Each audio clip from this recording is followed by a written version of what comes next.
Wara. Kilibamba, kilibamba, kilibamba. Kilibamba, kilibamba, kilibamba. What I want? Yes, everybody.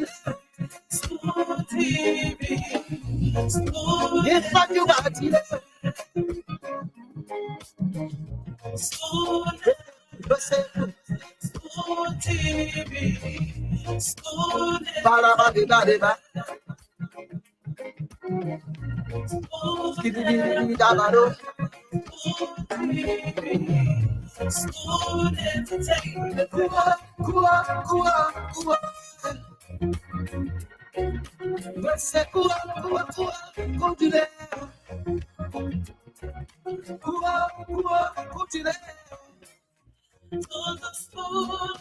Yes, sir.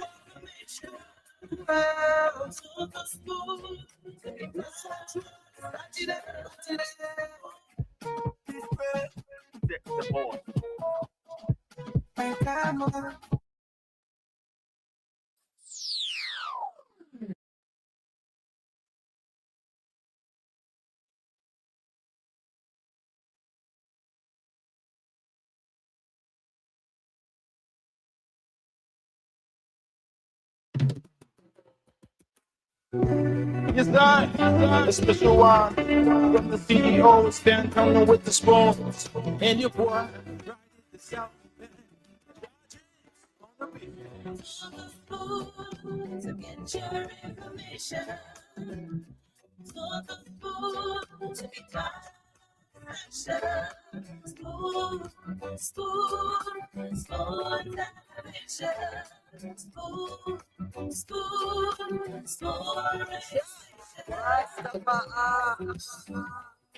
Spoon gonna tell you what is happening in Liberia.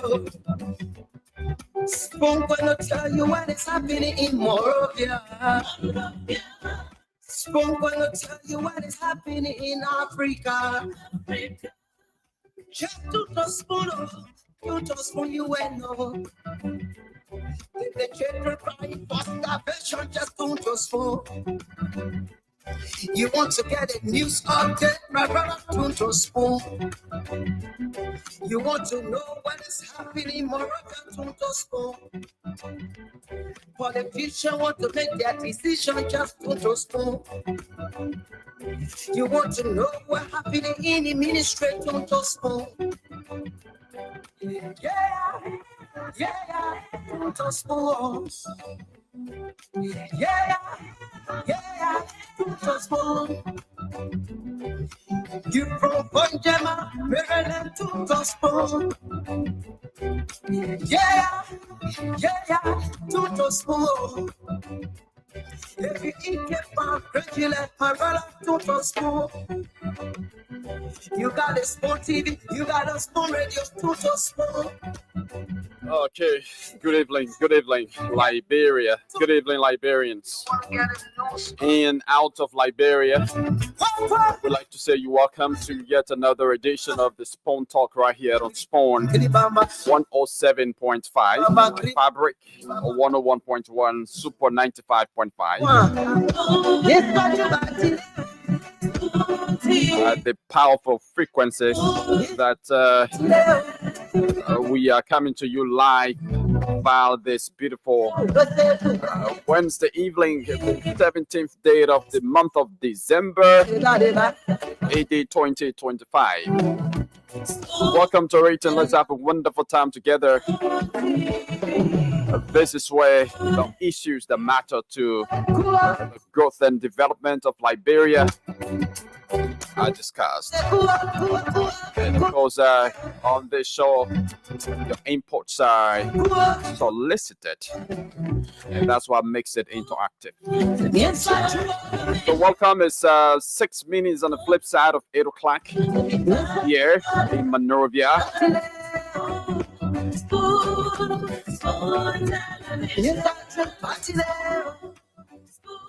My name is Yekezi Zwobel, sitting in this beautiful Wednesday evening as your producer. So let's have a wonderful time together.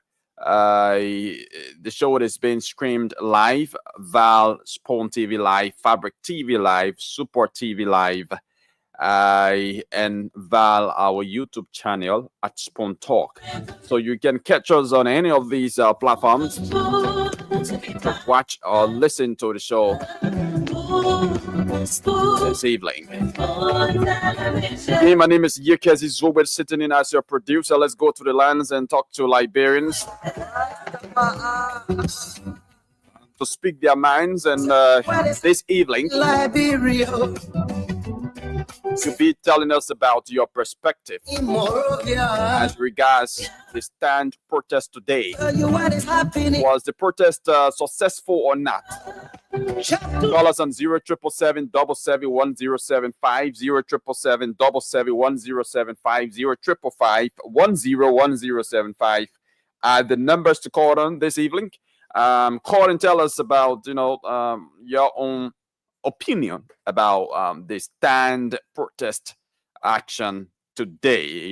December 17 was slated for the stand protest, and of course the protest did go on. It was held at Capitol Hill, even though the protesters had insisted that they assembled at the grounds of the or before the executive mansion, but due to the high security measures put into place there, they were not able. As a matter of fact, the police had told them that they were not going to protest there, but they insisted on protesting there. But the area was barricaded, and they were not able to protest there today. A lot of you followed, the protestation via social media.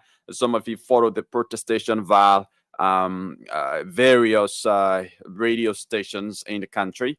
So call us now and tell us what you make of the protest. Was it successful or not? 0777 77 1075 0777 77 1075 0555 101075. The numbers to put it through. Call and let's have some chit-chatted about today's protest organized by Stand. Let's talk to this very first person. Good evening, your name and where you join us from? Good evening. My name is Daniel Fitty. I call you from the Mosquito Lodge district number 10. District number 10. Yes. Why do you refer to District 10 as Mosquito Lodge? I don't know where you got that word from. As a mosquito district. District number 10 is a mosquito district because the lawmaker in this district is not focusing on the district. Instead, he's passing around looking for fault on the government, going all in the bushes looking for news. So I think media team or the media have to give the man a war, for passing around to look for news, because the news is not in the city anymore. So how is that relative to mosquito? Can you relate that to mosquito? Yes, because where I am right now, you can even take mosquito picture. You can even take mosquito picture. You can capture mosquito. Mosquito will be dancing on you. You take the picture. In fact, the mosquito will post for you to take the picture. And that's why it is. But mosquitoes are everywhere in Liberia. So District 10 shouldn't be an exception. No, but for District 10, it's too much, especially for where I am now. I can't tell you where I am now in District number 10, but mosquitoes are taking over District number 10 more than any other community. I lived in Bannersville before. I lived in Georgia. I lived other places. But the mosquitoes are here, So you think the representative is the cause? The representative's action is the cause of the mosquitoes being in your district? The representative just talking things that not relevant, not even paying attention to his district. And that is and that is the reason why too many mosquitoes are in your district. Is that what you say? Of course. Okay, let's go to the point of the discussion. What do you make of today's protest? Was it successful or not? Well, today's protest, it was really, really, really laudable because this one December 17, people couldn't hear about. They will put 1 million people outside. They will put thousands and thousands of people. So we only observe I think 5% today. Doing a protest. So when You said how many persons? 5%. That's not true. That's not true. Yeah. I was there. That's not true. That's Okay, not so true. if- You are underestimating the number. But thank you very much for calling. Let's talk to another person here. Hello, your name and where you join us from. Hello. Hello. Okay, let's talk to another person on the line. Hello, your name and where you join us from. Hello.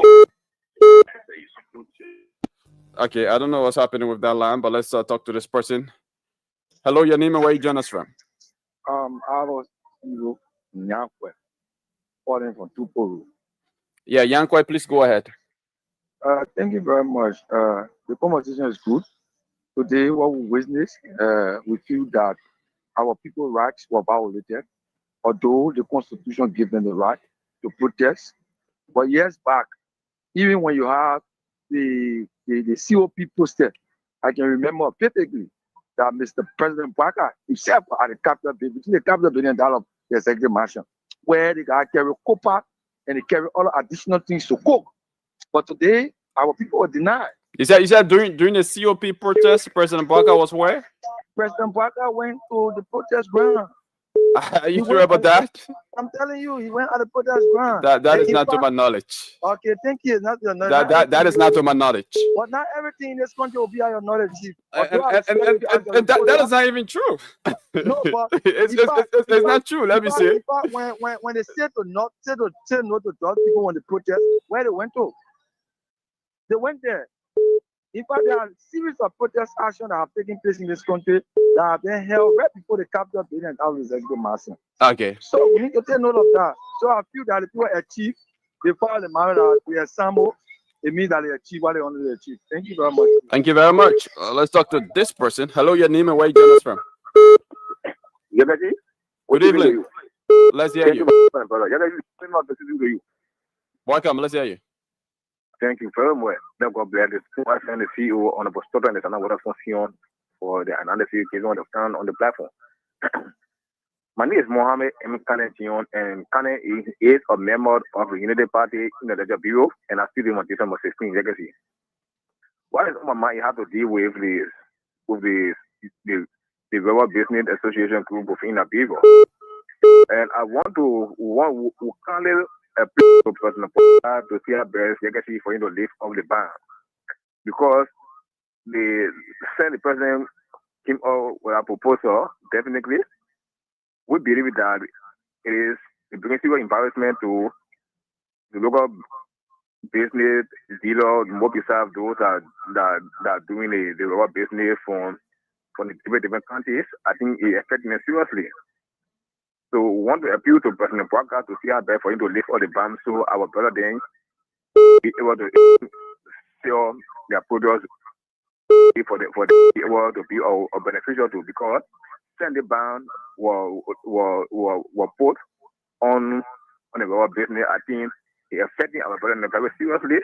Thank you. And indeed that they are not getting what they told to get. Thank you very much. Let's talk to another person. Hello, your name and where you join us from. Good evening. Let's hear you out. Thank you for me to be on your network. My name is Soku Fufana, member of Unity Party Intellectual Bureau. I'm calling from Paji tonight. Let me say this.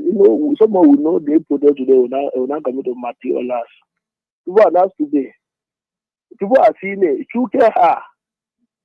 When something is available, they can't laugh. So people see it. See what the people can go protest for. So that's why you see today protest. It will not materialize. And the police they show take what they away for. So to tell you say the protesting because people moving for today go Maryland on the same day. How people protesting for? So you think everything is okay in the country? That's why there was not massive turnout today. Everything is now routine, right? At stand protest. Hello, everything is now 100%. We're not there yet, but we are getting there. Okay, thank you. They get in process with the well press, the transportation, the road connectivity, the free the power, whatever they get. They are making them invest. Why you put? Because we are not empowered. They think we'll boil a beer. Thank you very much. Thanks for calling. Thank you very much. All right, thank you. Let's talk to another person here on this line. Hello, your name and where you join us from? Hello. Yep, your name and where you join us from? Yes, thank you so much, my brother Agazi, for the public. I'm Fanny Gray, member of the Intellectual Bureau of the ruling party. Hello? Yeah, go ahead. Go ahead. Yes, you can see my attention has been drawn to this local farmer in Liberia. You know, for some of us, we are appealing to government to allay have mercy on those people, because when the people get our reward, they carry to security brother or other people who have a machine to do that stuff. They take so much money from them. So we are appealing to government at least to help them in this process so that they can be free and do their business in this country. We beg them. This government is our own administration, and we here to support them, and we continue to support them. But we know they are listening. They are people that are listening to us. Okay. So thank you so much. Thank you very much. Let's talk to this person. Hello, your name and where you join us from? Yeah, good evening. Hello. Good evening to Liberian people. This is Lawson Fine, and I'm the PRO for the International Bureau of the United Party. I think 2 days ago now, the talking point now, what was a man now? I've been having a specific point now. Talking point now. Your talking point. Look, today, a local man or now a protest. What do you expect? A local man or now a protest. What do you expect? So local people were there today. Even their own citizens, they don't even stand today because they know that they have that is no 3,500, it's 2,500. They gotta know that gas only is no longer 900 or 700. From here to Kanta or even to Maryland, it's no longer 1 week, but then just 1 day. So why were they protesting for? That was the question one old lady was asking me today. My son, the people protesting today, what they protesting for? Because they put the weapon I can't down, because the gap when I can't down. So I can go, that old lady who can go vote, who they want to fool, they are not getting the mindset that the government is supporting. Liberian people know the importance now of democracy. You see, the time of choose vote all apart. So the little money that they collected, it is keeping. I know Molu for a long time. From Ghana, he was a pastor passing around in Ghana preaching in the community, collecting offering. So for me to come Liberia and see the important 7 years or back with me, I say, wow. Thank you. So today, thank you very much. Let's talk to another person. Hello, your name and where you join us from? Good evening, Mr. Diamond. My name is Prince Joy from Josephine. Let me say thank you and compliment of the CC. Same to you. I just want to provide this clarity. When Heaven Costa and the other guys, including Yeke Kaluba, when they have the first protest, as the House of Legislators, President Bouaka Alata, he was not a president, he was not in Liberia. And even when the COP had the second protest at the executive mansion, the standard bearer of the Unity Party Alata, he was not a president. He was not even in Liberia. So that is the clarity. Sometimes I just choose when you come on the platform, would I appeal to you so that the two protests the COP have, so you can show the pictures to people so that they can see. Yes, because that is the information that the people is telling them that President Bouaka was at the protest ground, President Bouaka was at the protest ground. He was not even in Liberia. Thank you. Even though some of us were not there, but we follow it a lot. He was not even in Liberia. Thank you. Course. Thank you. Thank you. Thank you very much. What I do know about the June 7 protest, it was endorsed by the Unity Party at the time.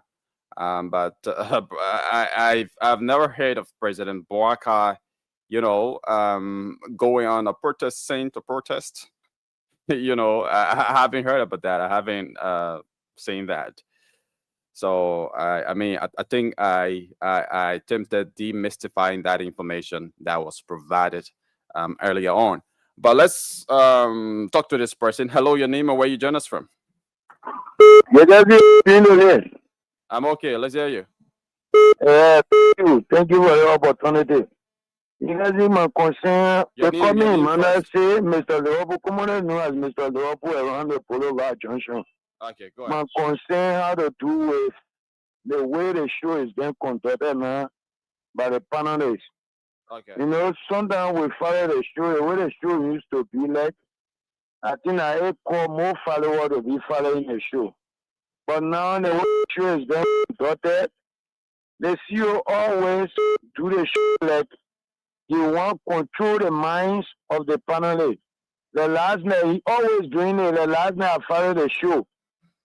You get your own opportunity to talk. When you're talking, nobody can interfere you. He always angry when people interfere you when you're talking. But now when Fentara Party is ready to talk, everybody will not talk. They will not think the way you think. People get an independent mind, get an independent opinion on every issue you are discussing. But you always want for people to discuss the way you're discussing the issue, the way you see it, the way you think about it. And it don't work like that. Then you just have to conduct the show. You want to be on the show and be discussing. You have to get panelists. Thank He you. always interfering into other panelists when they're discussing, whenever they're ready to get a view. And I'm fine at that. And I'm conducting the show. Thank you So if very you much. not want panelist on the show, then you still let me conduct my show, my one. Thank you very much. Let's talk to another person. Hello, your name and where you join us from? Hello, good evening to Spoon FM family. Good evening to peace-loving people of the Republic of Liberia, and good evening to you, brother Yekati Zigbek in studio in Liberia.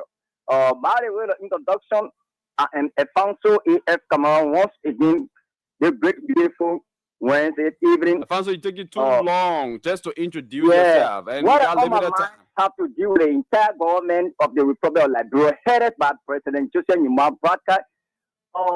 You can plead to last to win the seat of the electorate to come to power, but you cannot lie to lead the people. What do I mean? The Villa project in Lofa County, specifically Foya district, in the home of the president, they have goes around with all kinds of kakaleka lecture stories where he is not conformity with our constitution. You cannot lie to the people, the elected are fully power. Whenever the government spokesman, deputy spokesman, Benin Sano come to social or the national day to disseminate information to There's the no people, government always spokesman called say Benin Sano. lies. You always say that. How will you say the project like Ilofa is MRU project, Maro, we suppose it's lie. Africa is not in a note, Salano is not in a note, Guinea is not in a note. Where kind of project are you carrying on? We are not stupid in this country. And you know, the propaganda is unworkable at this time. The people have become cleverly what enough. Thank you. Thank you very much. Let's talk to another person. Hello, your name and where you join us from? Yeah. I don't know. Joseph Waka question to Joseph Waka again. Adam, go ahead. The lecture bureau do committee.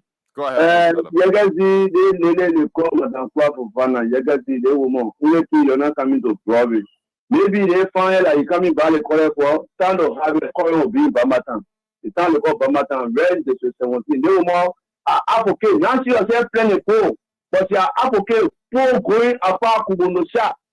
And for Kubonosha, to the stand, I want to make a tick, but you go for enough for Yegasi. So I'm very good. I'm very the woman. When you see us, but you get her. So actually. No more, I made a plane, the plane for there, the way go to a Banyo, now go to Drove on the other, going about Buffalo now. Madam Kwabwana, I thank you very much. I tell President Joseph, I wish my father, thank you. Let me know what they call it, what I'm going to go there now. Thank you, Mama. Okay.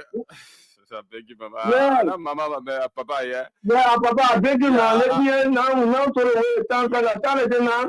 Yeah, so Yes, I always tell you to call after the show. It's not something to be discussed now because there are a lot of people on the line wanting to make that contribution. So call this same number right after the show. Thank you. Yeah, Yeah, I'll go today. Okay, thank you very much. Let's talk to this person. Hello, your name and where you join us from?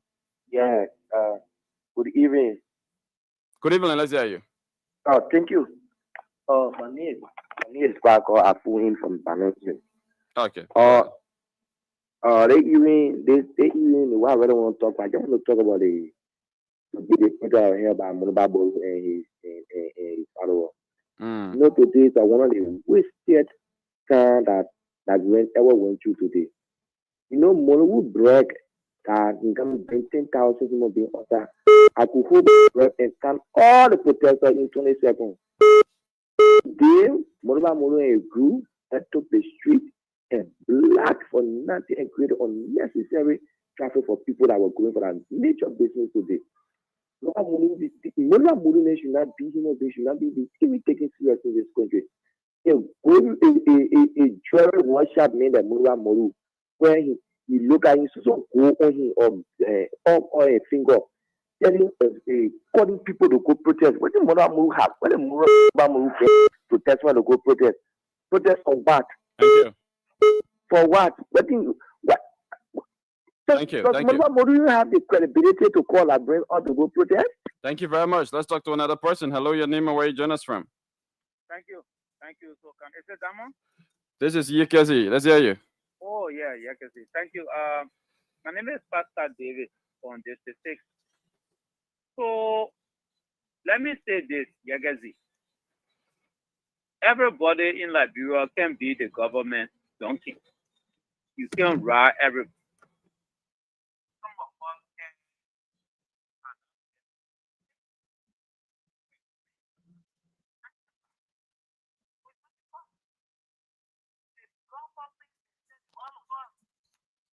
That the government to build up a palace, even though they can disclose to us initially because of security implications. My people, where is the openness in government we spoke of yesterday?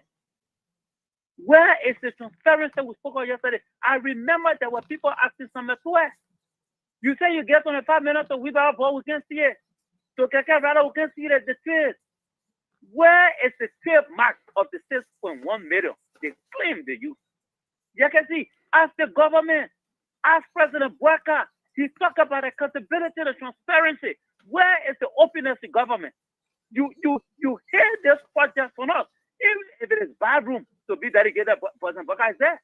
If it is toilet, he's there. If it is police booth, he goes there to delegate, to break ground. But you're building $1 million complex, and you can't tell Liberians after we have had all these different say. You wake up one morning and your minister gets so drunk, and you are not feed you, and you see some of us here are buried in the sand, like most of your people, like most of your followers. It's a shame. It's a disgrace. This useless government. Thank you very much. We can't go that far. Let's talk to another person. Hello, your name and where you join us from? Hello? Hello, are you there? Hello? Your name and where you join us from? Yeah, man, Peter is a common calling from PV. Yeah, Peter is let's hear you. Yeah, you guys, you want my man, and if you go into the Excellency President Joseph Yuma Bola, you know, the greater president of Barbara Bureau, when the president declared publicly other. I must commend the RG today for a lower present like today, at least for the protester, at least they went peacefully, and at least nobody say, oh, they never allow them to do that, and never allow them to exercise their right. So at least they do it today, and we say bravo to the president because I know everything in the country. We all know that the West Prayer, the Jazz Prayer, everything now they sing it, the presses, everything reduced. And nobody will say, oh, you went outside of the wood protest, you get transportation for NTA. So nobody say, oh, West Benin, Jazz Benin, nothing like that. Although the government I get user support again. Thank you very much. Let's talk to another person. Hello, your name and where you join us from? Yeah, you can see my name is Nike Kokas. I'm calling from Netherlands. Okay, let's hear you from Netherlands. Yeah, there's something I want to say. My friend Liberian, met a Moluba Molu using it to find job for himself. So I don't know why they stay looking for. I don't know what they want to do. Moluba Molu, they are just a failure, but they have no space. They want to use that mean to get job. Yeah, so thank you. Okay, thanks for calling and thanks for making your import. Let's talk to another person. Hello, your name or where you join us from? Yeah, good evening. Yeah, this is Jones K. calling from the freeway. Okay, please go ahead. Yeah, because I found it difficult to understand it. You know, many Liberians believe that once restaurants are gone, it means there's development. Rest is not all for left. Look, you are more development. It is not about rest. Let me just conclude by saying today protest was a success. If you put it was a success, and yet if people turn out, they don't have to be millions of people. So bravo to stand to the house. Okay, thank you very much and thanks for calling and making your import here this evening. Let's talk to this other person. Hello, your name and where you join us from? How are you? I'm okay. Let's hear you. Yeah, my name is Wamaka J. Wuruko, and I call you from district number 10. Okay, let's hear you from District 10. Yeah, thank you. There's a guy called and say district number 10 for the mosquito. Yes, I want to agree with him because, you know, this period not only mosquito, but even the witches, right?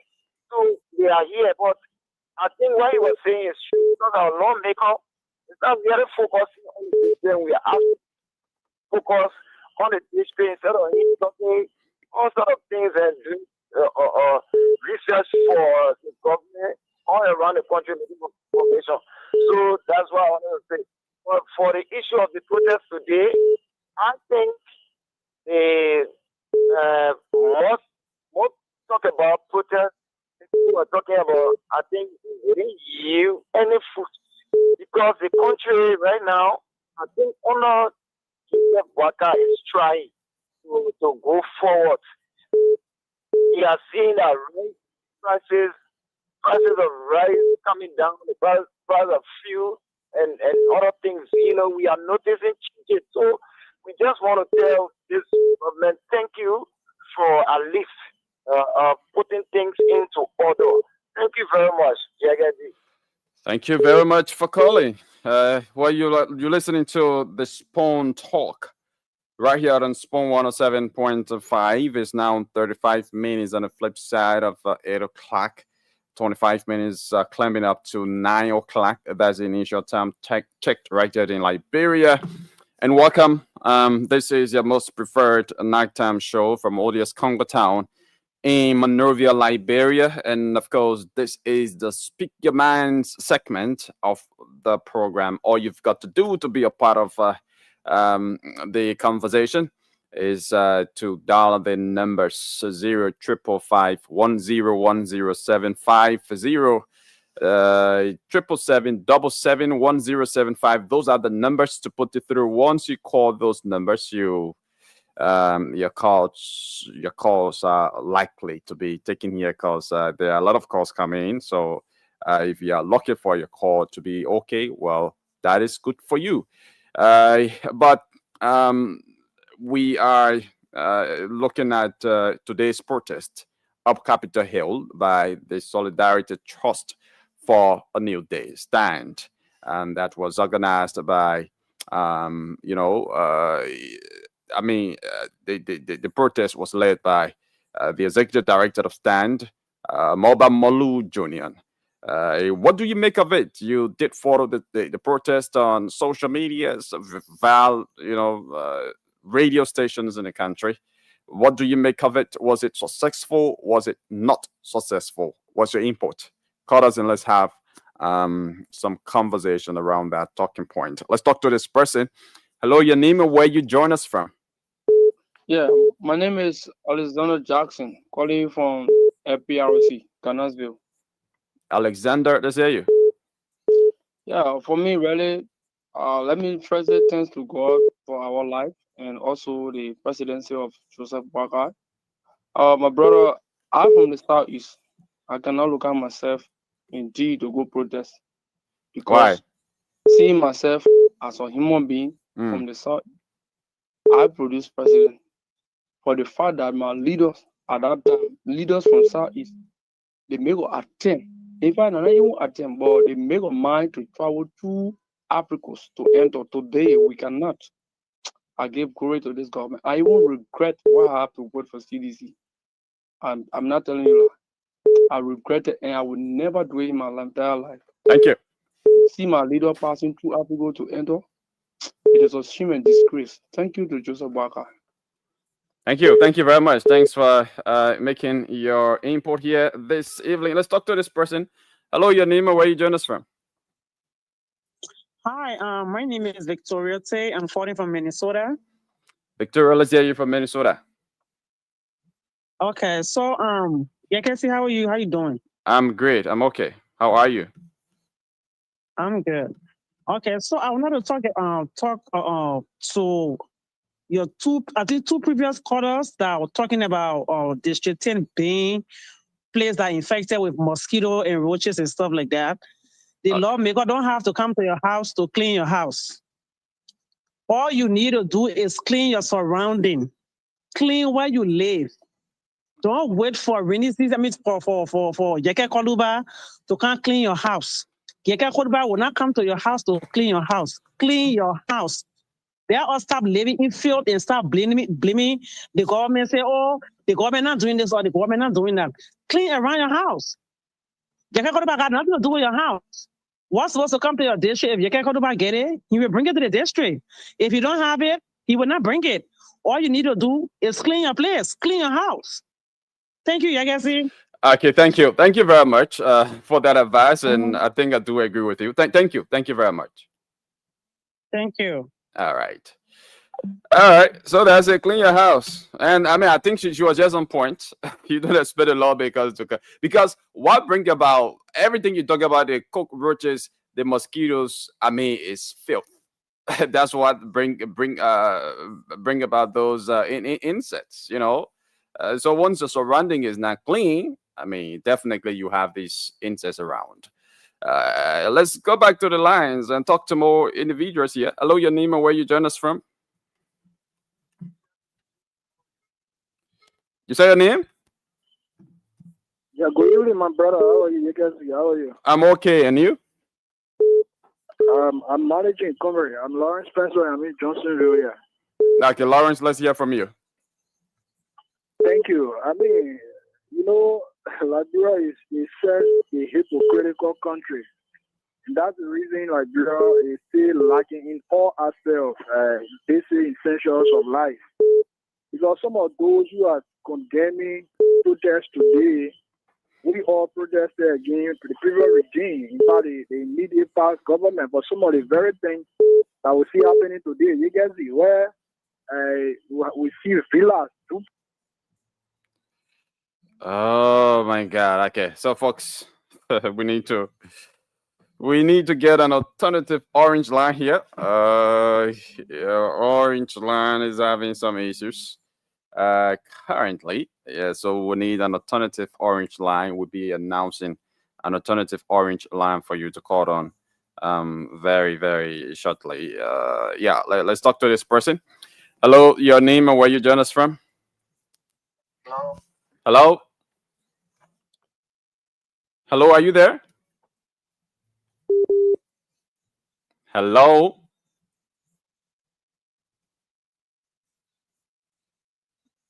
Okay. Unfortunately, I don't know what's happening.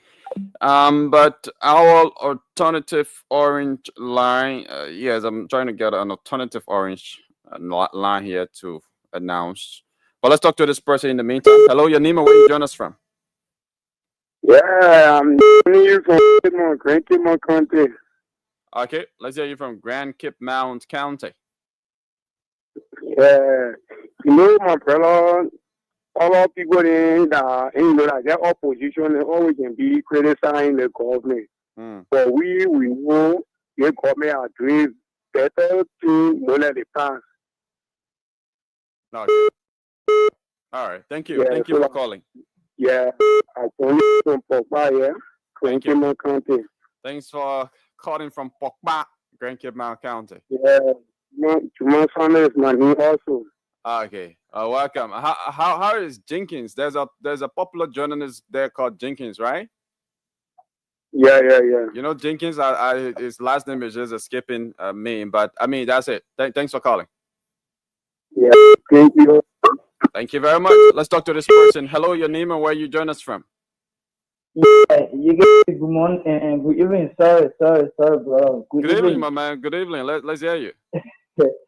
Thank you. This is somebody Kekla, and I join you from Majiri, over Majiri. So let me say good evening to the Excellency President Boakai. I'm a member of the military party in the Ledger Bureau. I had two things on my mind quickly. Number one, let me appreciate the national police and the government for allowing people who left business to go take strength when it comes to disturbing the public in the name of protest. So I did not agree with the Council of Chelsea when they said people shouldn't be allowed, meaning minister justice shouldn't get a freedom to go on the street. Today they were tested with solid numbers. It was just meant to disturb the public. What are you protesting for? Because the country has been stable? No. We don't want to be discussing anything over. We want to say thank you to the government. Every time somebody want to go protest, they go protest. And lastly, I want to speak to the president in a point where there were executive orders given by the president to limit local farming when it comes to rubber. This has allowed Jetty and Firestone to exploit our people. The local farmers that rubber they were doing a business before now.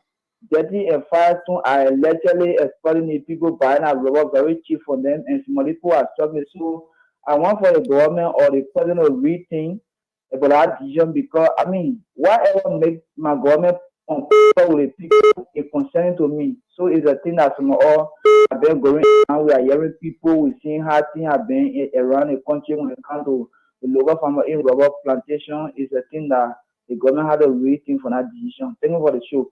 Thank you very much. Let's talk to this person. Hello, your name and where you join us from. Yeah, you guys see, my name is Edward, calling from the US. Okay, let's hear you, Edward. I don't know why people condemn other people when they protest. Yesterday, you guys do it, and today somebody too doing it. Why you guys having problem with it? What goes around much comes around? I mean, the problem with this government, the only county that benefiting from this government is Lofa County. Besides Lofa, there's any other county that is not. I mean, all the other counties then become the victims. What has Lofa benefited exactly? You want to outline some of the things that Lofa? Yeah, the 10 million naira. Yeah. The 10 million naira company building down. Yeah. And other projects have been going on. Especially that Lofa University, where the government invested money, where the president's nephew just stole his amount of money, and your CEO been talking about that money, and up to this time, and there are a lot of Lofians that in the government more than any other county. So Lofa, the Lofians, they are benefiting from the government more than any other county. George Weah, George Weah appointed a lot of people from Southeast. The people that George Weah, our NCDC government, they was elected by their people. That just few handful of people George Weah appointed.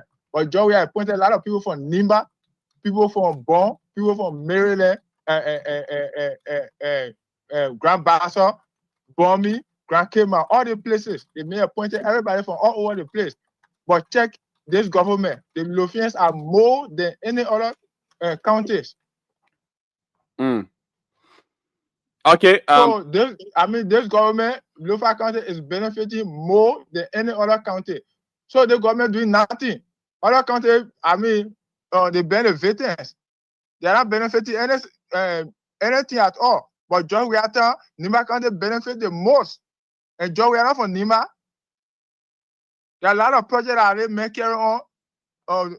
During your time when you were president in Nimba.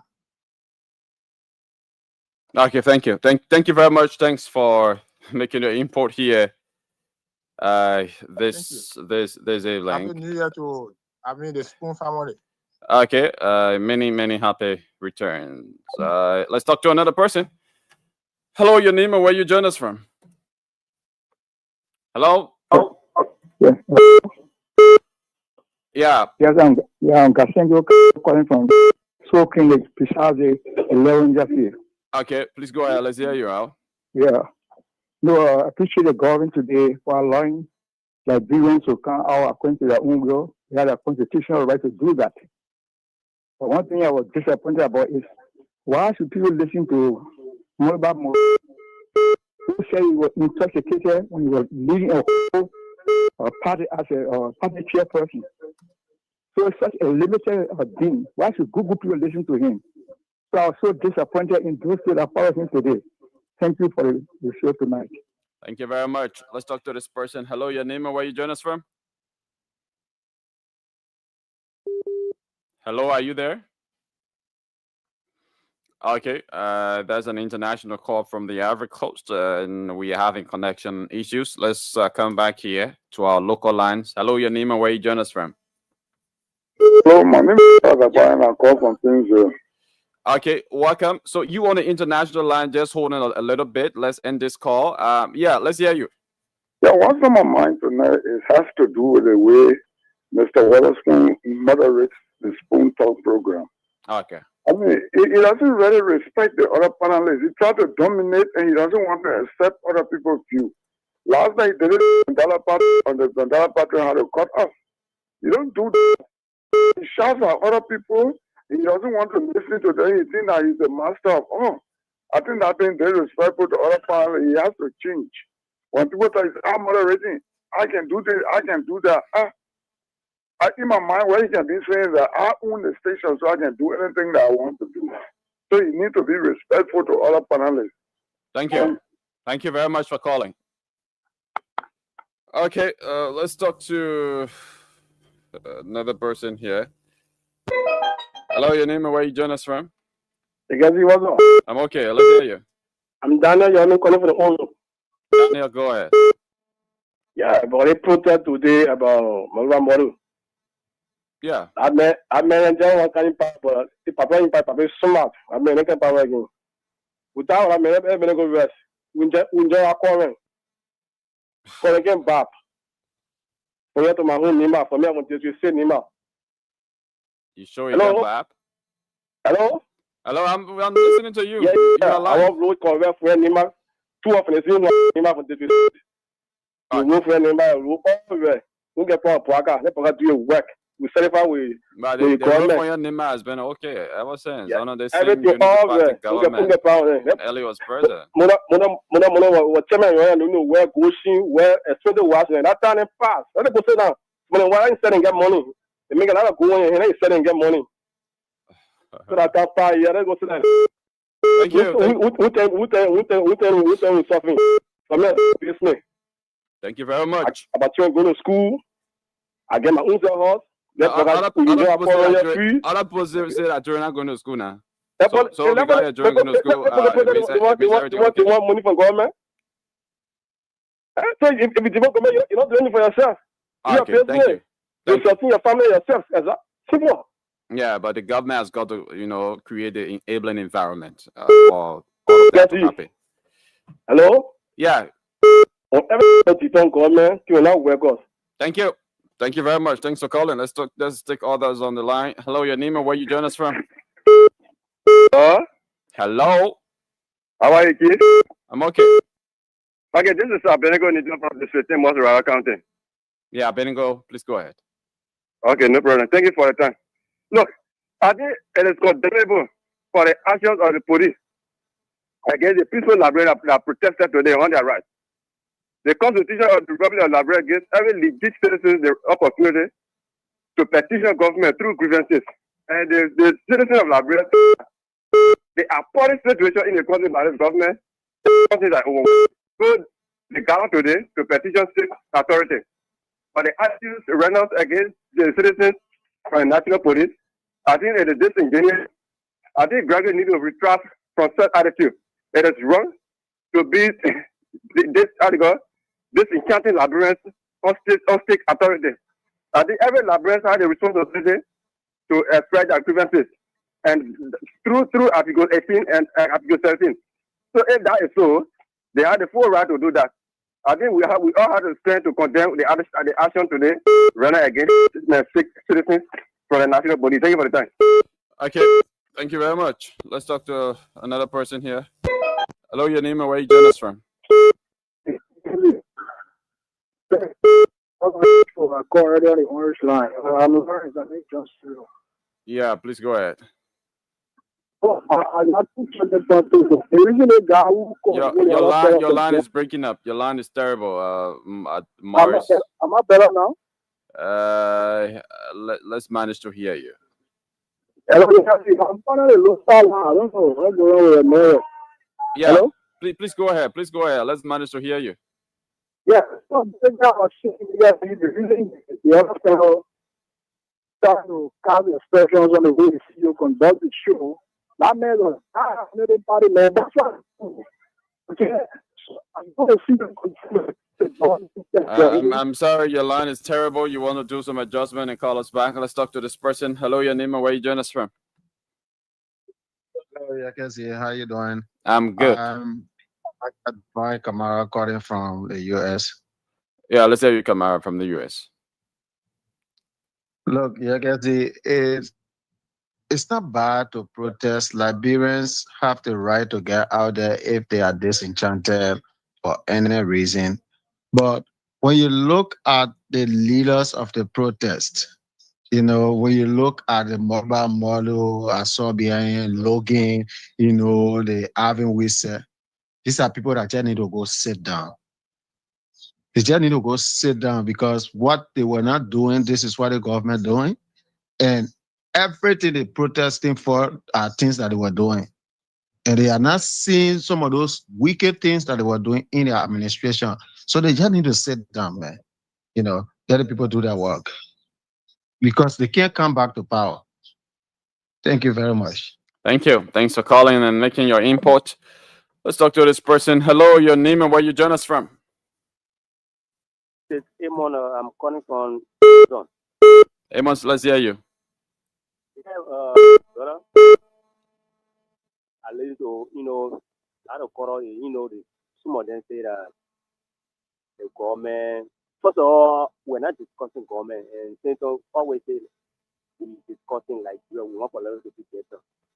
And secondly, what those Ghanaians doing today, as Nuba, our president today, or near some group of them, they were taking. Hello, you've got to be audible. You are coming too low. Hello? Yeah. Yeah, those Ghanaians today, our nearest modern, they were grouped together. They were going for the protest. What I was hearing from it is that in the latter will make the president convoy. So then look, gentlemen, so what's really happening to this country? So it means that you want for the country to do that. Look at the way you're discussing. I say that you made the president convoy will last. And anything happening there, as a member, are not one thing. But we are not accelerated. We're not taking from no Nigerian. You say you are Nigerian, you are saying for the country. And look at the time I would then point you up to now, nothing better. So if any government get there, we pray for good things to happen. Let at least let young people who do the work. Not all of our government and not part of the discussion. Joya, we love me. I love Joya because of it was. Thank you. Liberian and to get a country I have, but people are behind him. Thank you very much. Let's talk to another person. Hello, your name and where you join us from? I'm Aju Lami. Number 3. How you doing? I'm okay. Let's hear you, Lame. Yeah, so I'm a United Partisan, and we brought the government for change. The way they're behaving is bad. We protested yesterday. Why are we denying the people of the right? We brought President Bouaka to change the country. He's not proceeding right. It's bad. The president needs to be changed. We can't see our country like this. building villa and nobody know. He said he will ride rebarrow. He bought $1 million car. He buried people who died ever since. It's wrong. 2029, this president will be history. And the people think they will rig the election, will fight war in Liberia. No. I'm sorry. We can't. We don't take these kinds of you know. I think is a not well thought statement. Yeah, we can't take such statement here. It's a threat, and it's not something that we wish for in this country. Hello, your name and where you join us from? Hello. I'm okay. Let's hear you out. This Abu Dubu is calling from Spain.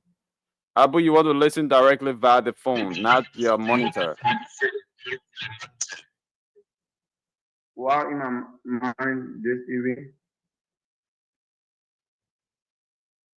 Abu, please go ahead. Please go ahead.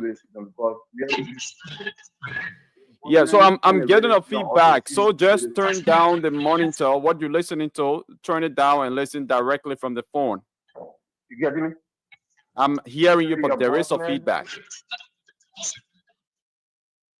Okay, I mean, well, I say your boss tell the radio station or the CDC radio station because it makes everybody to see by we are all over the country. We need to listen to what about. Yeah, the way he made a radio station, it making people to see by internationally now because like getting favor when other people want to talk, he call them off. They interfere in stuff, but you not interfere when I can't be speaking or yeah, I can't speak it. Okay. In on that project decision. Yeah, what I'm saying. Now good to feed your friends that even those the men they give you boy. I tell you to be friend, it's not fair. But we are international, we listen to a radio decision in that because we love Liberia. Or if you feel that somebody did that you taking them from on a radio decision, it's not looking good. So I need to stop that. Thank you. Thank you very much. Let's talk to this person. Hello, your name and where you join us from? Yeah, Yagasi, how you doing? I'm okay. Let's hear you. Compliment of the season to the sport family. Same to you. Momo calling from North Dakota, the capital city, Bismarck. Yeah, Yagasi. Same to you. My concern has to do with the high level of deception in our country, hypocrisy. What was not good yesterday should not be good today. The reason why Liberia continues to not progress is because we got a lot of hypocrisy and deception in our country. Should not be good today. We must be able to speak truth. When the government is going wrong, say it. Not because you're in it. Yesterday, we talked about 12 dishing out $25 million. That you could not give account of, we all condemn it. Today, the public works minister misused $22 million. And people in government cannot even speak about it. People in the house that have degree of hypocrisy. Look at what George Weah did when he took over built his estates. We condemn it. But look at what Joseph Walker doing in Lopa. And people can't talk about it. The high degree of hypocrisy and deception in that country will take Liberia nowhere. We need to have a mindset change. Yeah, but the project, I think the government has finally now come out with a statement regarding the project in Lofa. It's not a personal initiative. It's not Joseph Boaka's initiative. It's a government project, according to a recent statement released by the government. I agree with you, Yakesi, but we have to go to St. Quarter to tell before you can come outside to talk it. If that is a government project, it should be in the budget. Where is the funding coming from? What did not happen yesterday that we condemned yesterday, we should be able to condemn it today. Whether I for or against, let's speak truth to power. That's the only way Liberia will move forward. What are you eating from? You benefit from the government. The people protested yesterday. And we was already. Today people protesting in that already. That's high degree of hypocrisy. God does not love a country of deceit. Okay. And that you will not progress. We have to change the way we act in our country. Thank you. Thank you very much. you, Thanks for Joy. calling and making the import. Let's talk to this other person. Hello, your name and where you join us from. Yeah, my name is Abu Meska. I'm calling for Grand my country, Papa District. Okay, please go ahead. Attention is joined to the protest today. We're to take the protester. Thank you for coming out to show out that the government is very weak. They are prepared to budget now for the country. 2024 budget no impact on the citizen of Liberia, and at the same time the 1.2 billion mistake budget that are printed outside is only used for their official day and the legislature to use against the citizen. There's no impact towards us. So we are here in the localities that is very remote. We see no impact, no system, no service. We only calling on to them that they should be able to do the right thing. Retire with their system. I'm waiting for part this week. The person you were asking for what? Tingis Mabani. Yeah, sure. He's one of journalists from Tingis Mabani. Yeah, sure. Yeah. Thank you for calling from Grand Cayman County, and thanks for making your import.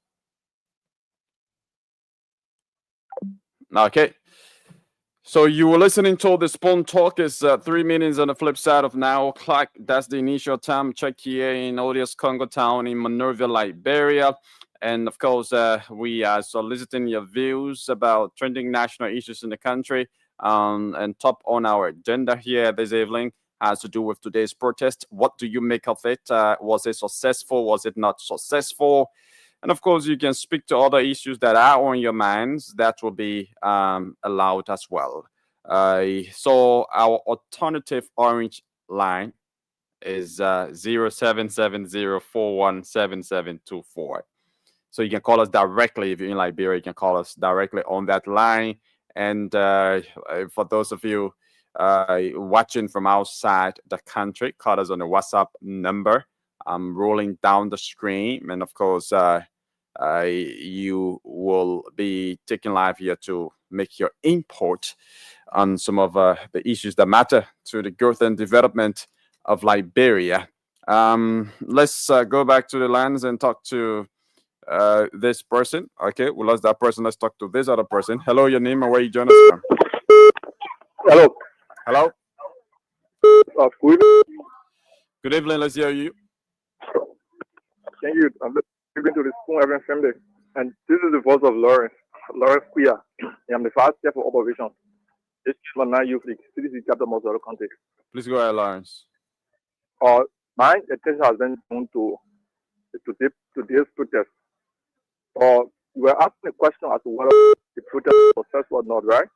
Yes, of course. Well, I think this protest one of the most successful protests in the history of Liberia protestation.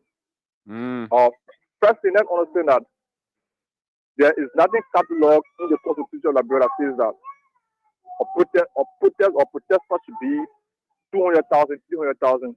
A single individual can have a protest.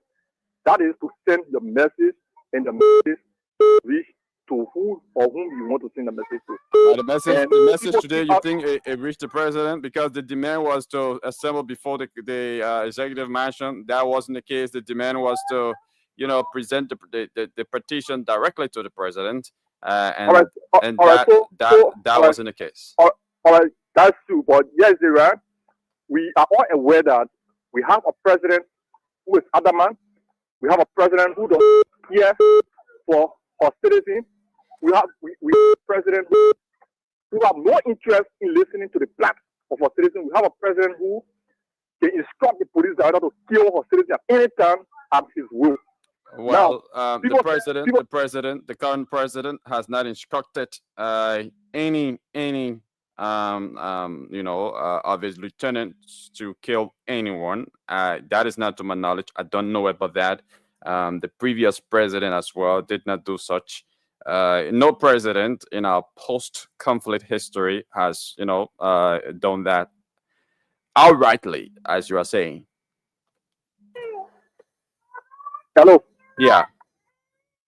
Hello. Hello, I'm listening to you. Yeah, are you getting me? I'm getting you. I'm getting you. All right.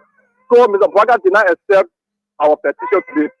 People, our accept our in and objectives was today. For what for that we went at the ground of the capital. Finish. That is stupid, man. What's the capital? The capital is where you have the executive mansion. The capital is where you have the justice ministry or temple of justice.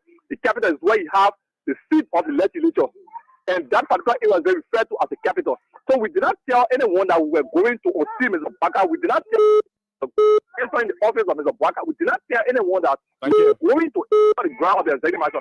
We said we were going at the executive at the ground of the executive mansion, right? Thank you. Thank you. Let's talk to another person. Hello, your name and where you join us from. Hello. Yeah, let's hear you. My name is Prince K. I do join you from the Polo of Africa. Yeah, Prince, go ahead. I watched the protest live today. I think I'm Joseph Yuma Bwaga. I'm very disappointed in the president. I think this president is dictator to the Liberian people. I think the president is failed the Liberian people. Like why you see in all of Gregory Como today to barricade the whole entire Cinco with the police. No, Article 1 of the 1986 Constitution gave the people the mandate. Article 17 gave the people the mandate. All power is inherited in the people. The people have the right to freely assemble. Why would Gregory Como honor the president? Hello, are you there? Hello. Okay, we lost him. Let's talk to this person. Hello, your name and where you join us from. Hey, you can see this is Lucas Cohen Plaza. I'm calling from Bismarck, North Dakota. Let's hear you, please. Okay, my attention has been drawn to one of the caller who called and he was like talking. He's saying that in war in the country. I just want to tell you this: if you don't have family in Liberia, we have our family, we have investment in Liberia. So he can say something different. Everyone have their political party. They get where you can talk, but he shouldn't even mention about war. No one knew war in Liberia. We had a very long civil war in Liberia, and everyone trying to move on. We are trying to build Liberia, not to damage Liberia. So that quarter should rethink.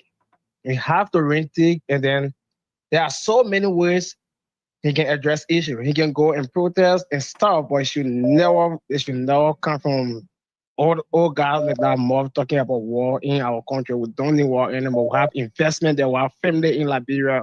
We have loved one in Liberia. So I'm just calling to give him just a piece of advice. Thank you. Thank you. Yeah, Kessie. Thank you very much. Let's talk to this other person. Hello, your name and where you join us from.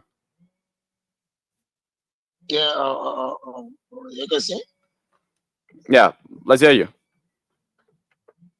Yeah, this is Eric calling from Thailand, Bangkok. Okay, let's hear you, Eric from Thailand.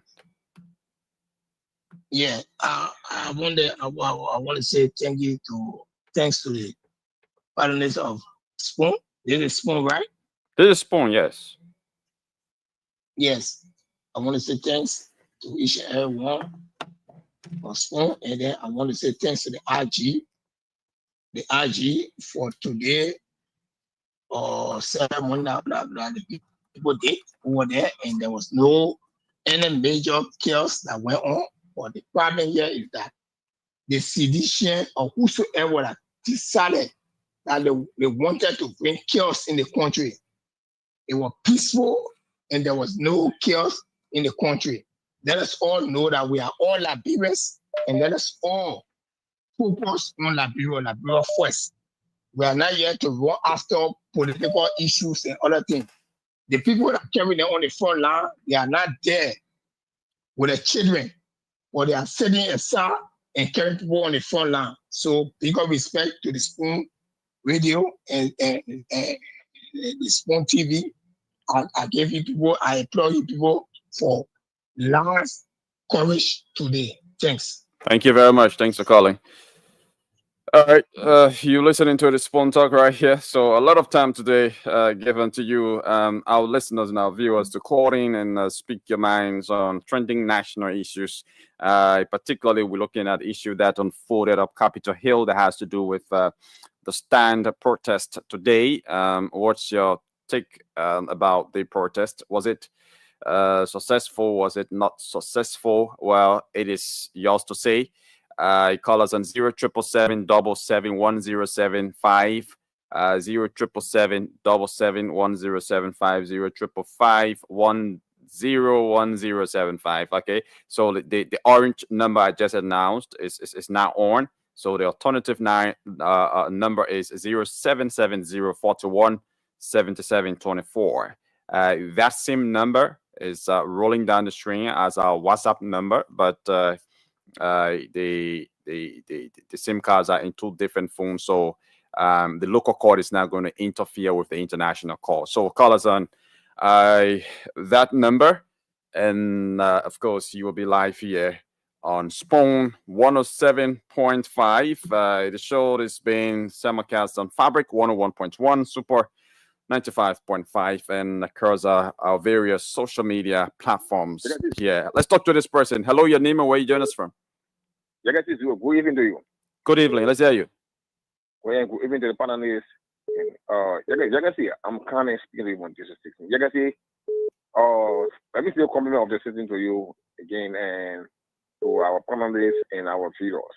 Same to you. The CEO, you can see, who know you have a very short period of time for now to the system we're going to be next Thursday. On our water phone, have you not given or want to know from the CEO? You can see, every year December, the CEO always coming up with a give and take aspects to we the common people of this country, to a nation. But what up to now we are not getting any information from the CEO pertaining to the Christmas give and take. Okay, so like you're talking about the right distribution, eh? The right distribution. We want to. I believe that the CEO is listening to us, okay, and he listening to me, okay. This is my talking point because we have another next Thursday, nothing less than a week from now to the season. So, Honorable Waterspoon, I think you need to come back so that when people with your give and take on the platform, definitely. Okay. So that's my concern, and also to do Honorable Dr. Thomas Nomentua also do, okay. So Thank I want you. to appeal to the both panelists on this. Thank you. Thank you very much for calling and making your input. Let's talk to this person. Hello, your name and where you join us from? Hello, are you there? Yeah, I'm from. Let's hear you. Your name and where you join us from? Yeah, I'm from Osam. Yeah, your line is coming in. You come in broken. Let's manage to hear you. I'm sorry. Please do some adjustment and call us back. We're not getting you anymore. Let's talk to this person. Hello, your name and where you join us from? Yes, a pleasant good evening to you. And how are you doing? I'm okay. Let's hear you. Okay, my name is Ambassador Divan Tiapo, political apostle, and I do join you from district number 16 to be precise, around the 0.4 era. Political apostle, let's hear you. Yeah, thank you. And let me appreciate you for the platform and the entire Spoon family. While it is true that people have the right to express their feelings as relate to issues of food within the country, but many callers lay and spread points on the issue of the CEO and attitude towards the show business. I think it is valuable. I think you have to rethink. Okay, having said that, this evening, I want and like the issue about this protest today, and he has spoken or he has shown that that this government is running this country in the rightful way, because I want to find is that if the people, the clear signal I show is that if the people are disenchanted, anybody who lead any protest, you will see more followers. But the matter of fact is that the protest today was poorly attended, so it tells that the Liberian people, they are enjoying, and then they are let's say, like kind of and enjoying what the government is doing. So the only thing that this government now need to do and what they're about to do, the 2026 they're about to come, in terms of job empowerment, if there is job empowerment has been done, definitely this government will do it. Because I want to find out the government now is not building road, stable electricity, express, gasoline, everything is on course. So there's nothing that opposition, the CDC, they have to sit down in one place. They have nothing to offer the Liberian people. Then they give the president change, let the president do what he's supposed to do. They should sit in one place. Thank you. Man. Yeah, thank you. Thank you very much. Robert Yekezi, are you calling on the radio? Yes, I'm following on the radio. Okay, let's hear you. Okay, thank you so much for having me on your platform. And let me also say thank you for the recognition. My name is Robert Yekezi P, and I do join you from the People's Republic of India. Let me first of all say thank you to the police RG and his team today for ensuring the protections of the protester under the Liberian Constitution. I also give right to each and every member to assembly on a peaceful manner. And those guys who also, because I've been following your show, who also talking about they want to bring war within the country, I think it is now good for us as a citizen. We do respect each and every one because everyone would not be from the same political party. But I think we need to be real in our judgment. If you feel that the government is not proceeding in some way right, that's your right as a citizen to ensure that you checklist the government with evidence that, oh, Mr. President, during the time of campaign, you did promise us that those are things you were going to do. But on the contrary, you are doing this. And I think doing things in violence for you to nothing positive if we want change. Then has their right as an institutions to protest on bad governance when they feel when they feel that the ruling party is not proceeding well. That's their right as a civil society organization to checklist the government. But I think doing it in a demonstrating manner wasn't right today. We respect their right, but those actions from some of those protesters are condemning. Like you will not believe it. I was just following online. The executive director for the National Food Security, the puppy was being attacked, beaten up today badly. His car was being damaged. So if you are protesting because of your protest, other people should not go to work. And I think those acts are also condemning. Thank we you. should not do those things. Yeah, we should not do those things that will lead to violence. And Thank thank you so much for having the platform. Thank you so much. Thank you very much. Let's talk to another person here. Hello, your name and where you join us from? Hello? Hello, let's hear you. It's not from Ghana, sir. Okay. To be frank, how can you go to a protest which you consider to be genuine and you have it on mask? From the start to the end, the schedule was a complete failure. The protest completely, it was a failure. Why? Because they had negative intentions about what to say. You cannot put mask on yourself to go around to go protest. You see, Liberia is surrounded by Jesus Network Blessing, JMB for thought. There are major developments going on around the country. Let us all put hands on deck together to support this government for the better future of Mama Liberia. Have a good night. Thank you very much for calling. Let's talk to this person. Hello, your name and where you join us from? Hello? I'm okay. Your name and where you join us from? Hello? Hello? Please go ahead. I'm listening to you.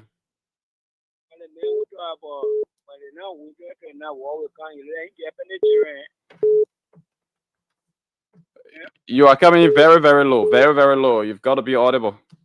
I tell what we can't continue now. We try to get penetrate.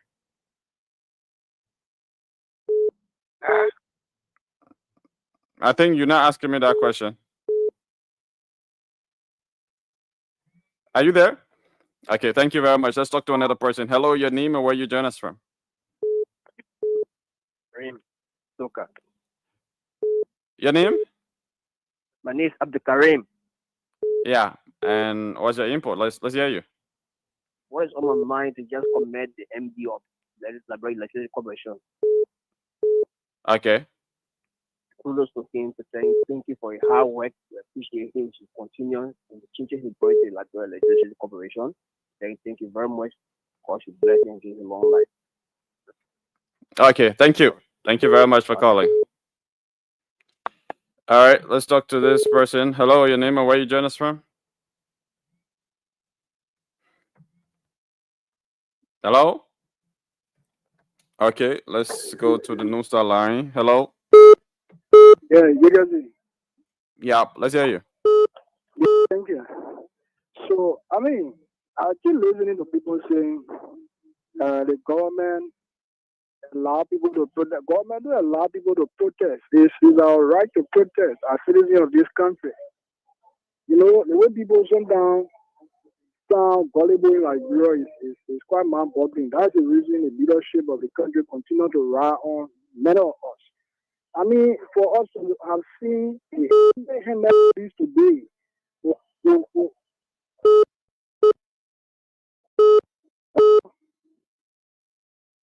hello?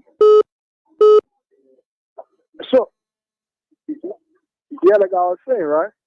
So, for all that I've seen police people today parading Monrovia with brand new arms, intimidating protesters, I think people who are calling the show should condemn these kind of things. The very President Biden and others, they protested just 2 years ago. So people are asking, oh, what the other picture when Biden went to put the Jojo Burger, Tata Burger, and the other people we eat? No.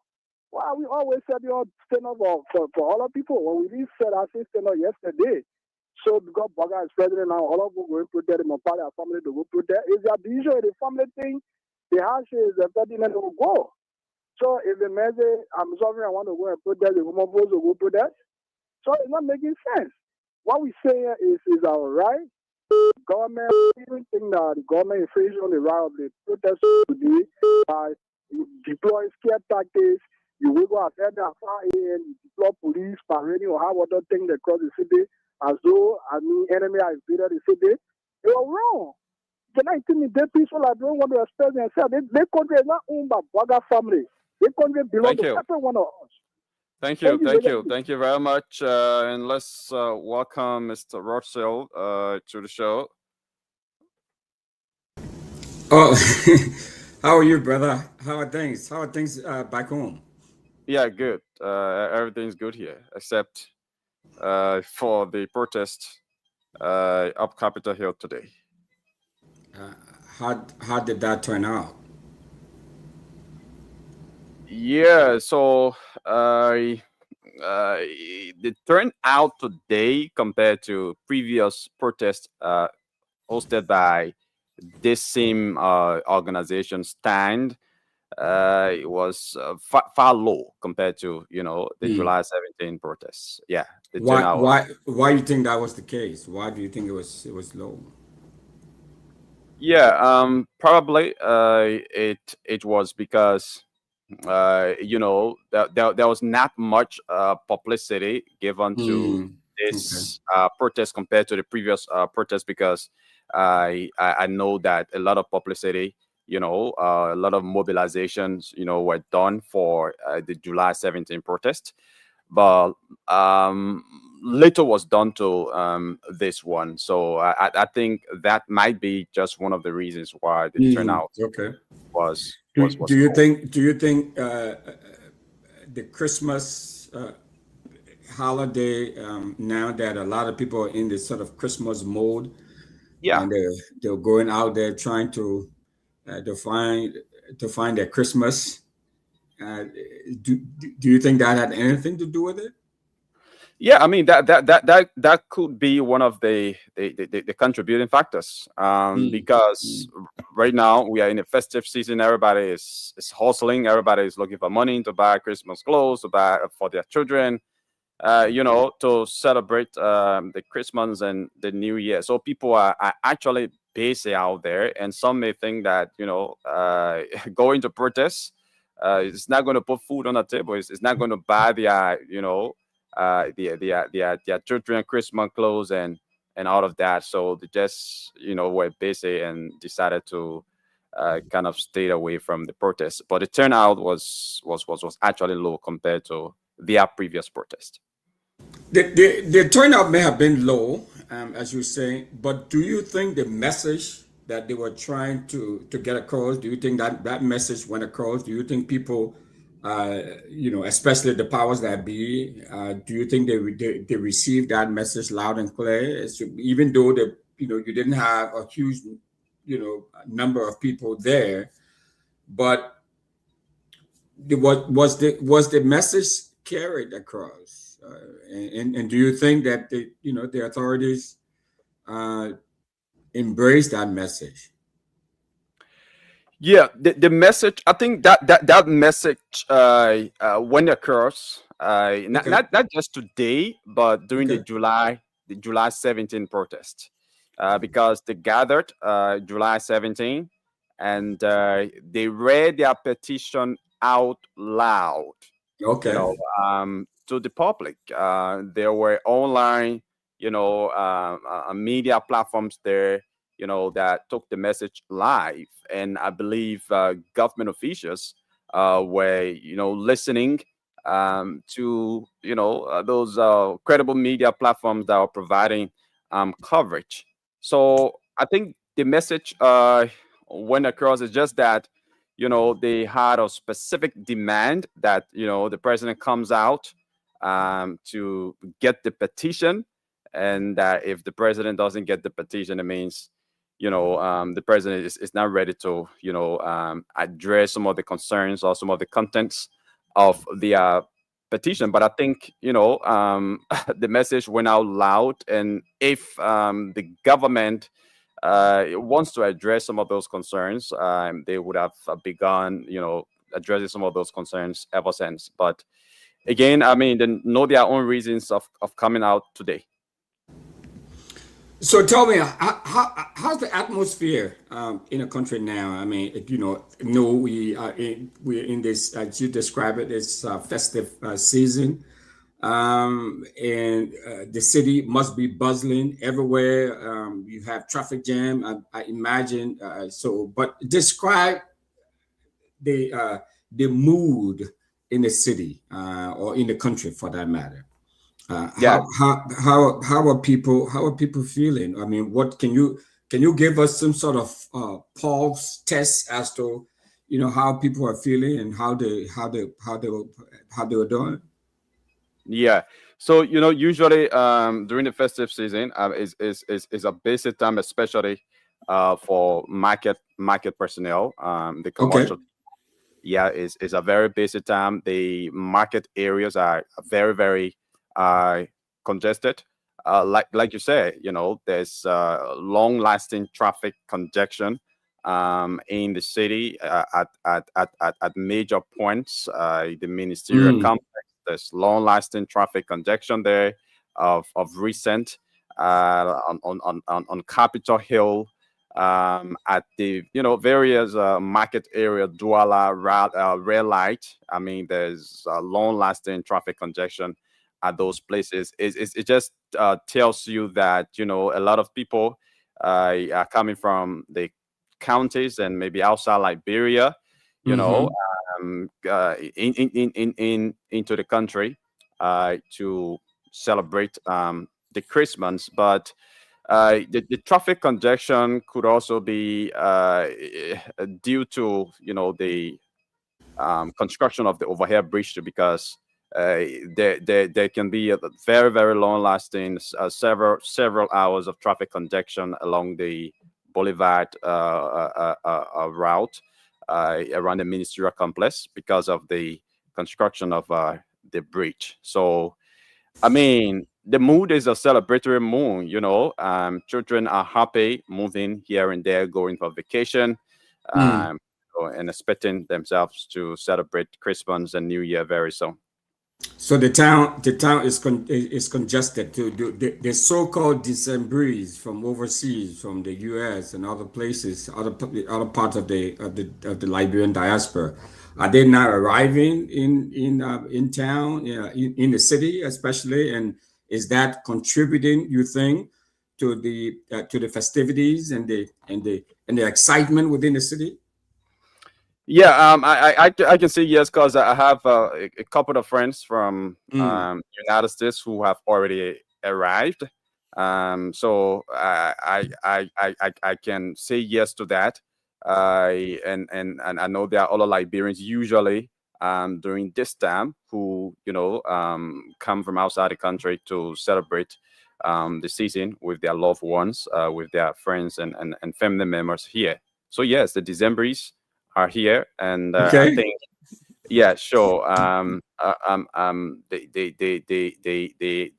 Their numbers is contributing to the increase in the population and the congestion in the Yeah, city. so I'm hearing that people are very, very optimistic about this Christmas that's coming next week, Thursday, and the New Year's too, of course. Are civil servants being paid, or have they been paid? Civil servants. I got information from folks that I know personally who are civil servants. They said some of them have begun receiving their payments for the Christmas, but I cannot speak to the majority of civil servants. I cannot say for sure that all of them are being paid, but some folks that I know, because I did an inquiry asking some of my friends who are in government as to whether they are being paid, and they told me that they've been paid, but that inquiry did not cut across the larger civil service population. So I cannot say 100% that civil servants are being paid.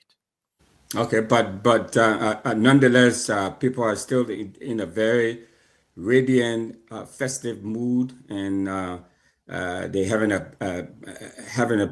great time. It sounds like. Now there are a couple of events, a couple of programs being organized by the government, though, right? By the diaspora entity that's part of the Ministry of State.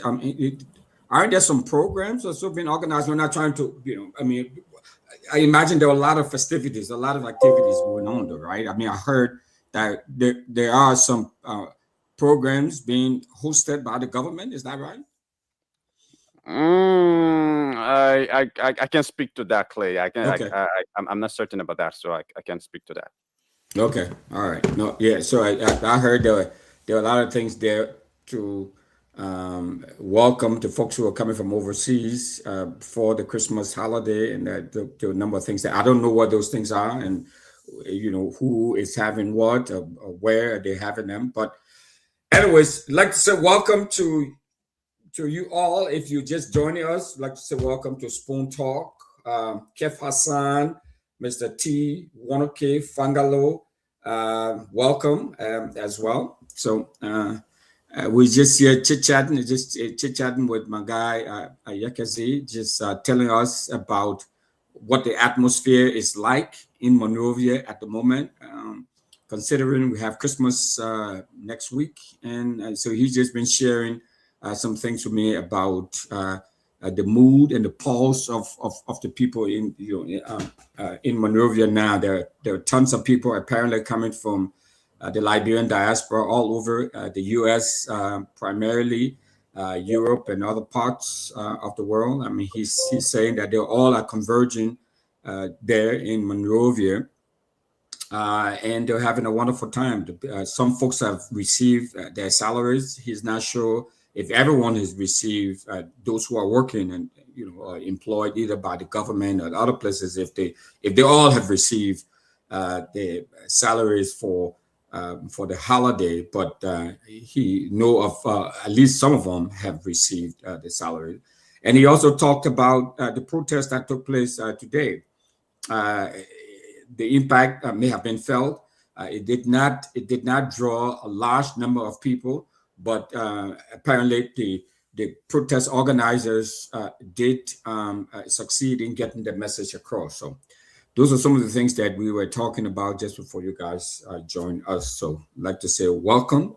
And to all of you who are watching us and listening to us on Spoon Talk, we'd like to say please share the show and thanks for joining us.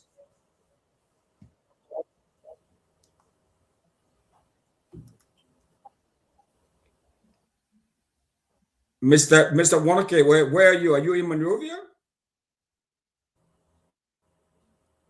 Yeah, Russell, it's good to be on the show. Okay, so right now I'm in Mama's Town area, like. Okay, so but I think Kev, you're in the States though, right? You're in the U.S., right, on the East Coast. So, Mr. Wanake, the same question that I asked Yekezi, maybe will ask you. Can you describe the atmosphere? Can you describe the atmosphere on ground? I mean, how are things there from your vantage point?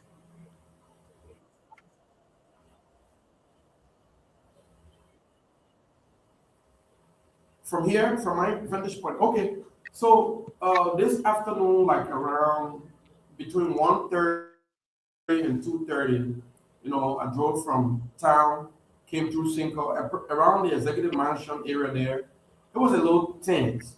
In my opinion, and Kev may say I'm being biased. In my opinion, the guys were just literally trying to grab some attention and cause some agitation and distraction. And for the most part, I saw the police doing everything they could to avoid any type of confrontation. But it was almost like I literally pulled over for a few seconds to monitor. It was almost like they were trying to get reaction from the police. That was what I observed around between 1:30 to 2:30. And then I left. I came up towards City Hall. A few of them were marching towards that side.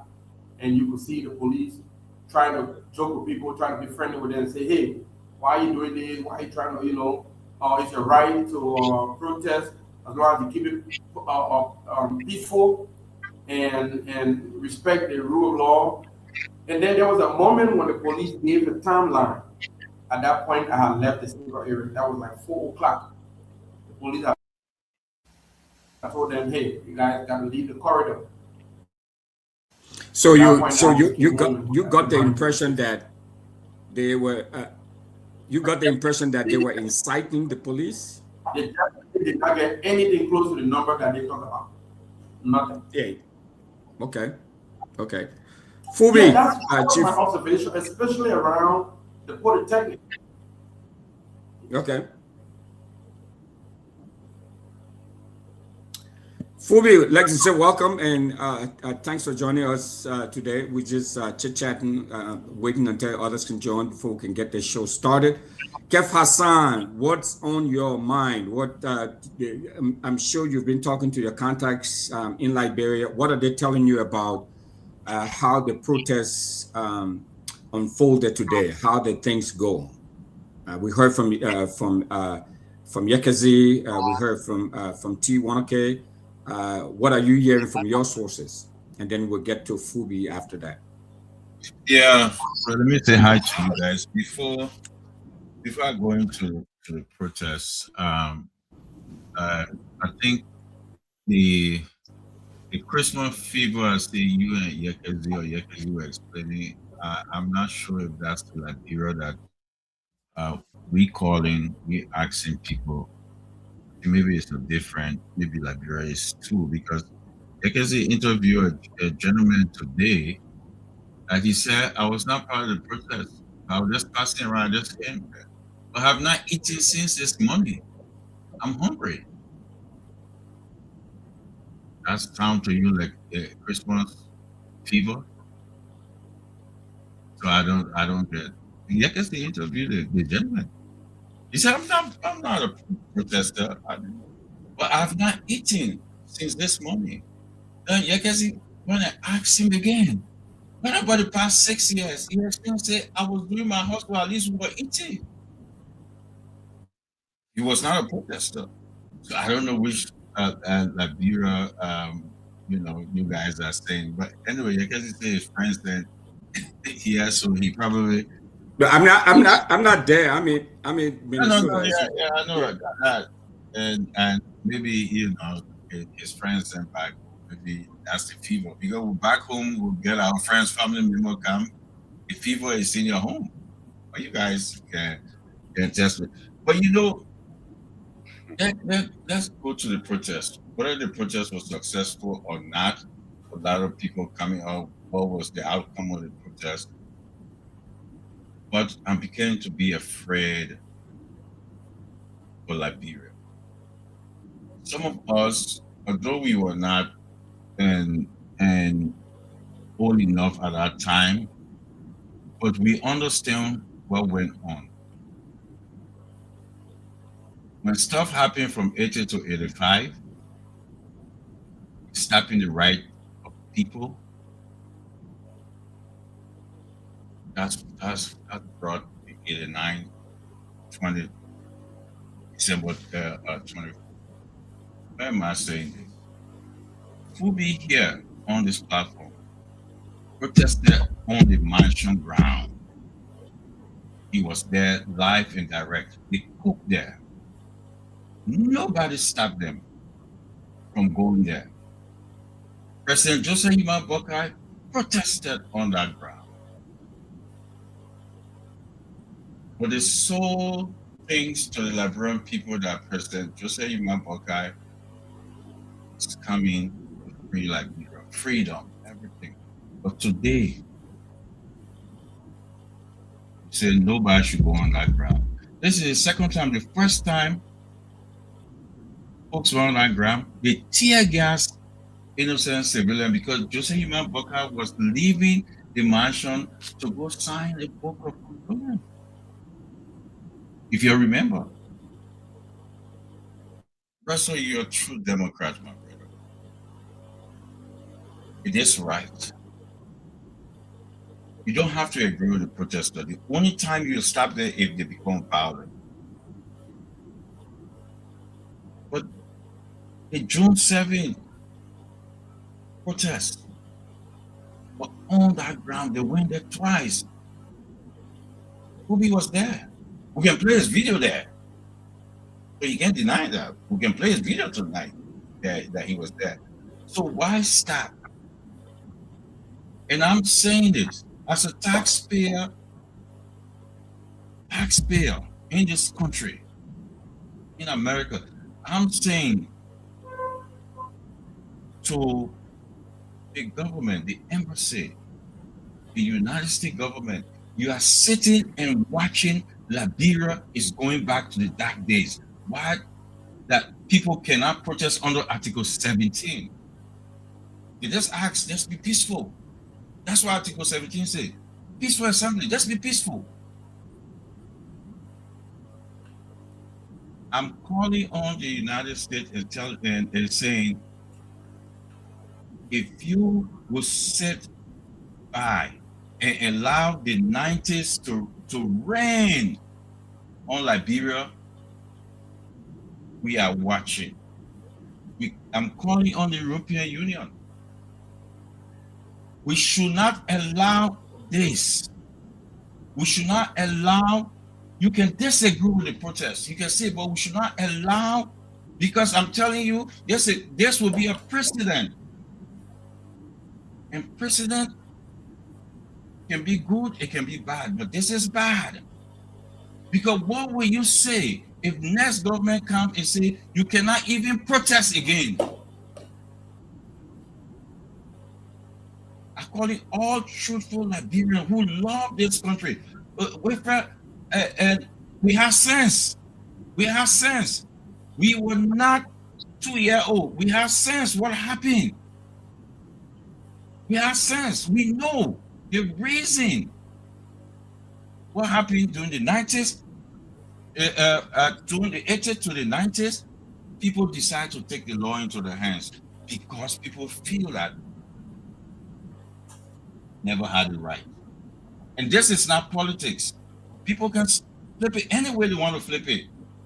But I remember my dad used to say this thing. I remember I heard it around my home. You're stopping people. But I rest for now. We'll go. Okay, yeah, for sure. Fubi, welcome again. And, we're just having a light-hearted moment until the rest of the team can join us so we can deeper into the conversation, maybe talk at length about the protests, about what else is happening in Liberia. So we started off by just having a conversation with Yekisi, just telling us about the pulse on the ground and the different activities that has been put on by different groups, including the Office of Diaspora Affairs as well, all the different things that people are doing in country to welcome those who are coming from all over the world to celebrate Christmas and New Year in Liberia. What are you hearing from your sources, and what's on your mind to kick things off? So good evening, everybody, and we look forward to a good show today. Did you want to you gotta mute yourself?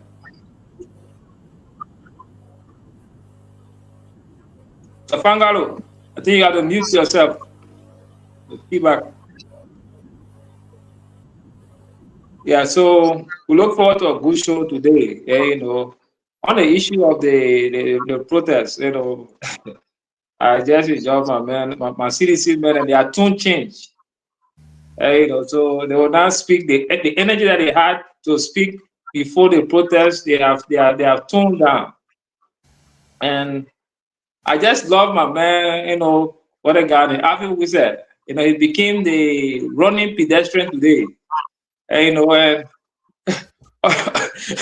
on a serious note, I support Army. I told people, I can talk for Liberian people, but I will not take beating and I will not go to jail for Liberian people. And having proved that, after talking, when he saw the storm coming, he said, no, feet have the body. And he had to run. So I did more. I went to die. I would kill myself today. They want to arrest me. Papa, he was the first to start running, leaving a minute behind. So I told people, I said, nobody should take Mele Moluba Molu serious. The first protest he organized said, don't take Moluba Molu serious. Moluba Molu is not somebody that's going to organize protests, then you follow him and go down the street and put yourself in harm's way. Because most of the problem today you see in the country, even highlighting on a petition, he created them. Moluba Molu was the cause of the overburdened payroll. He wrote names down and sent them to different ministries and agencies. He acted like the de facto the civil service director when he was their party chairman. Today, government is faced with that problem. They can't manage the payrolls. And that's how the harmonization came as a big burden on the country. Then today he passes around saying he wants to pay 500. When CDC was in power, he made them pay 500. So let me ask you though, Fubi. Yeah, I understand that they increased salaries, they brought a lot of people into the workforce and all of that. But couldn't the new government have taken it off the payroll, or streamline the payroll? So that it is not as bloated as it is? Were they forced to keep that bloated payroll that they inherited from the CDC government? The government started the cleaning of the payroll for those that were not legitimately on, that they just were there hanging up. So removed some of them, I think almost 4,000 or 5,000 of them. And, but if the government going to carry out massive payroll cleaning, but all those that were added to the payroll from 2017, 2018, 2019, 2020, all the people they cry against the government, which one thing that they are partisans. You're taking food for ordinary Liberian mouth. So the government has to find a smart way to deal with that. You can't already dismiss them because they are also Liberians. they legitimately placed on a payroll through the Civil Service Act. So if you already remove them, it will also be a violation of the act. So they have to find a way to manage it. Either you pay them off, and and give them some lump sum severance pay for the time they serve before you can reduce, like Madam Sally took what she did, the downsizing.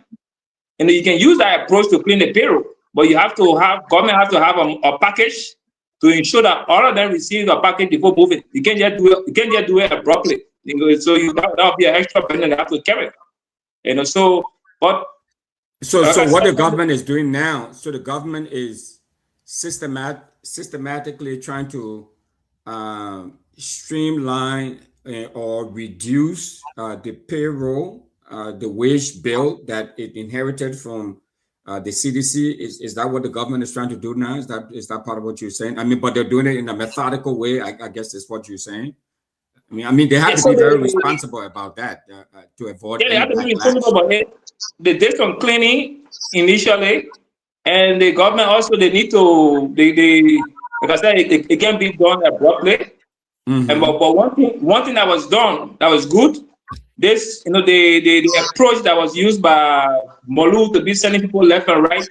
Now they have a systematic way of being employed as civil servants. So you can't just collect your friends and say, because I'm a minister to the agency, can't work with me. You have to pass through the civil service process. So that's something that the government are put in place, and that's a good stuff. You should have a systematic approach to employ people on the government payroll. You can't just, because you minister, you director, you collect your cousin, collect your friend, collect your brother, collect your brother-in-law, can't go to the ministry today. I minister what I'm bringing 10 persons with me. That has stopped, and that's something good. Okay. So if that's a stop, though, that's good. Let's come to you before we get to Kev. So if that has stopped, you on the ground, you are very close to the situation there. So if what Phoebe is saying is true, why hasn't all of civil servants received their salary then for the Christmas? That's what I'm hearing. I don't know this for a fact that all civil servants have not received their salary for the Christmas holiday. Let me come to that quickly. You asked a question earlier about all of the situation that moved over from the CDC time. Would the government carry on that burden? And then Phoebe answered and said that the cleaning up phase 1 was done, and then phase 2. So government, even right here in the LDEA, the people that are what's in the bucket road the other day, there were so many volunteers. There's so many to even identify the voluntary services, and not only in the DEA, even the police, so many different arms of government. To be able to continue, you must continue that cleaning up process in a very systematic way. And at the same time, those who are actually civil servants, who are actually on the payroll, you can't tell them, hey, wait, while we carry on the cleaning process. Those that have been verified, you are carrying on the payment, and at the same time, you are trying to identify clearly who is it that have been performing. Matter of fact, what I just heard the other day is that some people who are on voluntary services, the government is even considering, like in the case of the DEA, considering trying to find some type of package, so that this festive season they can have something to take on home to their family. So it's a very complicated process, but I think that between now and the end of the holiday, everything that should be taken, because the government is very responsible. This government is not like what we had just not long ago, where you can just be like, hey, buka dancer, or what they call it, what the thing they call to minimize the pay, to cut that pay, called harmonization, and how it affects family at home, care less about it. That's not the type of government that we have right now. There's a very responsible government that is not only looking out for people that are on the payroll, but people who have also volunteered, that they can be proven that they have volunteered their services in the last several months. Government is also trying to find a way to compensate them, within a very reasonable means. So it's going to be a long process, but I think that between now and the end of the holiday, we hope that everybody that should benefit, from the okay, so let me ask you before coming to you, Kev, T. So some may say that why go through this sort of methodical process, deliberate methodical process in cleaning the payroll or in removing people from the payroll when they were quote unquote illegally put there to begin with. So why is it important for the government to methodically, Fubi, you can chime in too if you like, to methodically clean the payroll when many of these folks were put in there who may not have had the qualifications for those jobs, may not have had may not have completed the requisite paperwork and all of that for these jobs. They were just put there by some of the patrons or some of their friends. So, but why is it important for government to take the approach that it is taking now? The answer is right within the question. How do you determine who was put there? Like, hey, my cousin can't go, my nephew can't go. You have to be very, very careful so that you don't end up victimizing people who have actually been there through the appropriate process. So that is the answer right there. You got to be very careful. There's a whole big bureaucracy that stretches through so many different agencies of government, you know, from the police to even the army. The military has some volunteers too. So all of these people who are helping to keep the state functioning, you know, you have to be very careful how you do the draining down process, because if you're not careful, you'll be looking for people who are trying to cheat the system, but you might end up victimizing people who have actually paid their dues, who are going through the normal process. But again, all we can hope, look, not too long ago, we were in this country, even back to Madam Salim time, we're in this country and it will go 3, 4, 5, 6 months. When people were taking pay in November, that pay was for as far back as July and August. This is not the scenario now. I'm not saying that the government is all the way caught up, but let's be honest. If you look at the disparity between how CDC caught up with payroll versus how this government is going about, I think the difference is very, very, you know, pronounced. So we can only hope, you know, that the process will go on through a very legitimate and very fair procedure, so that you don't end up, you know, victimizing people who really belong in the system. Thank you, T. So, Fubi chime in before bring in Kev, but Kev, hang on there for a second. Let me just hear Fubi, since he also contributed to the response that T also added on. Dr. Francine Richardson, so welcome. Thanks for joining us. We're just chit-chatting, nothing structured at the moment. We're just having a loose conversation around the bloated government payroll, and you know, now that we're in the Christmas and the holiday season, and some folks have gotten paid. I'm told that not everyone has received their salary, so we're just talking about what may have been, what may have contributed to the delay in and folks receiving the salaries and all of that. So we're just having some sort of loose conversation and sharing some input as to why that is the case and how that is being corrected. Fubi, what do you say before we get to Kev? Thank you. I wish I could have come in quick before Fubi take long. No. I just wanted Fubi to build on what change the subject because it's very important. Hold on, Kev, because they're on the same trajectory. Okay. So once they're done, and then you can come in. Go ahead, Fubi. Good. Yeah, okay. The main moderator, don't overshadow. So the issue about the payroll, the government payroll, and why they can't do abrupt dismissal or laying off of staff. You know, after that process, the CDC government, you know, they did this, like the harmonization that came on. I refer to it as rob Peter to pay Paul, and that's why they cut people. They call out of post salaries to pay those that they added to the payroll, and they also legitimize it. You know, besides the way they went to the ministry, they also legitimize it. So now they are bona fide civil servants. So you can't abruptly dismiss them in a process of cleaning. But the only way they can do it, like I said, like Madam Salim did when she took over, she did the downsizing of a government. So what the downsizing did, people that based on the number of time, the number of years that you work, they give you a severance pay to you. So if the government wants to reduce the payroll, you know, numbers, they can also look into the direction of doing downsizing, but you have to have some money on the standby to pay people off. They are getting their severance pay, then you can lay them off before you can even talk about readjusting the whole salary. Other than that, it will not work. It will not be effective, and we'll all be again complaining that the government is witch hunting and removing people from the payroll illegally. So they have to find a better way to do it. So they either do the downsizing approach that Madam Sadi did, and pay people off with a severance pay, or they have to just manage the payroll like that and see how they can gradually, deal with the civil servant that they have on them. Thank you, Phoebe. Jacob Jala, also of CMC, like Dr. Richardson. Thanks for joining us. We're just having a loose conversation at the moment, nothing structured, but we're talking about the payroll, the Liberian government wage bill, as a whole, and why it is the way it is.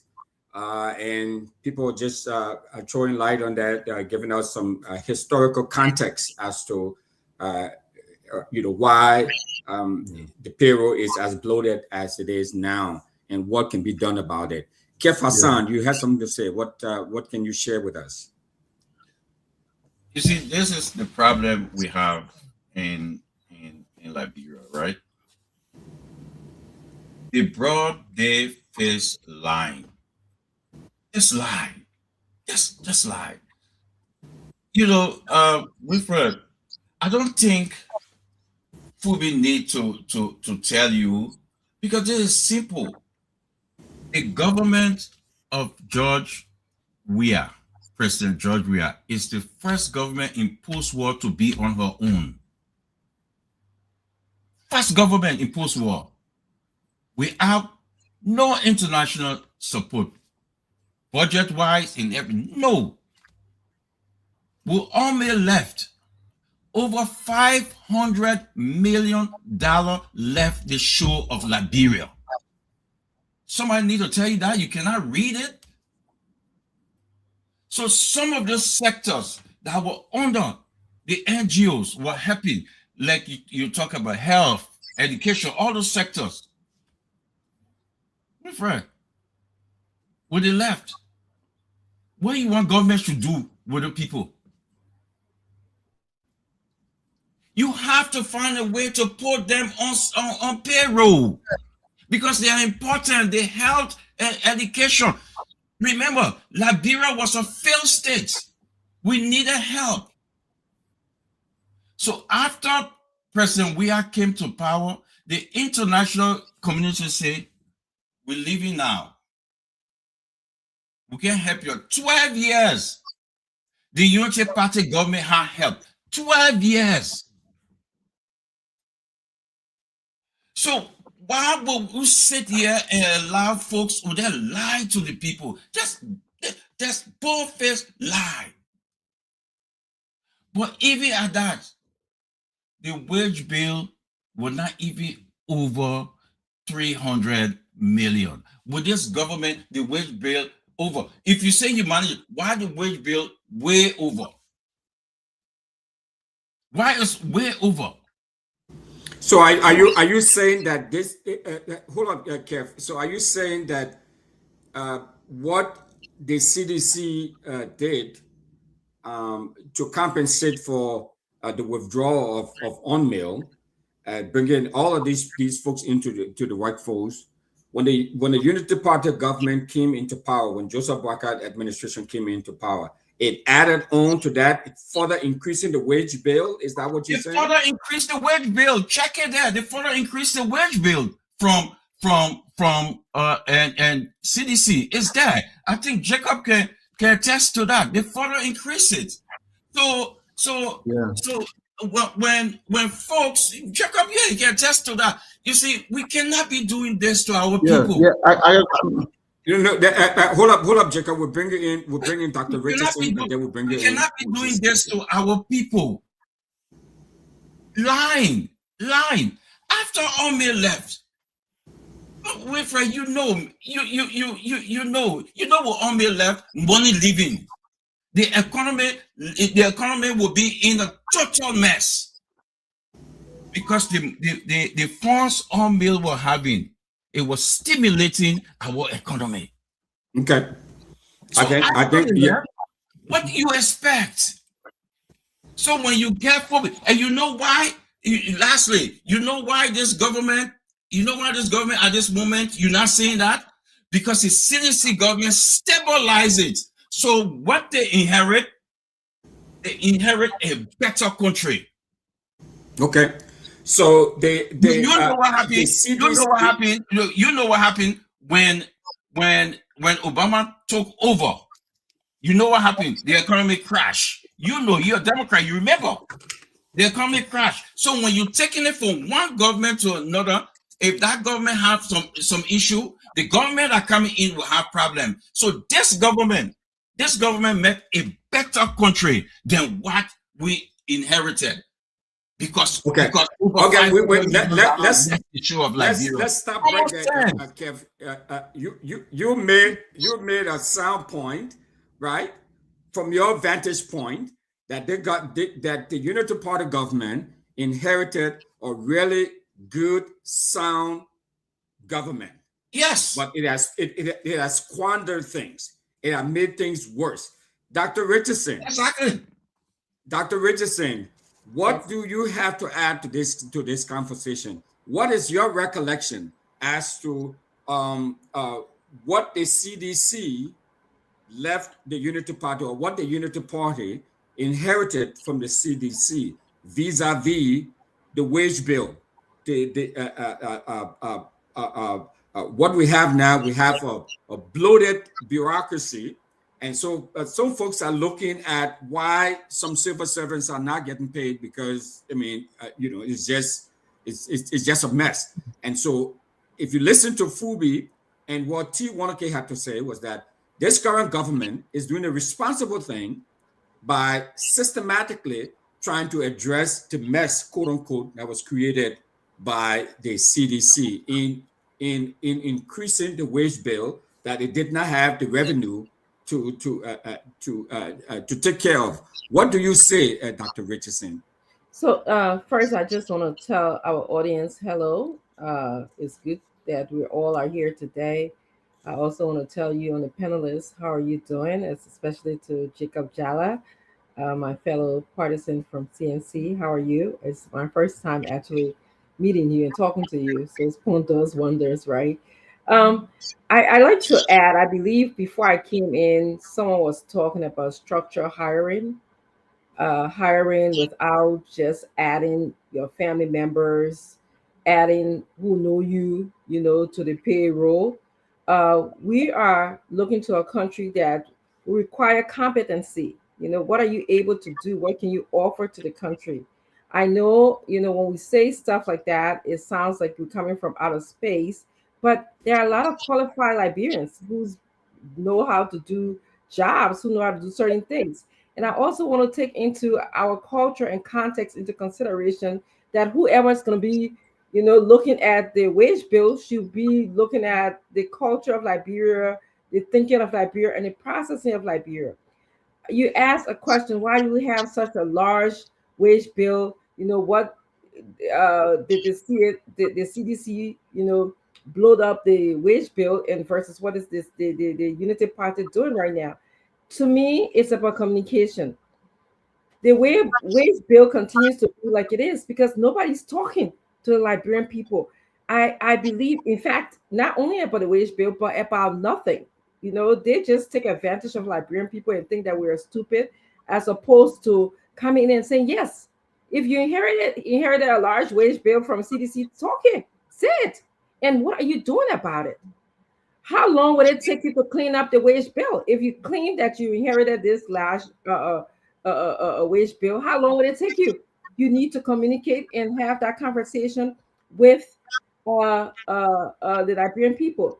Somebody said, so then what do you do?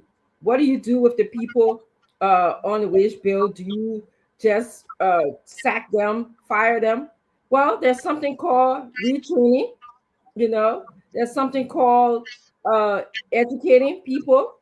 I want to make an analogy to the welfare system in the United States, but I'm also very careful in understanding our cultural context. When they were shipping up the welfare system, where people were collecting money and they were, sometimes seemingly not doing anything. They have them report in every day. You have a system. You come in and say, I went to learn how to dress for an interview today.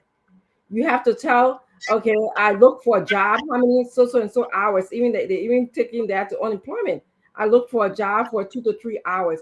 You have to report that in order to get subsidy from the government. Now you can take that contract or you can leave the contract. It's up to you. But there's something that can be done about a large wage bill, which is consuming a bulk of our budget, and it's telling us what our priority is, as opposed to using the healthcare, education, and agriculture sector, where we want to beef up the budget. We are spending time here talking about a revolving wage bill. So that's what I have to add.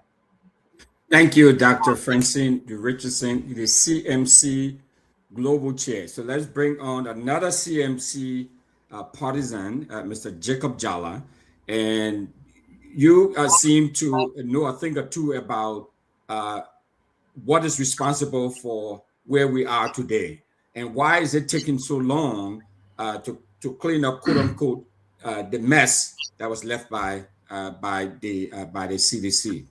Let's hear from you, sir.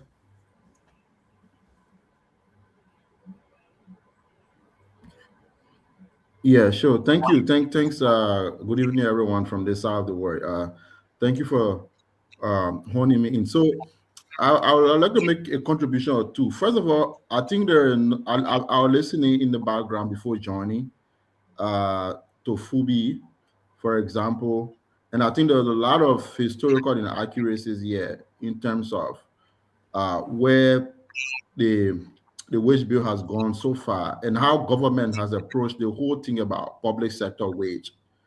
So first of all, you become extremely unfair to just jump in the middle of the story and cut off a massive piece of the story. First of all, if you look at the way the direction of travel of public sector wage in this country, you know that public sector wages started exploding under the United Party when Joseph Boakai was vice president of this country. So by 2017, the last fiscal budget was around $563 million. Of that amount, $296 million alone was consigned to public sector wage. So that's already over 50% of public wage. If you add goods and services to that, your percentage keep going up. So we already were on a very, very unsustainable path in terms of the way the public sector was exploding. And the Unity Party as a team didn't know what to do in terms of solving that problem. Because the idea definitely has always been back the government, more and more people, because that's a so-called easy road to take. And then you collapse, essentially you kind of break the government because you add more weight than the government can actually carry. So those are some of the issues. Now, when we came to the CDC, when we came to the CDC, for example, of course, factually speaking, that situation continued. Kev talked about, over like 6,000 or more health workers had to come on the payroll. We had a USAID FARA program that was paying for health workers, allowed that to come. But also there was a little bit of inefficiency also because, of course, fairly speaking, there were people the CDC brought on board in government and continue to increase the wage. So public sector wage continue to go up. At one particular time, it's around $330 million as part of the national budget. Now the United Party is there. Okay, United Party came back to power. Are they fixing that problem? No, because if you look at the current wage this year and come here, you see public sector wage as a fraction of the budget is going up to $350 million. And you see United Party people adding new people to the public sector. So it's obvious that there has not been any solution, and the UP doesn't seem to have the solution to also deal with public sector wage and how to really efficiently run public finance away just from bringing more people on the payroll. And then all they are listening to the CSA boss, and somebody was asking and challenging the government, saying, oh, the government are creating more jobs. And the CSA boss reference how many people they've brought as CSA onto the government wage. And I think that was from Joker. I think that was a gross level of misunderstanding about what it requires to create productive employment and job in the economy. When we talk about jobs in the domestic, in the economy, we're not talking about government employees. We're talking about private sector jobs. Because the more people you bring on the government payroll, you expand government wage, the poorer the country becomes. That the first test of any country, whether the country is rich or poor, how many people the government carry on their head. If you come to Liberia, you see government is single largest employer. If I'm speaking to you now, government employees going up to 80,000, right? I think it was 74,000 around CDC time. It's going up to 80,000 today. So the the government obviously added on to the to what was already a bloated public sector workforce. It sounds like the government. Okay. Yeah, they've kind of added more gas to the fire by adding more and more people to the wage and making government more bloated and more unsustainable. And that's the reason why we look at a 1.2 billion budget. That's the reason why the budget looks like that. It's a very fat budget. It's a very obese budget. It's not a budget that is investing substantially into the future of the country or into productive investment, into expanding agriculture. Look at agriculture budget, right? 13 million or so. Because all of the money has been crowded out in paying for expensive government bureaucracy. $350 million, even more than that, because the government is adding other personnel wages on some line items in the budget. So the actual wage is over $350 million. And you spend around $150 million on goods and services to run the government bureaucracy. You look at the security budget, go around $100 million. I have to say we're preparing for some kind of invasion across the border, Guinea Cameroon. So you see all kinds of wrongful investment. That's why the budget looks like that. The budget is but you have to agree, though, Jacob, that in times of peace, you have to prepare for a war or any sort of eventuality, though, right? So I mean, you can't just say that because we are at peace. It means that we can't prepare to ensure that. But to be honest, there's no kind of credible threat across either border that Guinea is going to march troops across the border to Villa, bro. That's not there. And besides that, the best kind of security is actually human security. It's not like trying to put guns and things together. I mean, the more we're not able to invest in the basic services to improve living standard for our people, to create jobs, to expand agriculture, that's the greatest threat to security we have here: youth unemployment. So you don't have to worry about people marching across the border. That's not your worry. Your worry is how many young people today that are hopeless that are unemployed. Great point. I mean, yeah, they love that. So great point, Jacob. I think you made a great point. The threat environment, you said, is low. So we need to divert our attention to ensuring that we have a lot of young people, a lot of youth employed. And if we don't have a lot of youth employed and we have high unemployment in the country, that in and of itself is a security risk. So, I get that. Very good point. So what I think we do now, I think we've exhausted this, except if we have something else to say. I mean, Fubi, I see you grinning. Except you want to add something, because I would like us. If I can make one last point before we move to Fubi. Yeah, go ahead, Jacob, and then we'll bring in Fubi. And that last point is that's the reason why, to learn on it, that's the reason why great people like Dr. Richardson, Musa Abel, some great Liberian has put together to organize a movement called CMC. And all of the discussion, I've spent some time with Mr. Bility and some of the great actors in that movement. The great idea is to try to find the courage to change that path that we're on, unsustainable government, expand the private sector to begin to solve some of these great problems that these two parties have actually failed to really address over the past at least 20 years. Thank you. Fubi, you wanted to chime in before we move on? Yeah, look, so Jacob, you guys can start to spin. I understand your terrain you on right now, but look, put your CMC agenda, but don't give wrong information just because you opposition. The points that I made, I said CDC harmonization process was rob Peter to pay Paul. Madam Salif's approach to the payroll, to the government payroll, was firstly to downsize people and have a small wage, a small civil service base, but pay them well so that they can be able to tackle the act against corruption. That was Madam Salif's approach, and I'm sure he even working in that government. So reduce the number of employees and pay them well. So Madam Salif used that approach.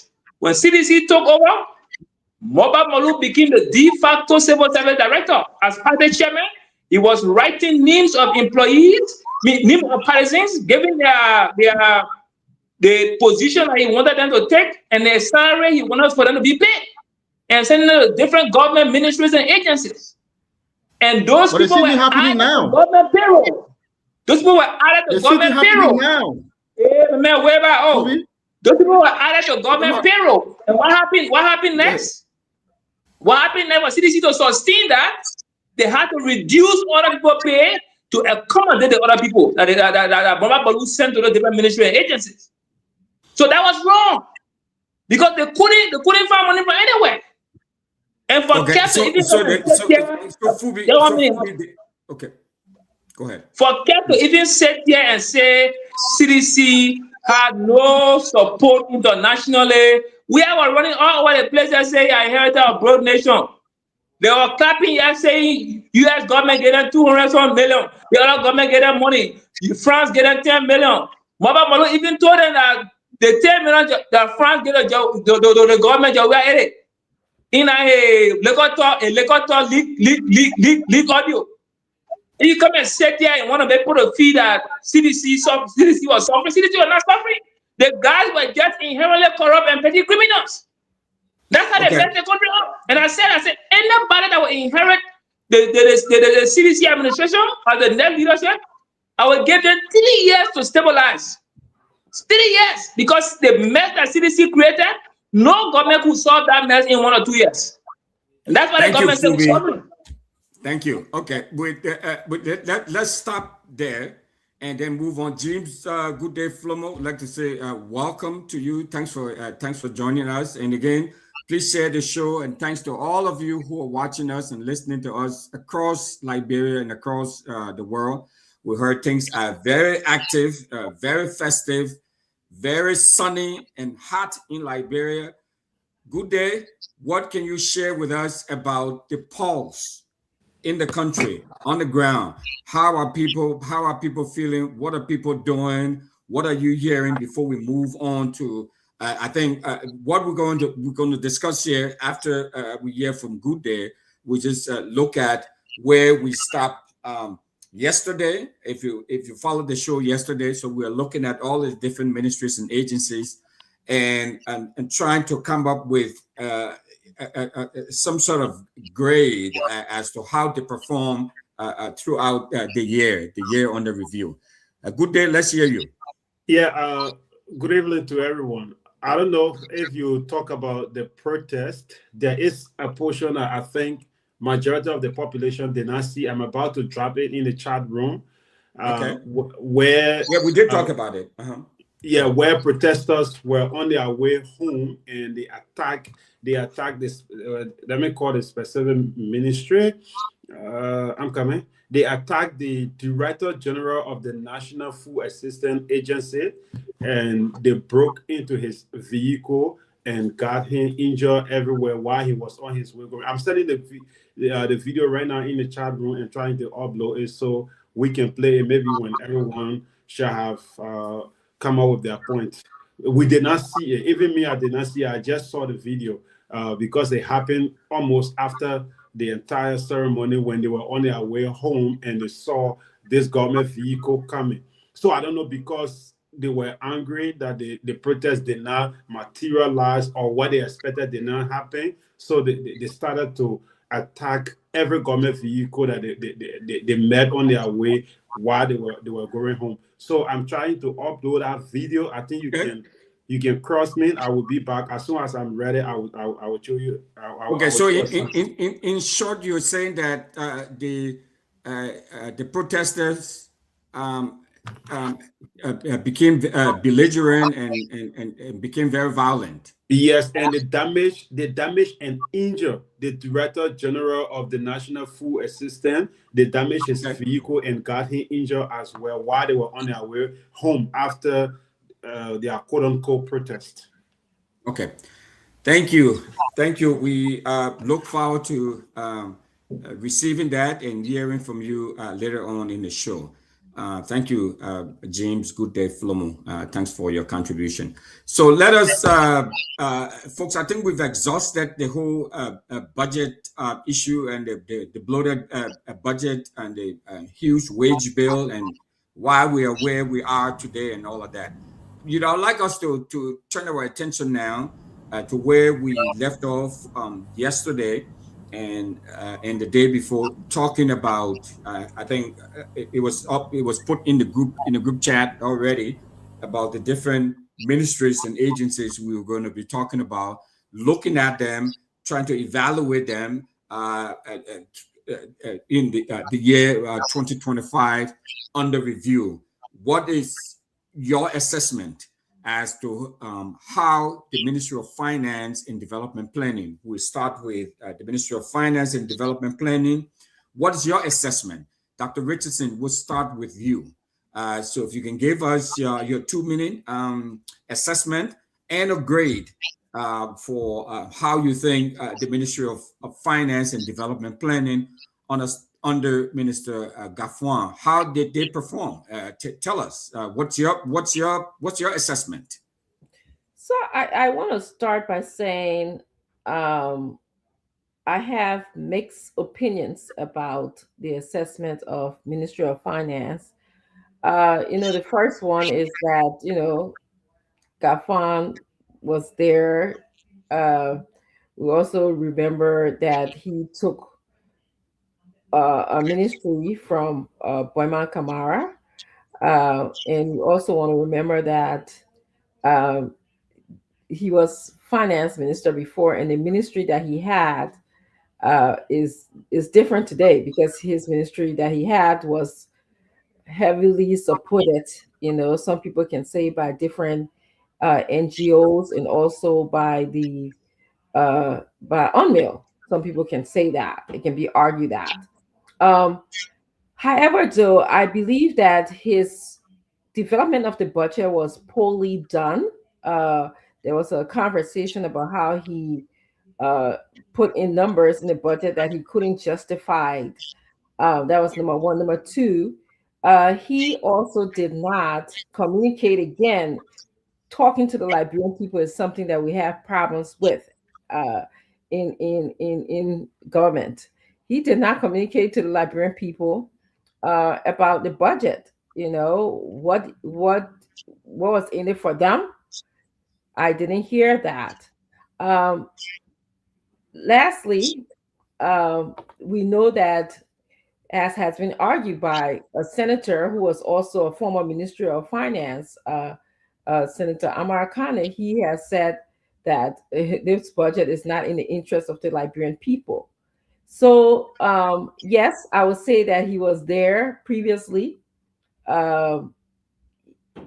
He seemed to me perhaps know some of the workings of the government, but I don't know if he is actually doing justice for the Liberian people. I don't know if he has a robust plan as to how we transform our country.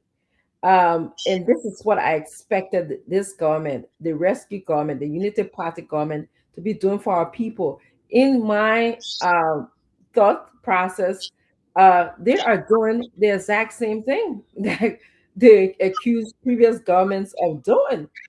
They would get these budget that, I don't know, there are some arguments about copy and paste budget that you just get and you copy and paste it, but no, we want something that will be so robust in transforming our government, and that will be more in the interest of the Liberian people. So that's what I have to add.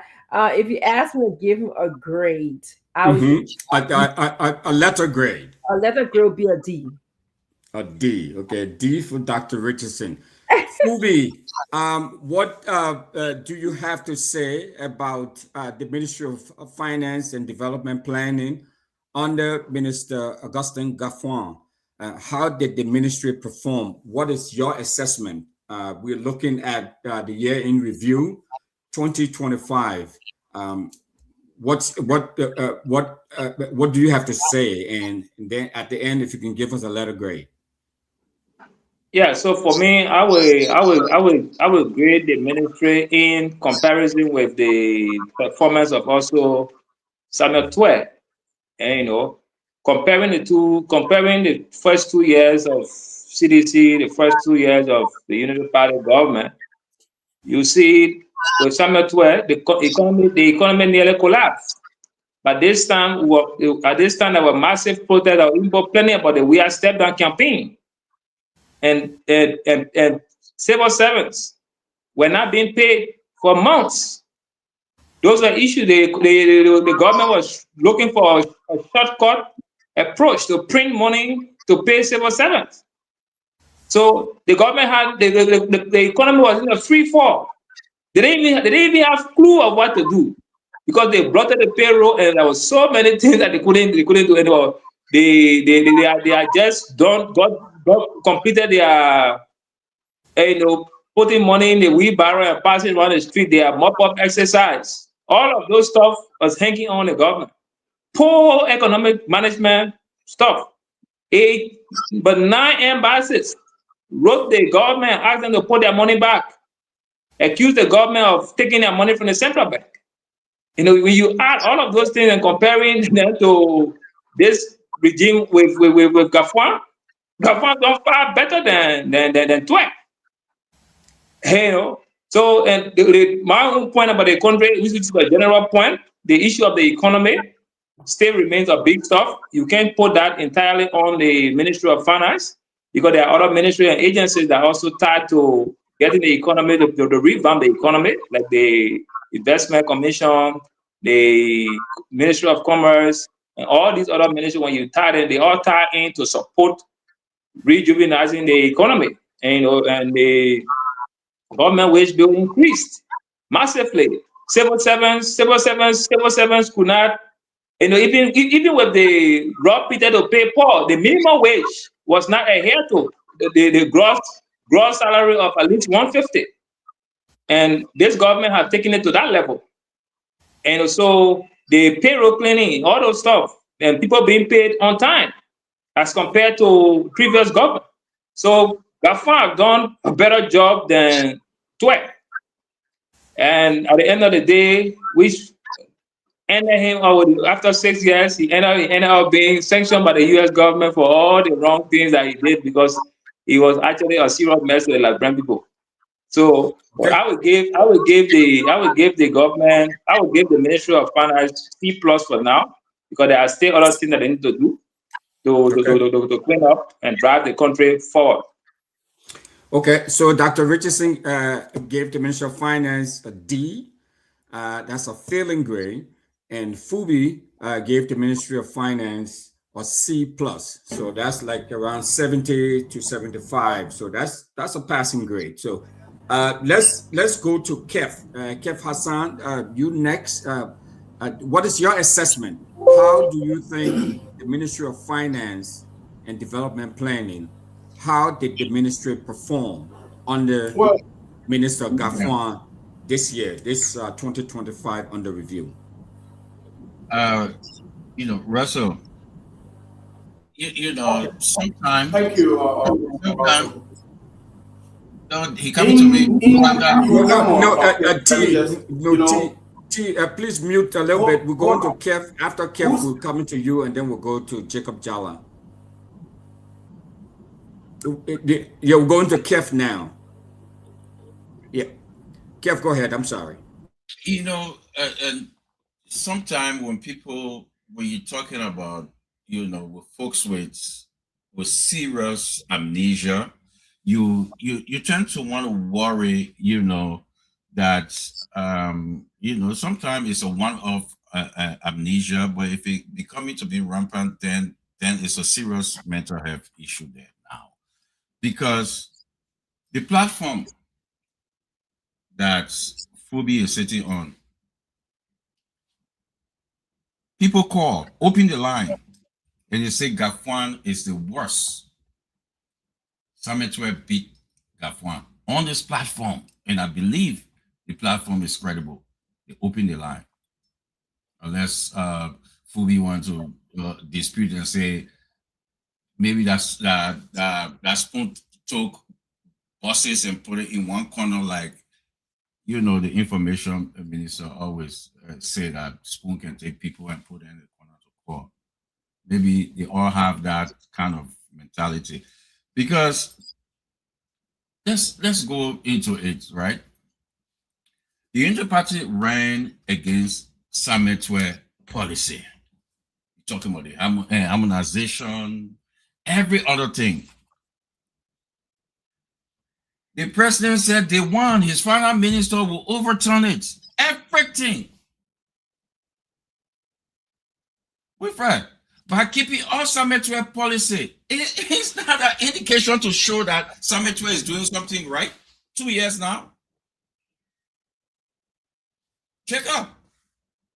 You keeping everything Sametwe put in there, everything. Then you say he did worse. You know, if you come in, right? If you come in and take out everything Sametwe put in there, then you put a brand new policy in there, right? Then we can come and say, Sametwe did worse. That's why we took the harmonization out. That's why we take everything out. And we brought in our new policy and it's working. Hey, man. Just to keep talking. Oh, Sametwe is the worst. How? I put the draft in the chat room. I wish and Goody can put it up. Somebody can put it up and see the trend, and see how worse under this government the wage bill, and see it and see how it claiming. I put it in there. I'm not like Phoebe that's talking yappy. I put evidence. Put it up and see it. You see, where we come from, when we say the person is doing bad or the person is worse, we're not going to use anything of that person. Nothing. If I say Winfred Russell is doing bad or any policy, I'm not going to subscribe to anything because I already say you bad. I'm bringing something fresh. And what I bring in fresh in there, I will show by evidence and say what I brought in there is working, but nothing. How can you give Gafwan a passing mark? What the people themselves on this network, with Stetson open the line, they fail Gafwan. Nothing. Summit 12 policy is working. That's why he's not changing it. Until Gafwan change it and put in his own method of bringing the country forward at this moment, so long you're using what Summit 12 put in there, you're using Summit 12 instrument, Summit 12 is doing great job. He did great job. Because I would change, if somebody's doing bad, I would change it. That's the definition of bad. When you bad, I change it. You change bad to good. But if you keep that bad, it means that bad is not bad. It's good. So the people spoke on this network, and we'll go by these people. That Phoebe, thank you. That he politics, talking about Molu or those that June 7 kind of wacko talk there. Those things don't fly anymore. This is seriousness now. This is serious business. All right, Kev. Thanks for your assessment. So, what's your letter grade for the Ministry of Finance and Development Planning under Gafwan? It's not in the alphabet. But man, you pick something now. It's not that. If I get a man, F say it's better. It's not that. The man is using Summit 12 brand. What Summit 12 left there? That's what he's doing. Basically, he's getting free money. He's not doing anything. He even tried to make it worse. Nothing. Okay, so Kev gave a letter grade of F to the I say Ministry sign the of. alphabet. If you want to take F, take F. But that's the lowest we can give now. It Kev. worse than that, my brother. It worse than that, my brother. Okay. Okay, so All right. Okay. So we were we'll give him an F. T, hang on a second. Just like to say, if you just say NG, say NG. So if you just The man's supposed to get the man's supposed to get NTR, NTR. Thanks, guys. Okay, if you're just joining us, we'd like to say thanks and welcome to Spoon Talk. And please share the show. If you're out there listening and watching us, we are very grateful that you can join us this evening. We'd like to say Merry Christmas to you all and Happy New Year. So good day. I think you brought in some information for us. Before we go to T1OK, what was there something you wanted to share with us before we move on with our conversation? Yeah, thank you again. I think we can continue with the grading later. Like I said, today we watched the stand protest, quote unquote, the opposition protest. And at the end of the day, an official of the government was attacked. A minister of the government was attacked. That is the National Food Assistant. And they broke into his vehicle, got him injured, and took away the payroll of the agency. They took away the payroll of the agency, and the Liberia National Police had to report it to the Ministry of Finance, and the Ministry of Finance mandated all banks to block the employees of that particular agency because the document now is in the hands of those protesters. And I have the video here. We can play the video, and then I'll call the Director General so you can talk to him. We can ask him what happened, and he will explain. As of now, the police is looking for the main perpetrators, those who led the attack on his vehicle and him. The police is now looking for them. Those you see in the red circle, they are currently being searched for. This is the youth chair of district number 10, Moserado County CDC. The police is currently looking for him. Another group of people. These guys, I don't know how they went. This is a clear indication that they were prepared for what happened.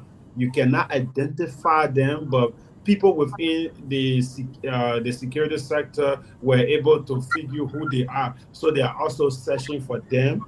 And okay, okay. So okay, that's what we do. Okay, yes. Just let us just close this one, this round. Let us go to T1OK and Jacob Jala, and that will be the end of this, and then we move on into that. So we just have two more. So we're just keeping it 2 minutes each, and then we'll transition to this to the information about the protest. So T1OK, let's hear from you. Give us your assessment about the Ministry of Finance and Development Planning. So if you can just please share with us what your assessment is under the leadership of Mr. Gaffron. Thank you again, Russell. You know, a normal intellectual and academic process has us, you know, cross-examining two individuals who are not equal at all. To be able to discuss performance, to be able to discuss the work done by a person, you must first consider the person's qualification, their competence, you know, their knowledge base, what they are able to do, their capability. So then that puts us in a position where we have to now compare and contrast between, you know, the man Gaffron and the man Toy. Gaffron is a man who earned a master's degree in financial management from Rochester University in New York. He also earned so many different certifications, at least 3, you know, in financial management training from Federal Reserve in the United States. He has a certificate in public financial management from Harvard University. He also has executive leadership training from University of Pennsylvania. That's the man who unfortunately we got to sit here tonight to compare with Samuel Tour, who the highest level of education that is on record is the one he earned from the University of Liberia. The man who went to the United States and came back and lied to people, passed around with encyclopedia saying he got master's degree. We have challenged him. We contacted people at George Washington University in the United States. There's no record of this man spending more than half a semester. This is the man who, unfortunately, I didn't want to expose him like this. This is the man. But anyway, let's get to the substance. You know, this is the first time ever in the history of this constitutional republic where the budget has reached 1.2 billion. It is the work of Gafuan. There are some errors in my mind. The budget could have been a little more detailed, and I agree with Dr. Richardson on that one. There's certain aspects of the budget that could have been a little more detailed. It is not his place to change the material in the budget. That's the issue of law. That's the lawmaker's part. But as far as explaining to we, the ordinary people, how the budget was developed and how it would affect the lives of people, I feel like he could have done a little more better. But for me, it's very unfortunate that, you know, people feel like for political partisanship purposes, they have to make it seem like Gafuan and Samuel Toure, you know, they're on the same level. It is very, very unfortunate. This man called Gafuan is very experienced. This man called Gafuan is very patriotic. This man called Gafuan don't go and just, when people are addressing serious concerns, he's dancing around at your business or move from here, we will come back 24 more years. But to grade, okay. You know, I wanted to give him a B-, but I'll give him a C+. Just because of, yes, I'll give him a C+ because, again, we are still in the first 2 years though. I might be able to change my mind 2-3 years later, you know, but. Oh yeah, we're just talking about this year. Yeah, so I can give him C+, and I would definitely I feel like giving the other guy, you know, I gotta give him a D-. If there was anything less than that, someone to it, I'll give him a D- just because he did not have the academic integrity. You know, okay. He was we're not just discussing. We're talking about the budget. Explain nothing about the budget. Kev, just hold on a second now. We are discussing. We're talking about the year and now, T. We're talking about the year and now. Yeah. So, but anyway, thank you. Exactly. Yeah, thanks. Thanks for your analysis. On the basis of his body of work and his qualification and everything, I give him a D-. I don't know why the Liberian people are not even questioning how he became a finance minister. We're talking the Ministry of Finance Development Planning under Augustine Gafuan. So your grade is C+ or D? C+ for Gafuan. Okay, that's it. Okay, thank you. Yeah. So Jacob Jala, let's go to you with your assessment. How would you grade the Ministry of Finance and Development Planning under the leadership of Mr. Augustine Gafuan? Yeah. All right. Sure. I will try to just focus on your question because I think the previous my previous colleagues have been like kind of comparing two ministers of finance, and I don't think the question was about that. So the question about the current Minister of Finance and the way the Ministry of Finance have been working. Now, for me, my expectation about what a Minister of Finance should be doing seems to be a little bit different from what other people think, or normally what people think a Minister of Finance should be involved with. I always like to look at comparison countries like Ghana, Nigeria, Kenya, other countries, and see what Ministers of Finance are required to do under those jurisdictions, especially in the modern era, right? Ministers of Finance are expected to, implement economic policy that will lead to one critical thing, right? Improvement in living standards of people across the economy. That's our grade of Minister of Finance. I don't grade of Minister of Finance. I'm going to degree. It's irrelevant to me. I don't get interested in that.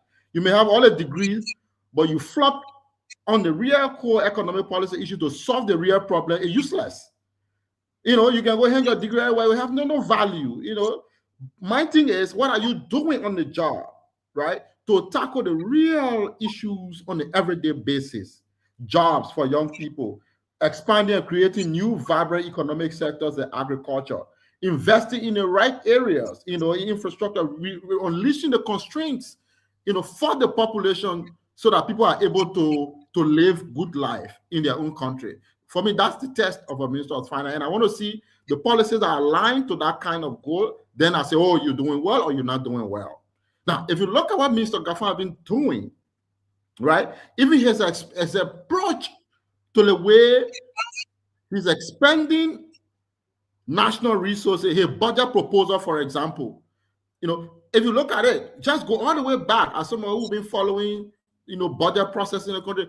There's someone saying it's like a copy and paste budget. There is no radical fundamental departure from the way we've been doing budget for the last 20 years that have taken this country basically to nowhere. So you're just reproducing the same old model that has not really delivered the results that we require as a country. So where are we going now? And people say they're happy and excited by 1.2 billion budget. I'm not happy. I'm not excited by $1.2 billion budget. Why?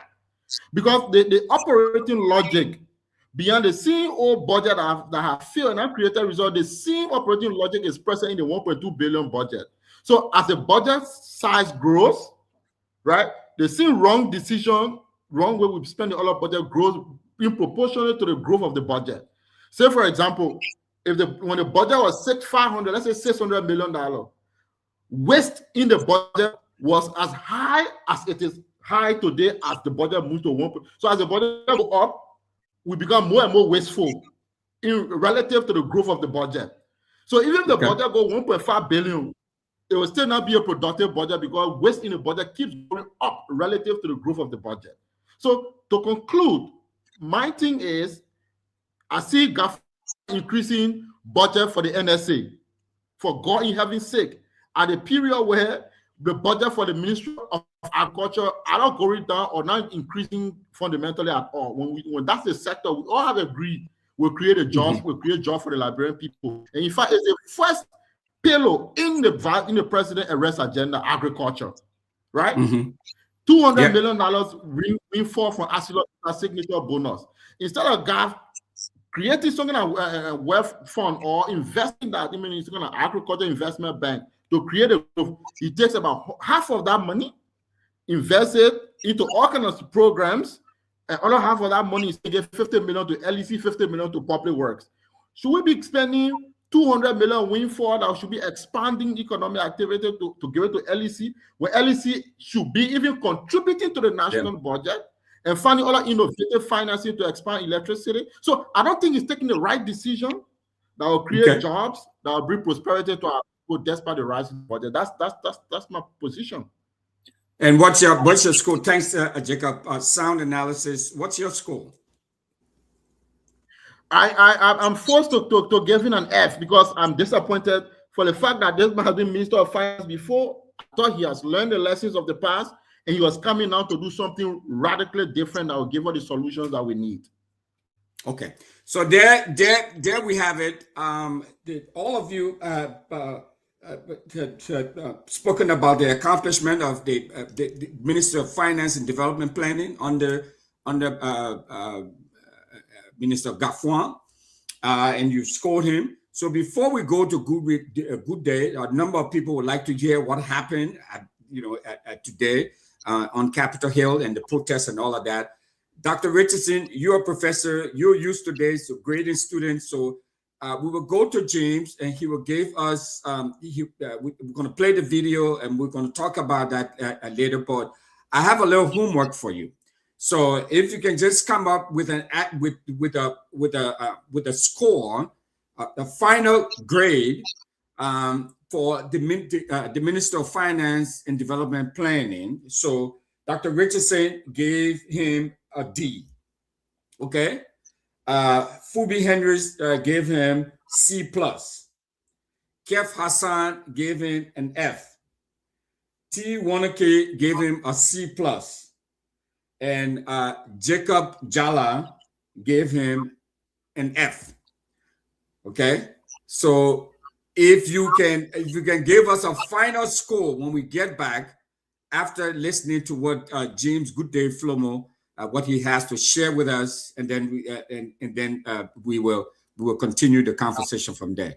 James, it's over to you, so you can. What's your own grade too? Is it a grade too? Your own grade. No, I'm just moderating the conversation. Okay. James and I give him A.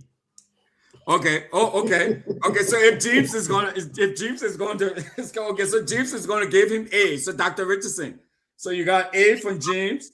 So I think I'm forced now, Fubi, to give my score, right?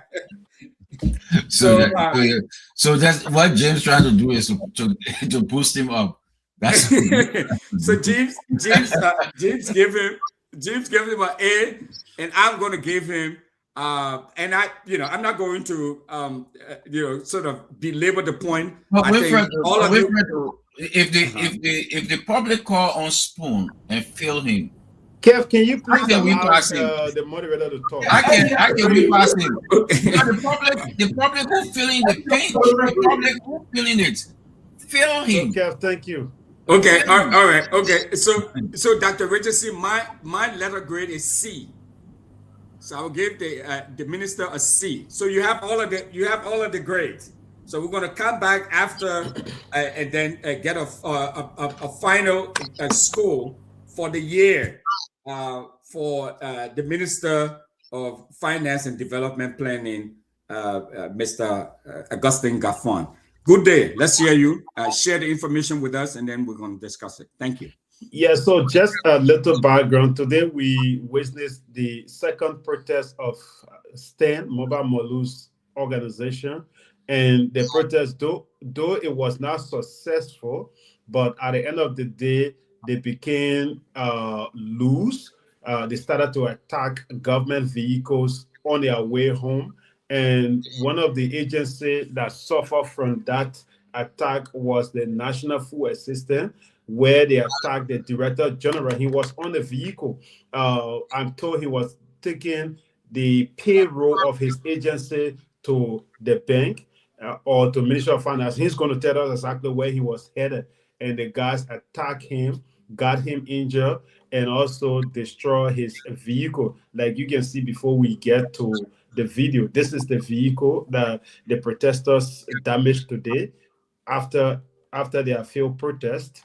And this is his vehicle. And here they attack the vehicle from all angles. They attack the vehicle from all angles. So this led to him getting injured. And here are the individual, the guy within our circle, the youth chair of District Number 10, Montserrat County, and here are the other people. So let's listen to what he said after the attack, and then we will play a call to him, and we will place a call to him, and then he will better explain to us. And how you doing, sir? Because so the traffic accident along the Jonathan Highway, I'm seeing Bruce Mile on what already occurred just now, sir? The Mobile Molu guy. Yes, sir. Yeah, I'm seeing the Bruce Mile on you. I'm seeing your share all tuned up. But I hooligan. Okay. You have to go to the phone. But what exactly happened? Was he driving or what? They get attacked because of government. Yeah, because I'm on the Jonathan where I'm seeing guys with masks all on their faces, and I seen them throwing out a stone out, but then I see you with all bruised out on your phone, and I'm seeing all on your hand. But are you a government official, sir? And what's the name? My name is Borkai Salif. I'm the Director General for the National Food Assistance. Okay, sir. Thank you. All right. As you can see, this Borkai Salif, a car got broken, and look at the bar windows all got broken. But some confused guy having masks all on their faces at the Jonathan Road. He's trying to take the complaint now as Memorial Center. Baba, tell you play everything. La government place? Yeah, government place. Yeah. But I want to bust the car. I want to bust the car. Who are you doing when National Food Assistance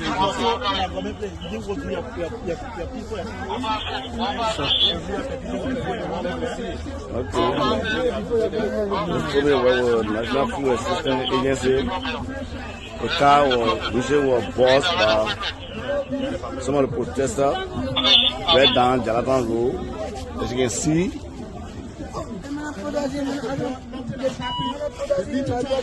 the sun glass was also bossed. the door, the front part of the door glass also burst. And then this is the rack. So that is the National Food Assistance. There were 2 attacks after. Oh, CEO, welcome. After this, they also attacked the FIA vehicle and got it damaged, took away properties. Like, CEO, are you going to call the FIA head, or I should call him? James, thank you. No, go ahead, James. I think Winfrey is doing good. Winfrey is moderating today, and I'm just kind of concerned about the protests, and I'm seeing the video and the photos you are showing. Winfrey, what's your takeaway, though? You moderating. I met you guys, and I would like to wait. Welcome, Stanton. So what we're going to do now is just wanted to just exhaust all of the information that the reporters on the ground that they have to share with us. And so James has been sharing some of this information with us.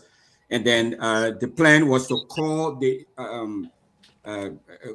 individual who was victimized apparently. And listen to him, and then we can ask him some questions, and then we. Winfrey, can I say something really though? Sure. Seriously, I don't want to take over your show. No, go ahead. Richardson gave me that bad look. Are you kidding me? Is this, no.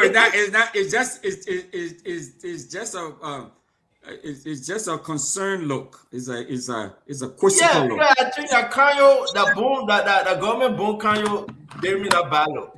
But is this something of a protest? I mean, let's talk about the seriousness before we call the director, right, Jay? Yeah. Was that done today? Breaking into cars for me, busting, and people's lives on the line? Was that the achievement of the protest? I mean, I've been so busy, but I just thought of coming on once James started sharing this thing. And Liberians, my question is that the accomplishment of the protest? Is that what CDC envisioned? Is that what mobile model and CDC decided to do? And have they achieved something? Busting into cars? I mean, what's going on? I mean, I'm just asking. Sedition, Akaris Greg wouldn't come on today. Is this his achievement? Is that what they tried to do, Jacob Jala? This is the protest that you were crying about and talking about today in the chat room, Jacob? Is this the accomplishment? I mean, Russell, I know I know you, Mr. Quee, but this is bad for our country. This is a bad image, Russell. I know you want to. No, I mean it's a terrible image. Look at what we James put it up. I'm not on my regular computer, James, but put it up. This is mobile model have to speak to this. Mobile model have to speak to this. Oh, is that the Richardson? Is this the advocacy? That Richardson? I know you from CMC. Is this something that you accept from a protester? I mean, these guys that have turned to Woodinson, gangster racing now, burning down the city. I'm just asking questions, that Richardson. Let's say I can go back and do what I was doing, but this is Liberians. I mean, how many folks out there see this thing? I see what I said, though it's not on the show. Oh, great. I see what they said on it. Jefferson Chelsea ran away. These guys cannot defend this. Nobody can defend this, Stanton. This is unacceptable. And and this was breaking news because Yekesi was on, and we started the show by discussing the protests. I mean, and he talked about, his reporting on the ground and saying how poorly attended the protest was. But when James came in, I mean, this was information that we did not know prior to starting the show and the conversation what we were having earlier. I understand. This is bad. This is bad news. But we have to do this. We got to show this to the people. This of course. That Richardson. I'm sorry. I'm not here to play this game. But how can we call for a better Liberia? You got to condemn this, Jacob. That Richardson, you got to condemn this. This is not a protest that that Musa Bedete will support, and CDC. I mean, look who in the picture here. Look at Avin Wisset. You know, sedition. Akaris Bell, I mean, was supporting this thing in chat room. I mean, how you calling it? Nobody gotta speak to this. You break it into people's cars. How can we, Dr. Richardson, you gotta say something. Yeah. I mean, I want to just first begin by saying it's all allegedly, reportedly.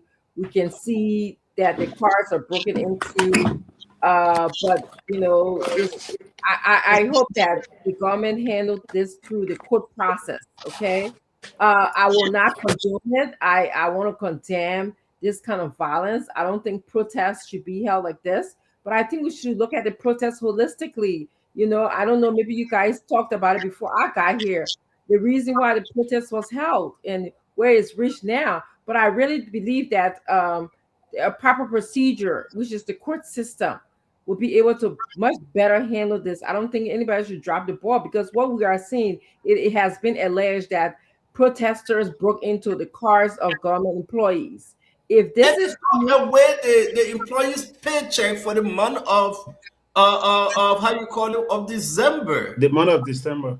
And they took away the whole payroll structure that they were going to the bank. They ambushed the car. This is an ambush. Molu got to speak to this. No, for me, how can you call this? There is an ambush. Can anybody say I'm not exaggerating? Jacob, you were in the chat room. You supported the protest, but there's an ambush. There's the wartime. There's an ambush. I mean, is this what you desire of a protest, Jacob? So let me just no. Let Jacob answer. Let Jacob answer before you move They will not on. answer. Yeah, let Jacob answer, because this is an ambush. This is not right. They will not answer one. No, but the thing is, for me, go ahead, Jacob. There are two different things you're talking about now. You're talking about people protesting. You're talking about violence. So which one we on? What brought about the violence? And I told you they will not answer that question. Yeah, no, but for me, no. Let's be clear now. For me, citizens have the right to. We are not saying you don't have the right. Is this the kind of protest you expected? No, but people have the no. Listen now. Okay, so we condemn violence in all forms now. So that's the point. But that's a different point to say I support protest. Of course, I do support people's freedom. But everybody will support the freedom is the law, right? Nobody's saying don't go stay on the street and whether you want or whether you're 50. But look at the result of the protest. Is this something that you support? Yeah, so I condemn the violence. I mean, all rational human beings will condemn violence. We don't want violence. So I think this is like the put bullet in the car. This is like look at the rock, look at the brick. Are you seeing that for me? And this is the FIA. No, James, put it back up. James, I beg you. I just asked for a few times from Russell. Let me use my time wisely. Fubi, I used to look at the back windshield. Who does that? Yeah. Bunch of hooligans. We not call mobile balloon. So who did this? The protesters. They are saying. Wait. They are saying, look at the guy that the circle in red, his head. He did it. And look at this other picture. This other picture here. These guys saying that look like they got marks on their faces. These are the guys that we are having. We said yes. They are looking for them. The LeBron say yes. But I'm saying the police are looking for them. Yes. But we have no evidence that they did it. We can't jump. These are allegations, brother. Why you want to listen to the video? Why you want to spin this thing? Somebody bust into the people car. They ambushed the car. They took away the people. They are identifying this guy. You know what? Call the director. Let's get this thing back to Russell. Now Russell will have a quiz show. I'm not going to have a quiz show. I hope I come to board and do this thing. So what I'm calling it's an embarrassment. It's a complete embarrassment. Yeah. Is this the protest you desire? Is this a comeback of CDC? Seriously? Is this CDC comeback? Why I am calling the FIA boss? Let me play his vehicle. this is his vehicle. And accusing the protesters that they smashed his vehicle. As you can see, according to him, all his belongings were stolen. He's standing right across the road. His phone and everything, his vehicle, was smashed. And you can see from the look of you can see the stone. You can see the stone here, and they used stone to smash this vehicle. The riot police officers, they have arrived. Let's see what's going to happen here. As you may be aware, there's a protest in Monrovia, particularly. So that was just a bit of what happened to his vehicle. Now we have the head from the FRA who vehicle. Did you call him, or you want me to call him? Okay, I think you can call him from your end. Yeah, let me call him. Let me call him. Let me call him. Yeah. Let me say this to you. People will get very mean, they can get very mean at the business. We are the real advocate. We are not here to be selective. If you want to do your protest, do your protest. Do your protest. You cannot bust in an ambush. And this is what Gregor Como was saying. You want protest? Come and throw your own and go sit down. But look at the breaks. I have on the phone Mr. Mohammed Nasser, FIU director. Mohammed, welcome to the show. It's good to have you. How you doing? So much. Thank you so much, Stanton. Thank you for doing your show tonight. You're quite welcome, Mohammed. I'm disturbed for real. I've been busy, still busy. But I had to come up on this show and really discuss this thing that I'm looking at. What's happening here? Can you talk to us about these guys are breaking into the cars and what transpired? People didn't know, Mohammed. I'm surprised the guys on the show saying they didn't know. But bring us up to speed. So, Stanton, thank you so much for inviting me to your show today, and I think it's a good moment to express my complete dissatisfaction and disappointment in the process today. I know people have the right to protest here, but in a more peaceful manner. And I'm one of the persons who believe that every action that you take, you must be held accountable for your action. When you decide to protest, you should understand that there are other people's rights also that are also involved. You cannot violate other people's rights as well.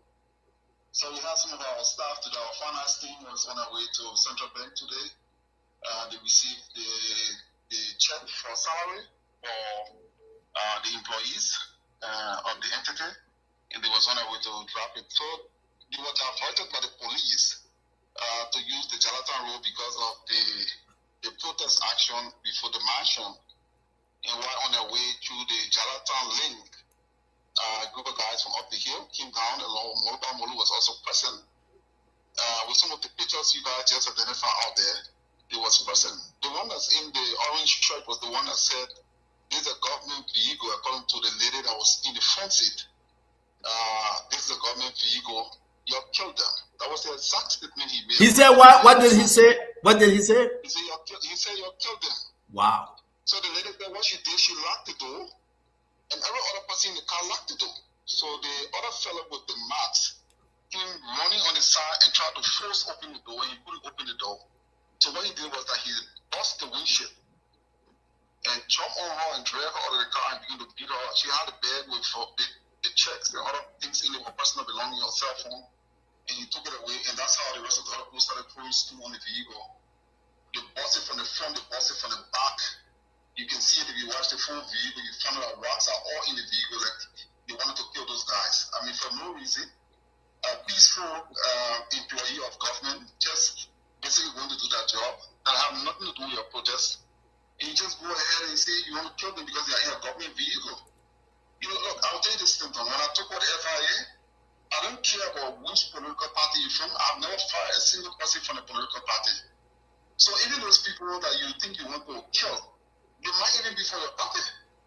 You know, and you go ahead and you decide to say, let's kill them because they ride a government vehicle. You take the kind of action on the people and beat them up. Two women, the other lady, she was at the back seat.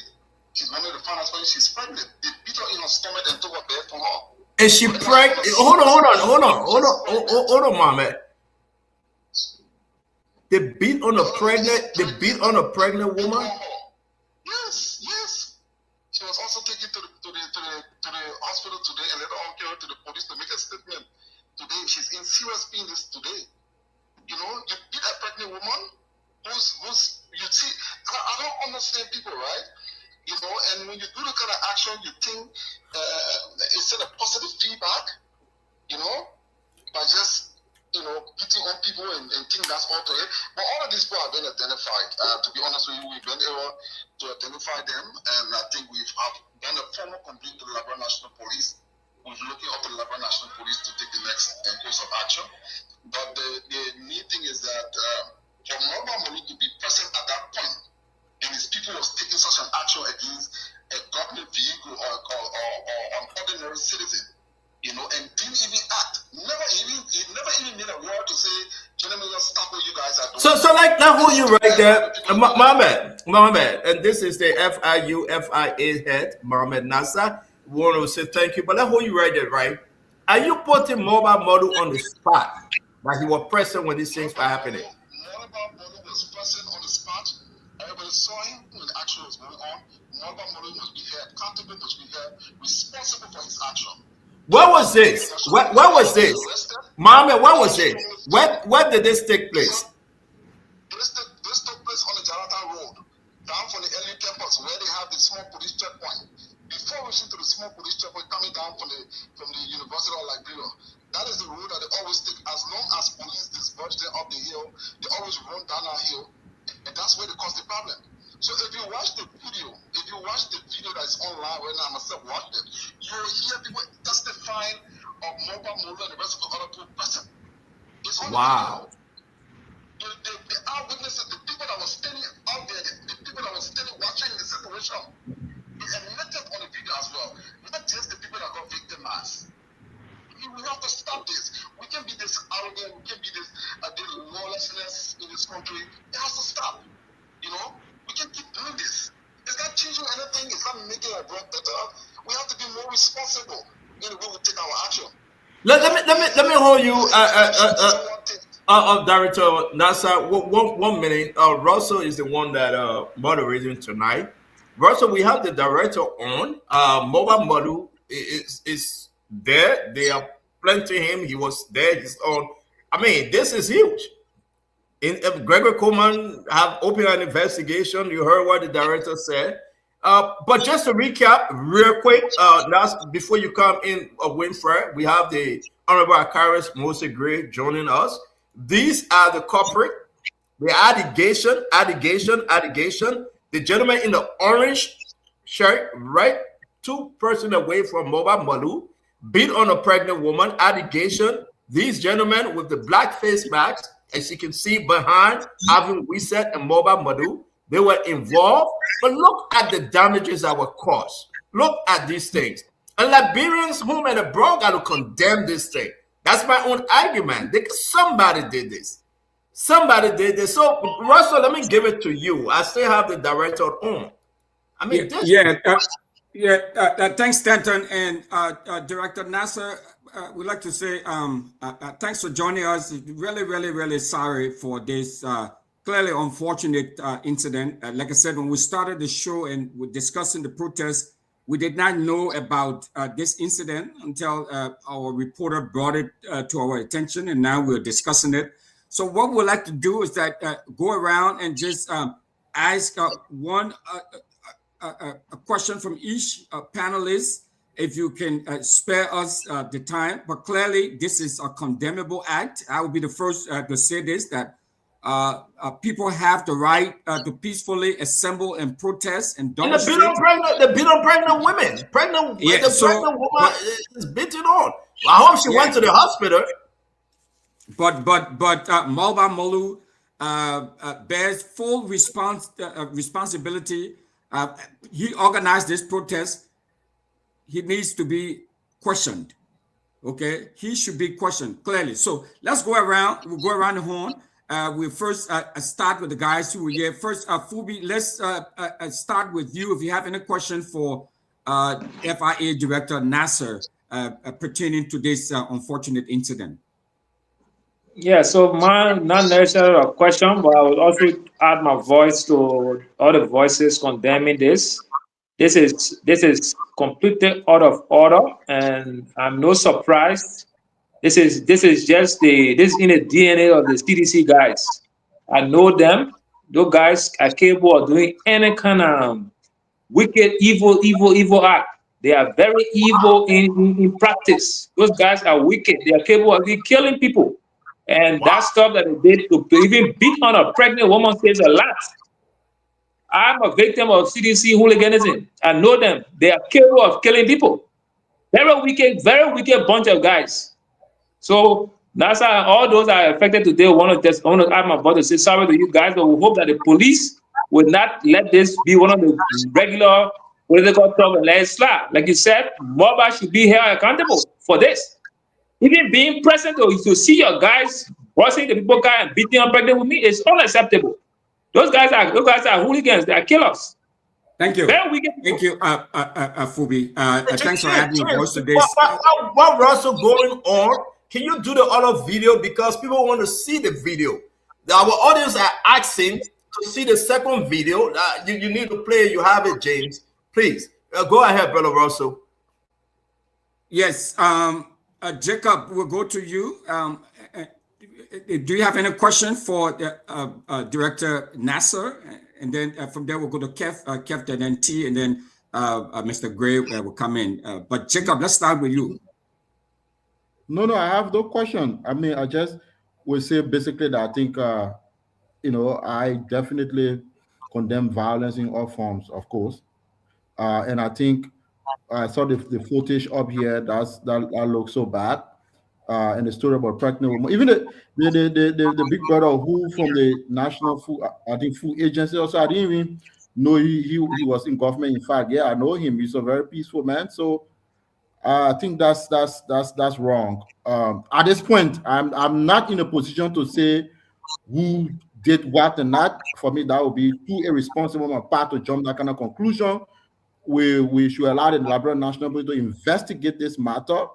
And identify individuals who may have committed crime or violence in the process and allow the law to take its course. We know during this kind of chaotic time, the possibility of crime may lie on possible sides. So we should allow the police to do the investigation. You're going to say you're not going to put blame, but we can't allow you to go with that thing. These guys and CDC and STEM brought in the protest. Are you trying to cover up because you understand? I know you're opposition. I got no problems with that. But I mean, if we bring the protest, they beat on pregnant women, we have the direct anyway. You tell your own way, we'll get to it. I mean, right, thanks. Well, you're not moderating now. You got to hold on. You're not a moderator or moderator, then you hold on. Jacob, thanks for your contribution. Kev, let's go to you. Do you have any question for Director Nasser? Russell, please protect me. Okay. No, you gotta bring in Mama Manu. Y'all want to protest for let's protect the panelists. Please protect me. Let me speak. You're protected, Kev. Okay, good. Protection from who? You're busting into people's car. You ask for interruption. No, you busting into people's car. Then you ask for protection. You have to hold on, man. You said that you know the pilot kill people here. You want to hear? They kill people. Okay, let's you gotta show respect on the show. You said that you kill people here doing the campaign. You busting into people's car. You busting into my right. You're talking about protecting. Great. I think you are proving that you're. But Russell, go ahead. That Russell moderated. Russell, go ahead. No, are you the one meeting the buy now? Okay. Russell. Yes, go ahead. Russell, protect the gift. What tell people in Lower Canada you want to rubbish here? Wait. Honorable Gray. You're listening. So be frank, that matter wait. Okay, I'm listening. Okay, let me say this. I dare anybody on the platform. Every day you dare somebody. Look at this guy. Every day you dare somebody. Order, man. Stand on order. Stand on. Kobe was talking. You did not interrupt him. Please, let me speak. I dare anybody on the platform to show footage of those three gentlemen stoning that car. And I dare anybody to show any pregnant woman. But you know what we can show? We can show the police beating on women and naked women. We can show that picture. Beat and naked women. You can show it. I dare anybody to show those three gentlemen with racking the hem and busting that car. Kev, do you have any question for? We say get NASA on the call. Let me finish. That man is a bloody liar. I will not ask you a question. NASA is a bloody liar. We're not going to insult him. How are you guys talking? You gotta win. You say I'm a big crowd. Wait, NASA. Wait. Careful, I beg you. Careful. You say you're the pro. Kev, you still get it. You moderating? Simple question. If I say wait because we get call coming in, hold on. I get mobile model calling. Mobile, I know you're watching us. After NASA will bring you on. I wanted to bring mobile on. You was calling, but you interrupted. Guys, wait 1 minute. After NASA will bring mobile model on. Mobile, I think you got it. We'll bring you on, sir. Kev, continue. So what we're asking for, Mobile, just 1 minute. I have Director NASA on. When he's done, I will bring you on, please. Okay? All right, thank you. Go ahead, Kev. It's just simple.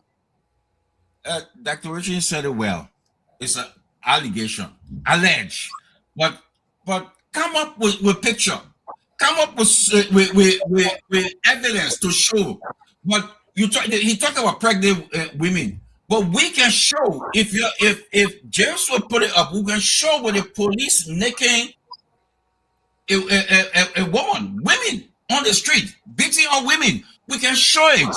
Like Grace said. But Kev, we're talking about today. Let's just today. That's today. I'm talking about Winfred. Today, police beating on and naked women. Today, you can show it. You know, Unity Party are very good at flipping things. They did that during the election. That's what Grace is saying. They kill people and they come back and they say that CDC. We have all the pictures. All Stanton can do. We got NASA on. Let's continue with the. Let's continue with the guests. Let's continue with the guests. Okay, Dr. Richardson. Yeah, Dr. Richardson, do you have any? Honorable Gray will come to you after. Dr. Richardson, do you have any questions for? I don't have any questions, but I join many others who have expressed their concerns about condemning violence in our country. Definitely, we expect civilized people to behave in a different manner. Anybody who has any kind of empathy will not be breaking into other people's cars and stealing their property, as alleged. On the other hand, I will not want to generalize and say all CDC people are killers or they were, they are hooligans and all of those things. I will not generalize that. I will look at the situation contextually, and I think let the court system handles who is, who is acting in a violent manner. That's what I would say. Thank you. Thank you, Dr. Richardson. Okay.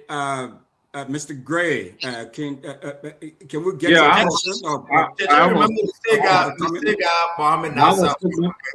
Our statement to NASA, the statement made by NASA first and foremost is from the second or third person point of view. He wasn't on the spot. He's narrating what he heard. And the way he narrating as if to say he was on the spot and he saw it. This is my district, and I live in Jalasta. I'm speaking to you from Nan Street. It's unfortunate that NASA will make a reckless statement targeting Boba Modu, that you were on the spot, that a violence took place, he stood up and said nothing. That statement is reckless and useless. It's a Unity Party statement by NASA. I know NASA very well.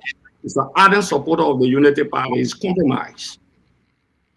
To sit on this show tonight and say mobile model was there and people were in masks, and there's no pictorial evidence of those individuals where people get iPhone passing all around cell phones all over the country, taking pictures right down Jalastan. People had camera going live. There's not a single evidence to show that mobile model or those in claim that were in masks at that place. Not a single evidence the way that Bureau looks. That is a reckless statement by NASA. And Fubi, I want to tell you this. Unity Party people right in your district, Joshua. They killed someone right in Lofa County, Tama. He was killed, he was murdered. And you want to talk about CDC? CDC never stage a protest. CDC does not run away from taking responsibility for her action. Stage a protest, whether you have people who from CDC or Unity Party or other political institution in that protest, is their fundamental human rights to do so under the Constitution of the Republic of Liberia. CDC never endorsed, nor the CDC go public, endorsing a protest or asking its Palestinians to go there. Those who went there, they are Liberians. And they cannot shy away from that. Nobody can stop you. Even President Boyka went to a protest action at the executive mansion. Ure went there. They didn't say that our Unity, the Secretary General of Unity Party was there. Okay. It was where the chairman of Unity Party was there. It silenced and beat my imagination for people to say that CDC, CDC ran after me because Flopo flock you in District 9. So everything that CDC, everything CDC. I want to say to you today, it's an exaggeration by NASA. I walked down Jarlastown today. You see me. I came late on the show because I just coming from there also to get first-hand point of view. Those who are on camera and talking, they are Unity Party supporters in the Jarlastown other community lying on Mobake Molu. There's a calculated attempt on an alibi that will be used by the police wanting to arrest Mobile Molu, Alvin Wissel, and other people. And Mobile Molu is reporting that is shot in front of his gate today. People went help us get up. There's eyewitness account. We need all of those things. Now for people to come on this show and exactly rate. Thank you, Mr. Gray. So let's Mr. Nasser, Director Nasser, are you still there? Do you have anything to say? And then we'll go to Nasser. He's on. Let Nasser speak. Yeah, Nasser, let's hear you. Do you have anything to say? Thank you so much. For me, I really don't like to get on show because of the kind of work that I do. Because I got this call, I have to respond to the call. You compromise already. The way you spoke. Great, you got to show respect to the caller, please. Don't do this. Great, you got to show respect to the caller. You got to show respect to us. You got to show respect to the caller. You don't do this. You're not a moderator yet. Great, you got to show respect to the caller. You are not a moderator. Great, you got to show respect to the caller. You are not a moderator. You don't know who moderator is. I just did the moderator thing to you. You got to show respect to the caller. Moderator, take over. Stop interrupting. Stop interrupting. Go ahead now, sir. You gotta stop talking. Well, you gotta stop interrupting. You gotta stop interrupting, Greg. You will not make it. You will not make it today. You gotta stop interrupting. You didn't go for protest. Then you say you went to assess after protest. What kind of coward are you? You run away from the protest. Then you say you went to assess after protest. Assess what? After you're crying in your passion hole, you were scared to go outside. Then you say you went to assess. Let hear you, NASA. NASA, let hear you. As I said, I don't like to get on this kind of show, but I'm on it tonight because we have our staff being victimized by people who claim to be protesting in the interest of if you get there, let Gary kind of show, they'll leave now. Cat, you gotta show the man respect, my man. Kev Hassan and this guy, I don't want to dignify before you because I know your character, I know what you're staying for. I want to go directly to the issue, and that's what I'm on the show for, right? I'm not on the show to argue and debate with some of you because your mentality, the way you think, the way you behave is so little to the extent that don't even express it, and I'm not going to follow you on that. I'm here to discuss the issue. And the issue here is that these people vandalized the car, they beat on those women, to the extent that even a pregnant woman, they beat on her, they took her bags for her, wow. They took all the checks that she had with her, and they dragged her. And that was very bad. The case is that the police, as I said, we have filed a complaint to the Liberia National Police. The Liberia National Police will take the necessary action that they need to take. I'm only speaking on this show because our car was vandalized. And it's not only our car alone. There's another government official car as well. Similar incident happened to that particular car, which is unacceptable. So let's talk about why they took away, NASA. What was in the car? What was taken away? Joe was on her way to the bank to deposit the salary checks for the employee, and they took away their bags with the salary checks in the bags, along with all their cell phones. Even to the extent that the driver, they charged his pocket to take his phone from his pocket. That's to the level they reach. I mean, complete looting, complete gangsterism, complete armed robbery, broad day armed robbery they carry out. These are people who claim to have character,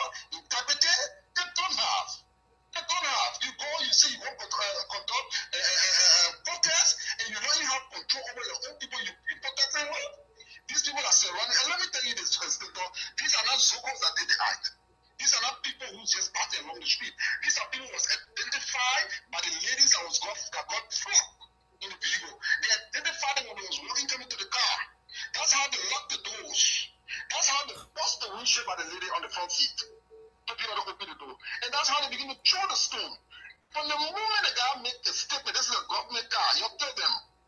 So riding a government car is a crime? Mute. It's riding a government car. It's So, so that salary delay now they put it on the protester. But Kev, way back. Kev, that salary delay, man. Kev, you gotta stop, my man. Kev, you gotta stop. Kev, it's not salary delay. Y'all beat on pregnant women, okay? Y'all beat on pregnant women, and that's salary delay. The man is not here to put for. Now the man is saying the government are paying.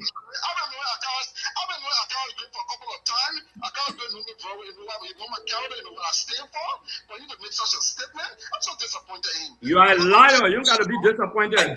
Great, you gotta give the color, show them respect, please.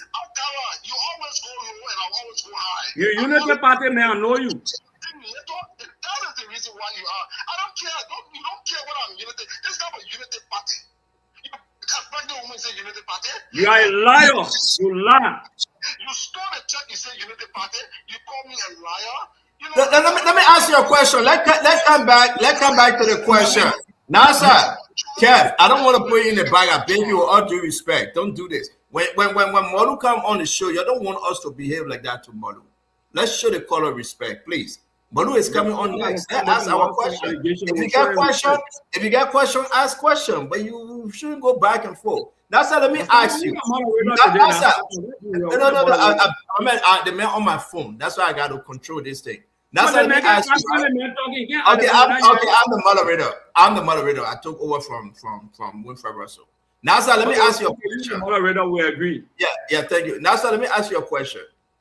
Were mobile model on the scene? Yes, they told me the ladies that was in the vehicle that got beaten told me that mobile model was on the scene. Even the video, when you watch the video of the people who came around during the investigation, they admitted that mobile model was standing on the scene. So there was no argument because everybody saw him posting. You saw him? You lost it there. Okay. All right. So let me bring back Russell. Let me bring back Russell. James Goodey, can you put that video up before we speak to mobile model? If you have that video, can somebody share with us one of the specific video? It will help us. Ladies and gentlemen, this is Spoon Talk. Thank you for following us. I know we were talking about other issue. Russell was talking about Green News Ministry. But what transpired today is very damaging. It's like our country will be on fire, people breaking into cars, busting car windshield, and this is huge. So, Russell, take it away. If you want NASA to call back, take it away, Russell. Yeah, thank you. Thank you, Stanton. And again, if you just join us, this is the Spoon Talk. We got some breaking information that was shared to us by our reporters on the ground. So we'd like you to please share the show. Mr. Mohammed Nasser, thanks for joining us again. And we'd like again to emphasize that we're sorry for whatever violence that may have been meted against you and your group there. But we tried to get to the bottom of it. I think others has also said that the police will be out there and we call on the police to do a full and thorough investigation of this matter. James Goodday Flomo, do you have a video for us to put out there? Let me show Molu video. Yes, I have the video, but give me a few minutes. I'll put it up. Okay, so hold up a second. We pay by the police. Yeah, Mr. Nasser, do you have any final words for us before we move on? I just want to say thank you so much for calling me on your show, and we'll look up to the Liberia National Police to do the investigation, the full investigation, and they will come up with the findings. We wanted to get involved to ensure that we have this done. We finally have reported the case to the Liberia National Police. We have also done a communication to the Ministry of Finance as well to be able to block those checks. So we're taking necessary action when it comes to that part. But I want to say thank you all for allowing me on your show tonight. I appreciate it. Thank you. Now, I know an investigation is ongoing, but just quickly, do you by chance have an estimate as to the financial damage that may have been caused? Oh, sue that man for defamation of character. That matter, man. The vehicle is running at the Liberia National Police headquarters. It's being parked there, so that's where it is. So we haven't made any terms of that aspect. So the police have taken a statement from the rest of the other people. So we hope that we can be able to hear a lot more from them. Thank you, sir. Okay. All right. Thank you. Thanks for your time and thanks for joining us again. Go to the bank and cash somebody check. Hey, my friend. Hey, my friend. They got sick. You gotta get loud. Thank you. Bank and cash somebody check. You know how to laugh. If Malu were on the scene, camera will not be there. Thank you. Kevin, you continue. I will kick you out when they see you can, you bring you back. So, can you share the information with us? We want to have one moderator now, guys. Let us hear the Polish politician. All right. So, ladies and gentlemen, if you're just joining us, we are discussing the aftermath of the protest that took place today. Stan had a protest today, and sadly, for at least what we're seeing and hearing, there may have been some violence that took place at the end of the protest. So we're trying to get to the bottom of it. So James, good day, Flomo. If you can please share that video with us. Yeah, if you have it now, please let us know. In about 3 minutes. It will be ready. Okay, so it'll be ready in about 3 minutes.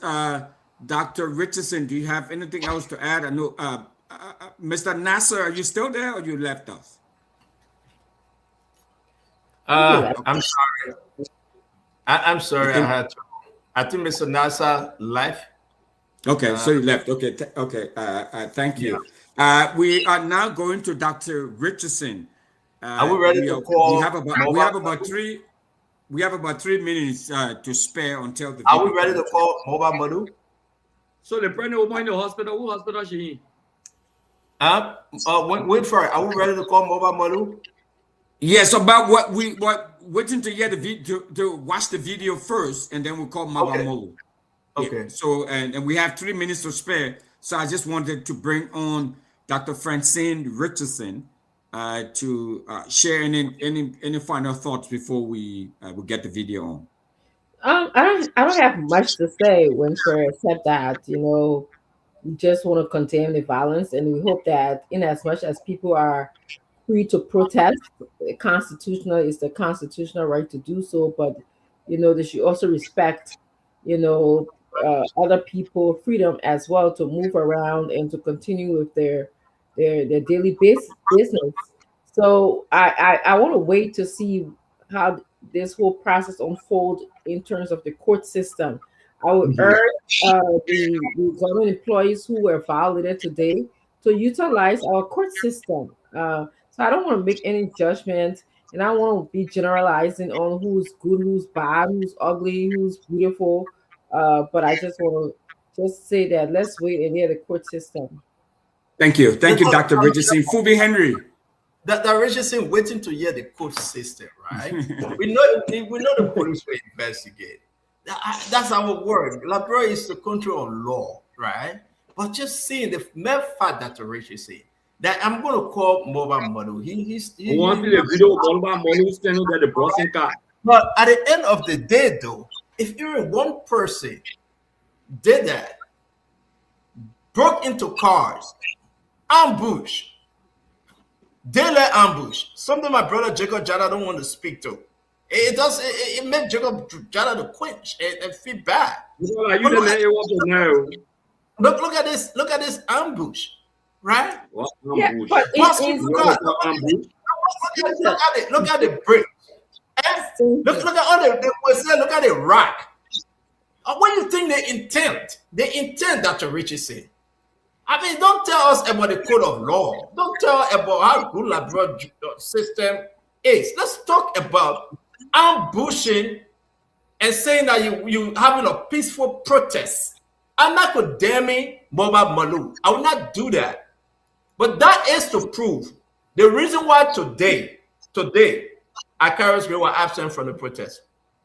The reason why today, if I was there, you're going to pull the crumb on my head. You see that? Akaris Gray went back to assess and reassess. After the people finished busting into cars, Akara Gray was sent Why you with say a Akara placard bust the with car his now? face And and if you rear want to face. say Akara was near What's the that? for the Grammy place. What's that? No, So- I'm listening. Man, go rap, man. Akara I Gray, tell you, well, Akara listen, Gray. Akara Gray said, anyway, If Akara Gray was there I'm to gonna- get started, I'm gonna- Grammy I'm place gonna when the put Grammy this bust the car. To answer your question, I Akaras, mean, I'm coming. The video is ready. Akaras Great did not attend the protest because they said Molu did not give them credit. He did not give credit to the CDC during the fight. Look at him. So I we thought have the told money everyone for not 4 to hours. attend. I thought, Okay, my man, okay, James. So the video is ready. The video Yeah, is play the ready. video that Mobile Manu bust the car. I was going to tell you that. I'm not fully sure that your grandfather that gets to where You're a hooligan. You're a hooligan. You're a killer. You're a killer. You're a killer. You're low. You criminal. You are wrong. You stole it from Bola money. You criminal. All right. You criminal. Look at You are criminal. You criminal. Mr. Gray. James. You came from a Wisconsin. We got to move on. You came from the deck. Look at you. You want to be able to talk nonsense. You are terrible. You're local. You have to kill the beast.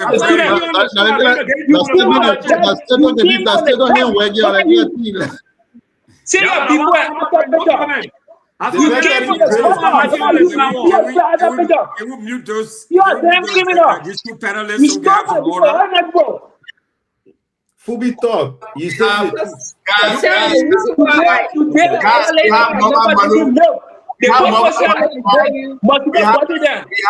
We have mobile model on. We have mobile model on, guys. You want that nonsense? All right, okay.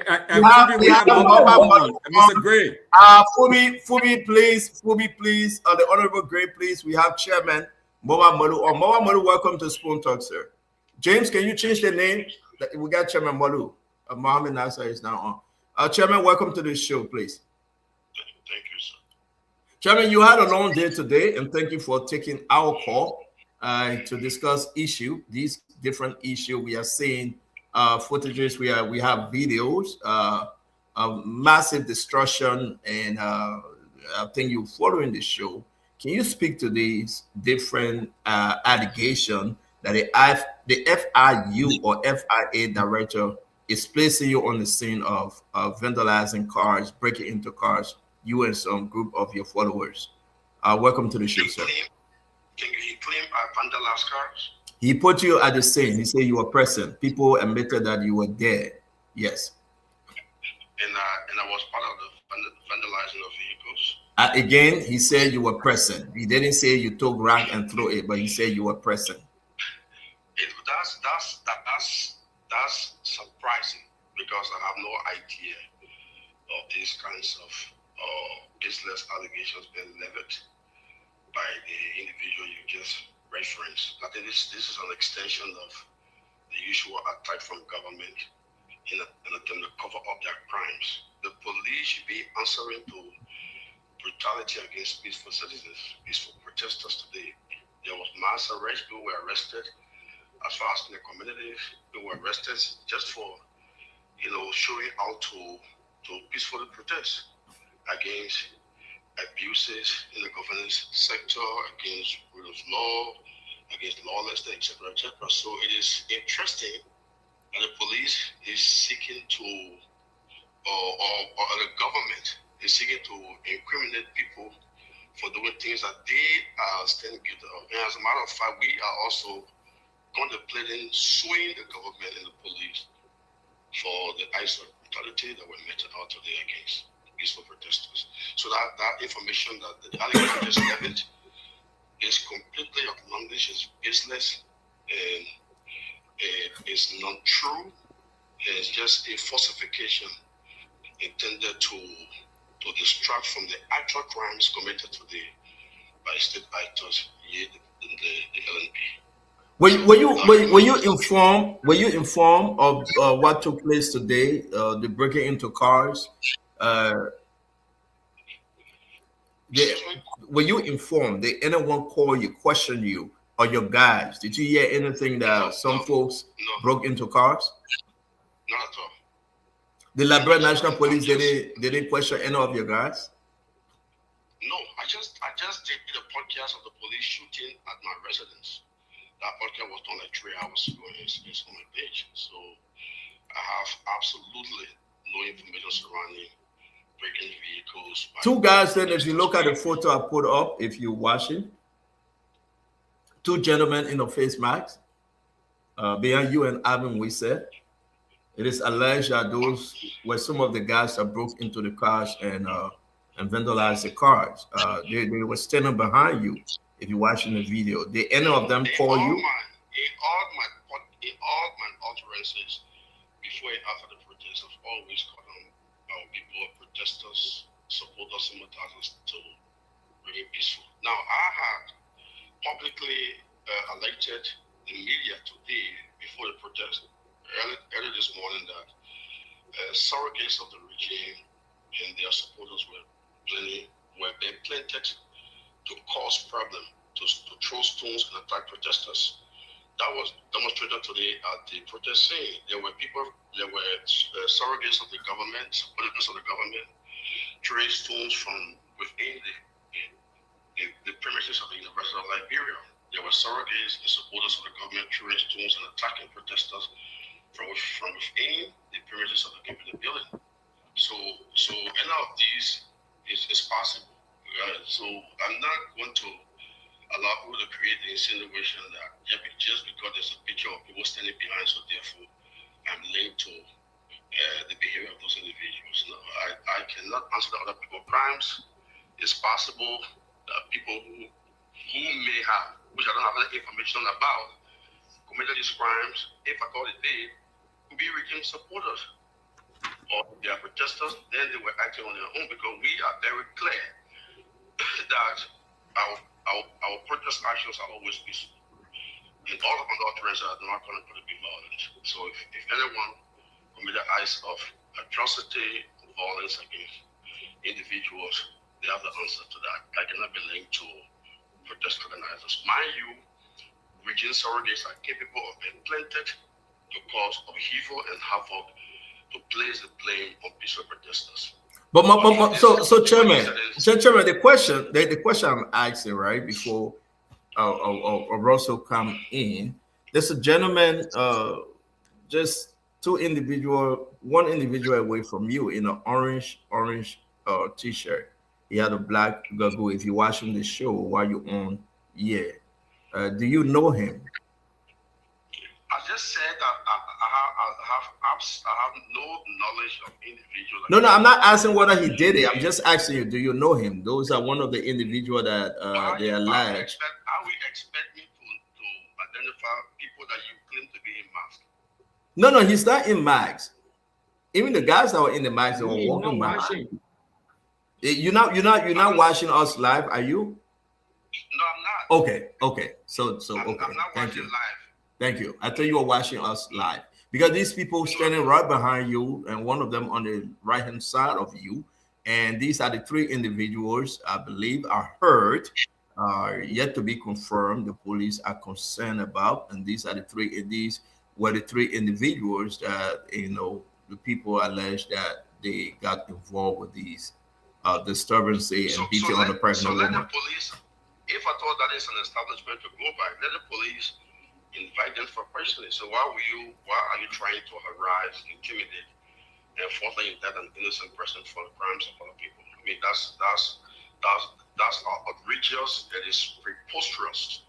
And as I said, let me reiterate, I have no information about any individual breaking cars or attacking people, nor do I have any information about cars being vandalized. That is absolutely news to me. I don't have that detail. My last question, Russell, my last question to Chairman Modu. You think your protest was successful? Very, very successful, because we went out there to highlight abuses, issues of governance concern to the people, impunity issues, rule of law, and we did that. Yeah, of course, your own network was there, and it did tremendously well. There was the presence of international press, provided coverage. That part was very successful. Then we have hoped to petition government. That was made possible by Joseph Walker, taking a flight off job. He fled like a thief in the night, and so that rendered that process impossible. Other than that, it was very successful, and we are proud of all the protesters that were peaceful today. And we want to commend them on the platform and congratulate them for the resilience and the endless determination to holding policymakers accountable who are corrupt in the public space. Majority of the opposition leaders, majority of the opposition party didn't show up at your protest. You are an independent group, like you said. But your first protest brought in a Karis grade, a majority of CDC youth wing. This time around, we saw Une Alvin Wisse and a bunch of the CDC leadership stay away. I mean, what say you to that? Have they abandoned you? No, that tells you that our actions are not politicized actions. They are not linked to any particular political institution. They are about the people. This is a mass convergence of the Liberian people from every spectrum of the society. This is the convergence of victims of police brutality, victims of corruption, victims of disparate healthcare system, etc., etc. So the fact that you saw one group yesterday and somebody show up this time but others show up is a clear demonstration of the reality of this process being a convergence of Liberians across the broad spectrum. There's nothing to any particular political institution. At the same time, we would have hoped to see everybody there. But if one group didn't have time to be there this time, doesn't mean they're not supporting the process. Russell. Okay. Thank you. Thank you, Mr. Malou, and thanks for joining us. What we're going to do, we'll try to go around the horn and see if other panelists on the show tonight, if they have questions for you. I would just start off first by asking my first question, and that is, are you open to questioning and investigation from the Liberia National Police? In regards to what? In regards to the incident that took place. So we'd like to see the basis of the questioning and the investigation. If it is valid, objective, and consistent with the rule of law, of course, why not? We've done nothing wrong, and we will not shy away from, speaking defense of our actions, which are quite legitimate, valid, and constitutional. So if we are going to be questioned for our actions today, vis-a-vis the protests, the non-violent resistance, of course, we are always available to do that. I mean, we all applaud and support everyone's right to peacefully demonstrate, protest, or assemble.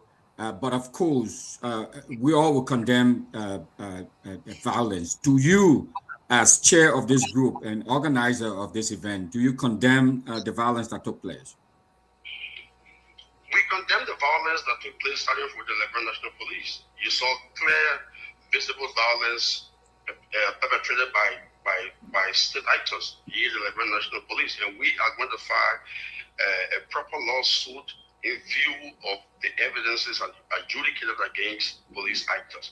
So we consulted our lawyers to that effect. If there were any act of violence beyond that, we also condemn it. We condemn all acts of violence, no matter where it occurs, or no matter who commits it allegedly. We do not embrace violence.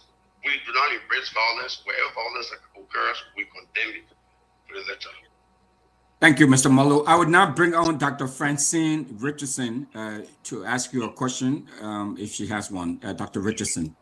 Yeah, hi, Chairman Malou. Thank you for saying that you will condemn violence and that you're not going to support any acts of atrocities against the Liberian people. So I appreciate you saying that. However, I wanted to know,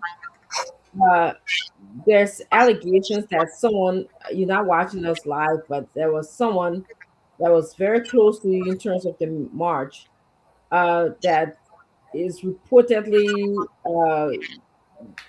acted violently towards another car, that threw rocks into a car.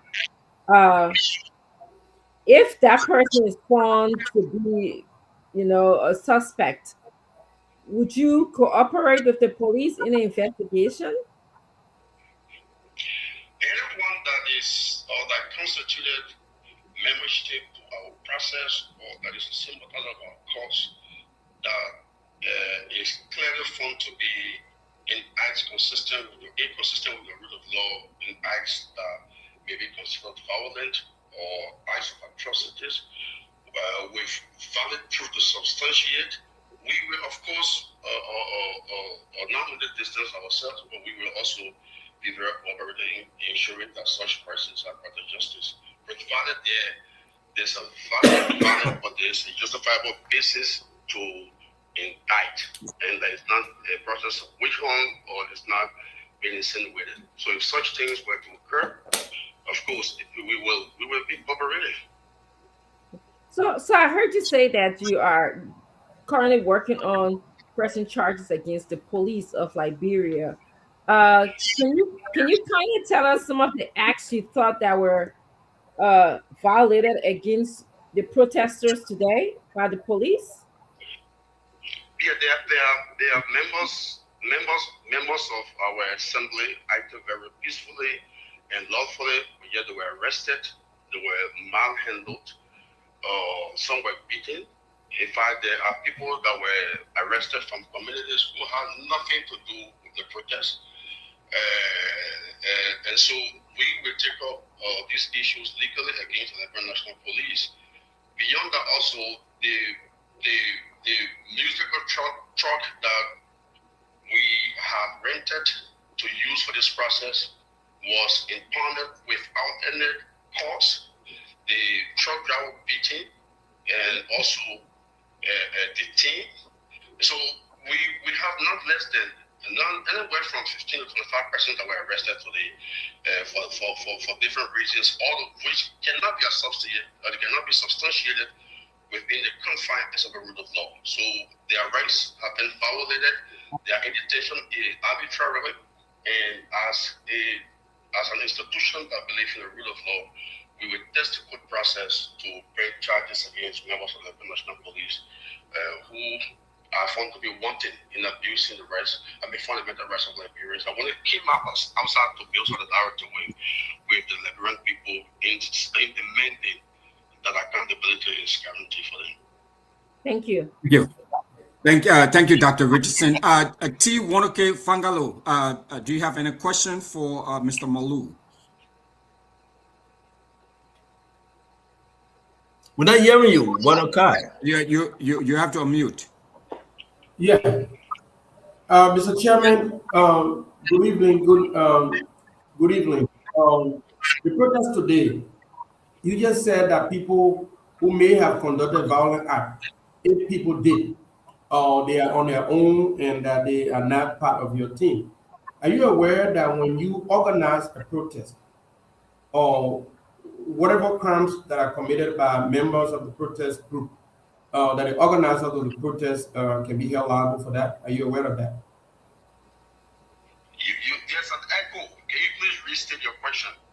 Are you aware, Chairman Madu, you the organizer, if any of your guys found guilty of these different situations in the country, breaking into cars, you will be held liable?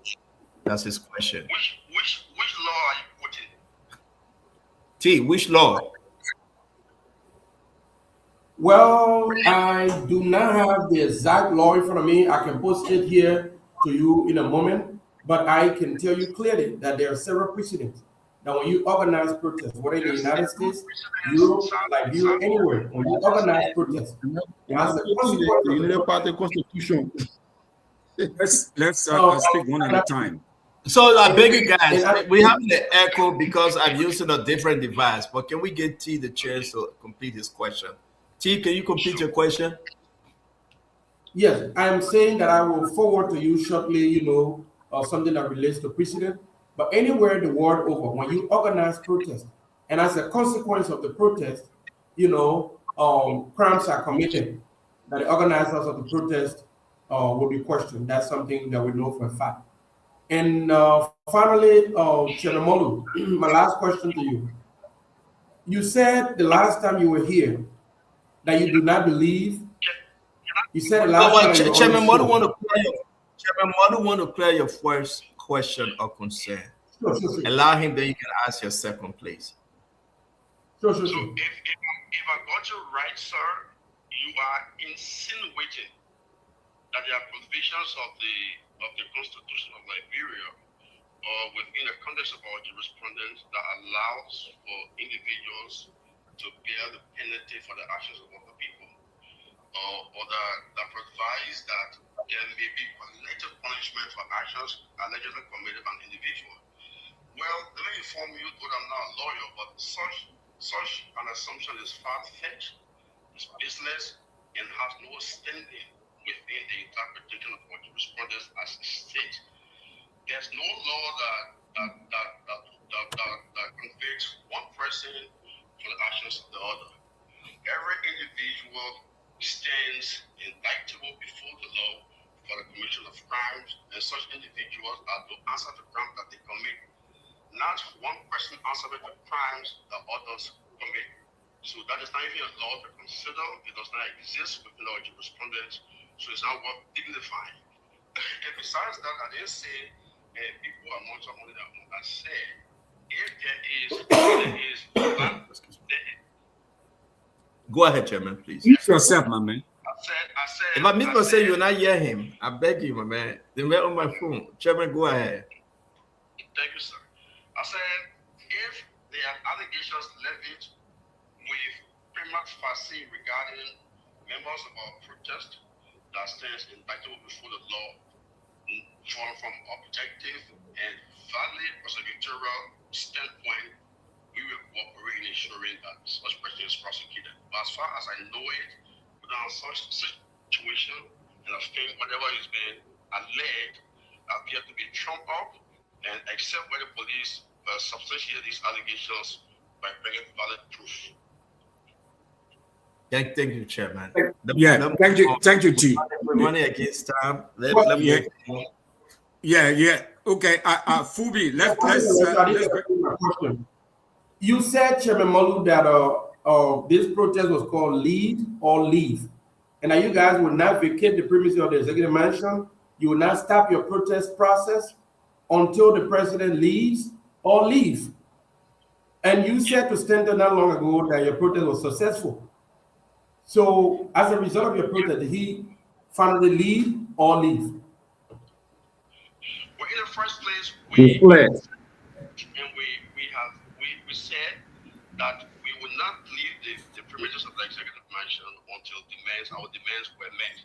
We did not leave the executive mansion premises. We were driven from there by arbitrary police action through discharge of weapons.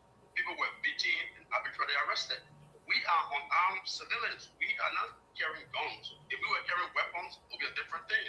But we are not in a position to disrespect the rule of law or to be arbitrary as the police has been today. So we did not leave the executive mansion premises. We were driven from there by the brutal police force, and we could not also submit petition because the president fled the mansion in fright because he feared the accountability measures and determination of the people. So under these circumstances, you cannot hold us liable for leaving the premises that was barricaded by the police, which later on deployed tear gas canisters to these peaceful protesters, committed mayhem against people, arrested arbitrarily, down to people at protests who were peaceful and those in the communities. Okay. Thank you. Thank you, T. Thanks for your question. Fubi, we don't have a lot of time, so please squeeze in your question. Fubi and Jacob, the CDC guys should ask question, and we'll bring Fubi and Jacob and we'll move on. Yeah, so it's tomorrow you're talking now, not today. So is this the same Molu that saw Judge Weah and Carol Gray kissing? Is this the same Molu that called Weah liquor talk? Is this the same Molu that said Weah was sleeping with women and for giving them job? Is this the same Molu that said Weah will go out and beg for money and pocket the money? Is this the same Molu and you want to take you serious? For me, I tell you, look, I don't take Molu serious. And, you know, is that the same Molu that saw Obama in the corridor? Is that the same Molu, Pastor Molu, on the camp with the Queen Sheba program, Budubro? Is that the same Molu? I don't take Molu serious. You people that take Molu serious, you're joking. So all the things saying, even the people that are behind in math, he doesn't know them. How you have your personal bodyguard behind you, guiding you through the protest, you say you don't know them. You know, I don't take Molu serious. You don't take Molu serious, you do well. Thank you. All right. Thank you, Fubi. Ms. Molu can respond to the man. Molu needs to respond. No, I'm asking to respond. Yeah, go ahead, Mr. Molu. Molu, I beg you, can you get closer to your microphone? I got the phone right in my ear. I'm saying the business are permanent attack of the individual does not deserve the dignity of a response. Those are all business allegations coming from someone that has condescended to the level of a child. He can hold a constructive intellectual debate. So he goes into the historical past and bring out insinuations. So I'm not going to go to that. So at the same time, people that are angry because we are trying to hold their godfathers accountable, we cannot take responsibility for their anger. They need to grow up and be mature and hold responsible conversation, not to talk like my daughter who is 9 years old. My daughter will reason better. My daughter read a statement at UN headquarters, 9 years old, read a petition to hold rapists accountable, rapists that man who is unalready pregnant wasn't supposed. So I was leaving to debate with my daughter, not to condescend to his level. Thank you, Stanton. Thank you. All right. Mr. Jacob Jala. Yes. Thank you. So I repeat, I condemn violence in all forms, and I think that position is unanimous across the board, including Chairman Molu himself has made that point absolutely clear. Violence in all forms is condemned. We're in a civilization, and as a matter of fact, we are all required to act in civilized and constitutional lawful manner to protect the peace and security of our country. 1. 2, I believe in the democratic process, and I believe also in the constitutional process. The Constitution requires citizens and guarantees the right of citizens to peacefully assemble and to state their disquiet and their dissatisfaction over the running of the country. And so I am one person to be categorical here. I respect the right of Mr. Molu and his supporter to freely assemble and to state their disagreement with the direction of their country. They enjoy that constitutional right because we are in a democracy. As to the act of violence, at this point, I think the Liberian National Police must be given the responsibility, that work must be respected. They are constitutionally required, legally required to investigate matters of this nature. And I think it would be irresponsible, and I think it would be childish for anyone to jump to conclusion to blame any one person or the other for the act of violence when there are no evidence so far as we are concerned, linking Mr. Molu and any other person, even from the side of the Unity Party or whatever it is, to the violence. So I think we have to be responsible to give the Liberian National Police a chance to investigate this matter. Thank you, Mr. Jala. Mr. Molu, did you want to say anything else before we go to Kef Hassan and Mr. So before bringing the CDC brother, I think Jacob. No, we're not CDC brother. Jacob said something, but let me squeeze this in real quick because I know once you take the flow, that will be a kumbaya, my lord, kumbaya. So we don't want to go there. Yeah, they will start singing kumbaya song. But Chairman Molu, the director that is putting forth the allegation, he's a director for FIA or FIU. You can, better give us the acronyms. But imagine he's coming up to say, yes, your guys were present, people accused them. They went to the, the police station today. They filed a complaint. And he said, one of the videos, you were present. I really want to give you the chance to address Mohammed Nassar. He accepted our call. He didn't say it in the back. He put it on you. That you and your guys, the allegation, they beat on pregnant women. I mean, this is very huge. And the Liberian people need to see, because now everybody, most Liberians, you started the process, you should bear the consequences as the investigation proceeds. What say you to Mohammed Nassar? He's an investigator. He's running one of the integrity institutions, and therefore his comment, this allegation must have weight. I want to give you the chance to address him and address his comment directly. Okay. You putting it on? No, he's not on. He's listening to you. I can put him on. I want to give you the chance. But let me hear, if he's listening, let him still what he said in my absence. But I just told you, if I put you on, it means I have to. If I put you on, it means I have to take you off. That's why I couldn't bring you in at first. So let me respond. In the first place, I do not wish to dignify the allegations being leveraged, because as I said, I reiterate one more time that I know of no situation of people breaking into cars, breaking vehicles, beating pregnant women. That's news to me. That's really news to me. And besides, the fact that he is head of the FIU does not preclude him from being the part of the government. So he already has a motive. So this is a unitary front, if I may, based on the unanimity of the different allegations coming from him, and now the police being quoted as also taking deep interest into this matter. So you can see the unanimity of the frontier amongst government actors to try to blame people that are trying to hold them accountable for acts that they have committed. So let me reiterate one more time that whatever he's talking about, these allegations are not the fact-fetched, they're not true, they are baseless. I mean, in terms of linking them to me, or I may have the knowledge of them, I have absolutely no link to such actions. I can, under no circumstances, be a part of anything that beat anybody, whether woman, child, man, are non-violent, nor will I condone anyone around me who is working with me to carry out violence at my instruction or with my acquiescence. I cannot be part of such things. Thank you, Russell. Thank you. Kef Hassan, do you have any question for Mr. Malou? Yeah, Chairman, let me ask you this, right?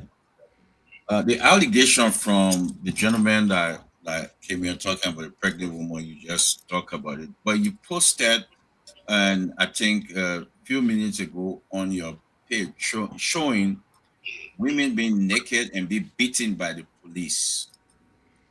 It's on your page, and I put it in our chat room, and I think if they can upload it and let the public see it, contrary to the allegation from the gentleman that came here. Can you speak to that? To what, sir? To the video you put on your page about the women that the police were beating on, naked some of them. Oh yes. And I said that before your question, that the police manhandled a lot of women.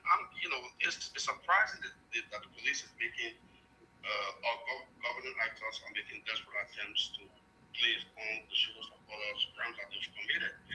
The police brutalized. If you don't believe me, the videos are out there. I will send you some of the videos when I'm talking. Women were manhandled. Women, the clothes were taken off today and put and placed behind the backs of vehicles and rushed to detention centers. So I saw that they were warranted, because these are peaceful protesters who simply came out to exercise their constitutional right to expose government excesses and hold state actors accountable.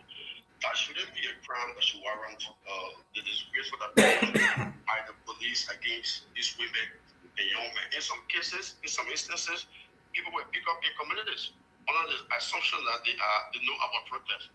They were not on protest site, they were not on protest grounds. They were simply picked up because the police is desperate to find people to justify that there was acts of violence carried out today by protesters. Our people were very, very much peaceful. You can watch all the videos of the protest action today at the executive mansion. You will see that our people continued to exercise restraint. 2 police vehicles rushed and 1 protesters within the Congolese belt. That would have created a serious reprisal attack from peaceful from protesters. But the people remain peaceful and accommodating because we told them if someone is to slap your right cheek, turn the left. That is our modus operandi whenever we put out to do peaceful protest actions. We don't allow ourselves to be provoked to violence. So if anyone should be indicted for acts of violence, it should be the police, not peaceful protesters. Except when there is valid proof to substantiate that a particular person, A or B, was caught in an act of violence with proof to substantiate. And that's a different matter. Other than that, the police will be sued for these different actions for a systematic acts of violence against protesters today who simply went out to express that displeasure over the government police.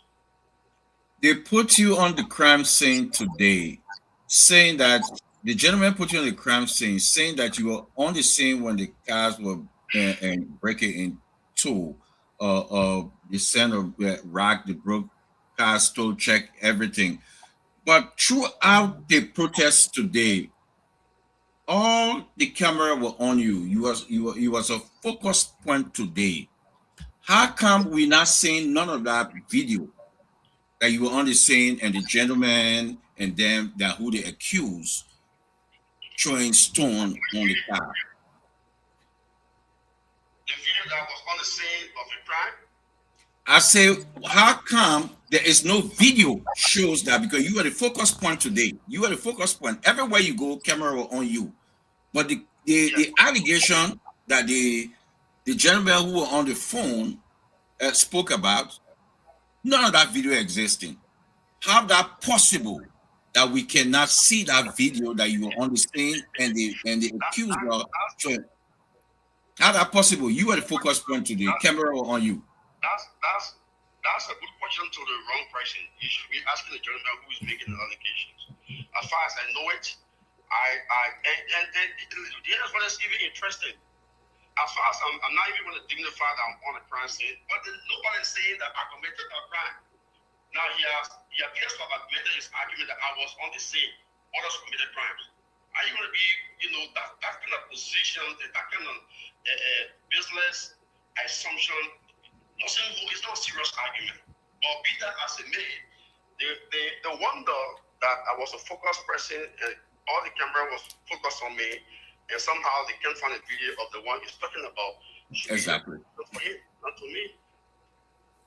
I mean, I think they have some video that will play after you leave, Malu, because Russell is giving the guys the chance to ask the question. They do have video, so we'll be glad to see the video. Who's next, Russell? Okay. Thank you, Mr. Gray. Moba Molu, thank you very much for showing up today.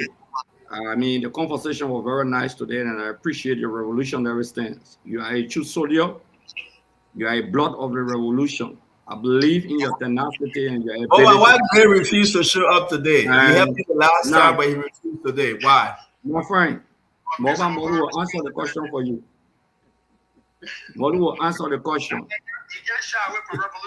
He ran away. He ran away today, man. He ran away. My man, let me ask my question back. You're talking seriously here. Moba Molu and I, we are almost inseparable when it comes to revolutionary tactics. So leave that one. You don't know him more than me. So Moba Molu, the reason why I kept asking that question is good that you make the necessary clarity. NASA claimed that you people that you passed through the UL fence that he claimed, and you came down the step from the University of Liberia, which I know for the way that nobody passed through UL fence to come down the steps. He even provided misinformation that the steps is to the police station. No, he made a mistake. because the other step you're talking about is not even near the police station, the police depot. Okay. He said you came down the stairs. One of the guys that were in masks, according to him, one or two of them, broke into a car, a government car that was carrying government checks, payroll, took a lady from the car, dragged her, and beat her, and they stole the check and the government payroll, and you were there. You mobile model, according to the allegation by NASA, you were there and you said nothing about it. That's the allegation they made against you. I'll love the clarity before I answer the second question. So in the first place, that information is business and untrue. I did not pass through the University of Liberia premises to go downstairs. I did not. So that information is not true. To say that I passed through the UN fence downstairs is woefully untrue. It's an attempt to place me on a scene that doesn't exist. So they are trying to recreate the basis to substantiate assumptions that are not valid. So, and besides, I did not witness anyone beating a pregnant woman, talk less of dragging them out of a vehicle, stealing checks. I mean, it makes it look like it's a Hollywood movie. That is not true. If it happened, I can't speak to that because I don't have any knowledge of that, and I get the for such business allegations. Okay, my second concern. My second concern here is that Spoon today captured a visual evidence of people from the Capitol building throwing stones at the protester. We cut that tape, and you get that tape, I guess, because we've been cutting all of those tapes. Spoon FM and another station show people who are not protesters that choose stone from the Capitol building at the protesters. That's one point. The second thing here is that the protest today, Mr. Mobile Model, we saw people who were being arbitrarily arrested into communities. Some ladies were saying they were even going to go back, they were going to the market, and they were rushing them into the police station. So the last concern, will you take a legal action against NASA, who has an integrous institution for defamation of character? Because you have spoken to the world on this public platform with certainty that you are involved into brutality today against people. Will you take a definitive legal suit against him as you'll be doing with the police of the Republic of Liberia? I don't know how can you second guess something that we are currently working on, my team of lawyers, who I didn't share with you. You are absolutely right. So these are egregious allegations leveled against an individual of good reputation and will not be taken lightly. And so my lawyers are working already, as I speak to you, on the set of charges against those that will want to damage other people's reputation to advance a political agenda, like the brother you were just talking about. Yes, we are going to do that, just as we're going to also take legal actions and bring charges against state actors that are responsible for decimating and dehumanizing peaceful protesters today, women, and of course some of the gentlemen that have no reason to be arrested and beaten were arrested and beaten on camera. Thank you. Thank you, Mr. Gray. So let's just finally squeeze in Isaac Doe. I know you just joined us. Yeah, just one question to Isaac Doe. We got to play that video and we got to close. Yekezi have come on, please. Isaac, we got more. Yeah, thank you. Of course, a pregnant woman was beaten. I'm disappointed that people here don't know that a pregnant woman was beaten. Yes, a pregnant woman was beaten. Who said a pregnant woman wasn't beaten? Stand up, I'll send you the video and the picture. A pregnant woman was beaten. You know what? The pregnant woman was beaten on December 5th in a red light by a Bwaka police officer. Stand up, I'll send you the video. We didn't talk about it. But a pregnant woman was indeed beaten by a Bwaka police in red light on December 5th. The videos and evidence are there. I sent it to you, Stanton. I would encourage you to play it. When we come on the show, we don't come to play politics and lie. We come with facts. Yes. On the flip side of that today, We can see with our naked eyes police escorting women. We bet and we challenge the government to bring any video of a woman being beaten to death. We challenge them. The days of lies have long gone. We need fact and truth. Don't come on the show and bring your lies that brought you to power. There were tons of journalists everywhere. Almost everyone in Liberia now got phone that takes video and picture. Show us one. But we do have evidence of police beating a pregnant woman in real life. Start I'll send it to you. And before you forget, let me remind you.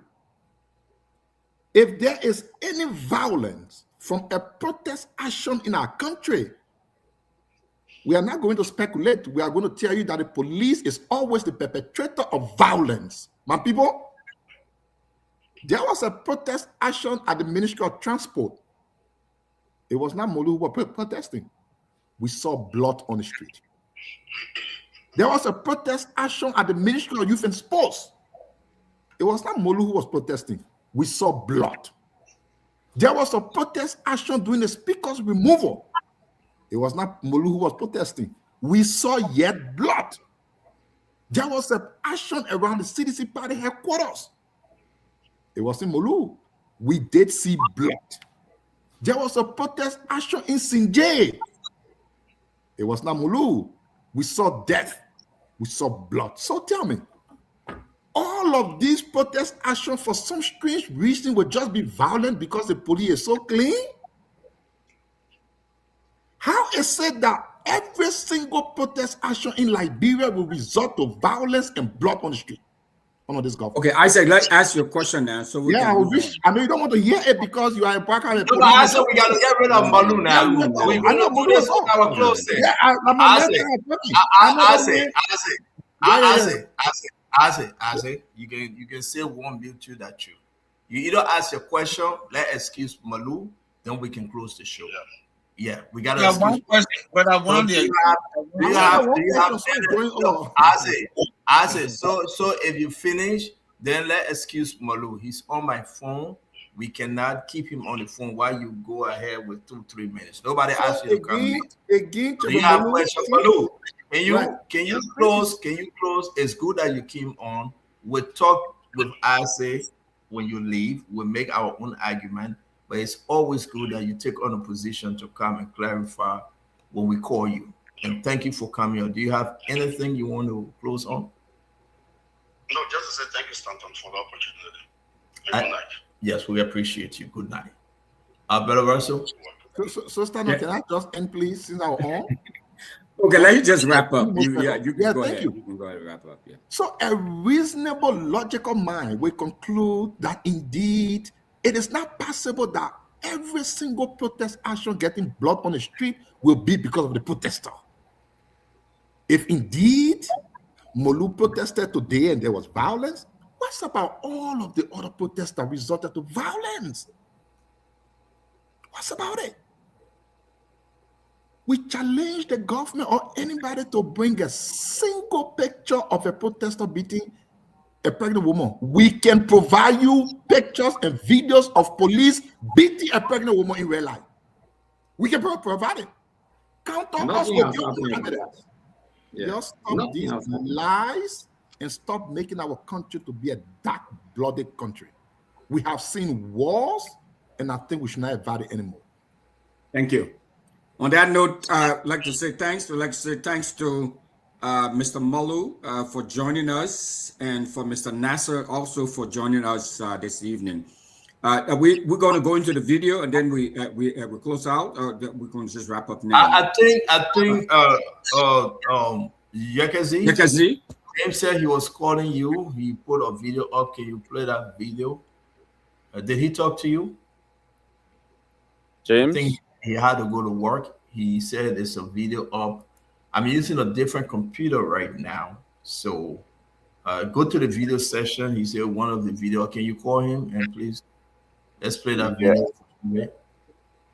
Yeah, so I'm seeing several videos up here pertains to today's incident. So I don't know which one he's talking about. There's a call James, please. Let's just do this. Call James. He will take his video. James video today. We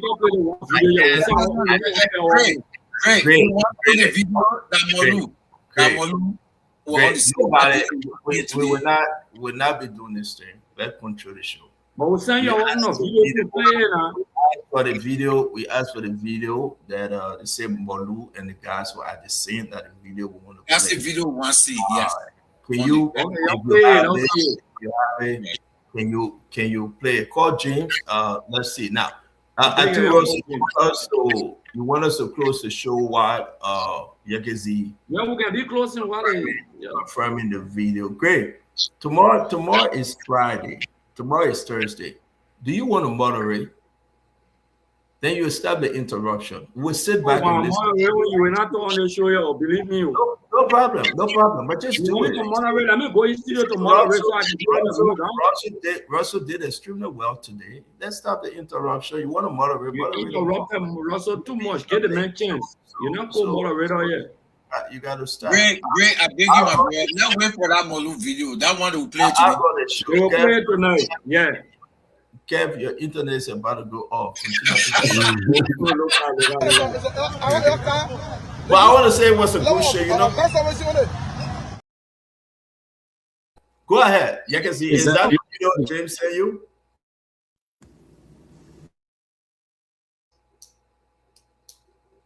You can see. Is that the video? They use level of gas service on it. And they break the main windshield out. What is it? What kind of lawless is this? They break the windshield. They break the windshield right here. I'm speaking to people. Wow. Yeah. I was on the scene. I was here. Did you see Mobile Molu among the protesters? Yes. Along with the protesters, I want to keep on the way. Mobile Molu were there. Yes. He a boss. They don't want to like their car. So he should be held liable. He should be held liable.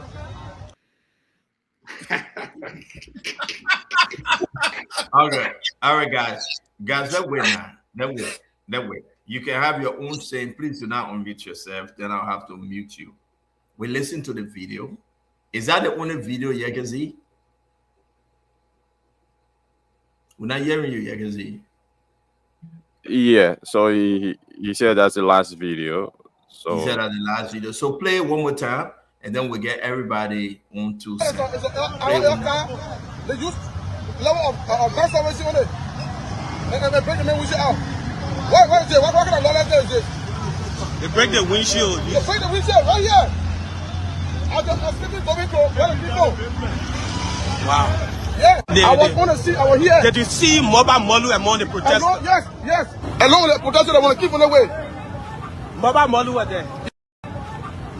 were there. Yes, he a boss. They don't want to like their car. So he should be held liable. He should be held liable. Oh, okay. So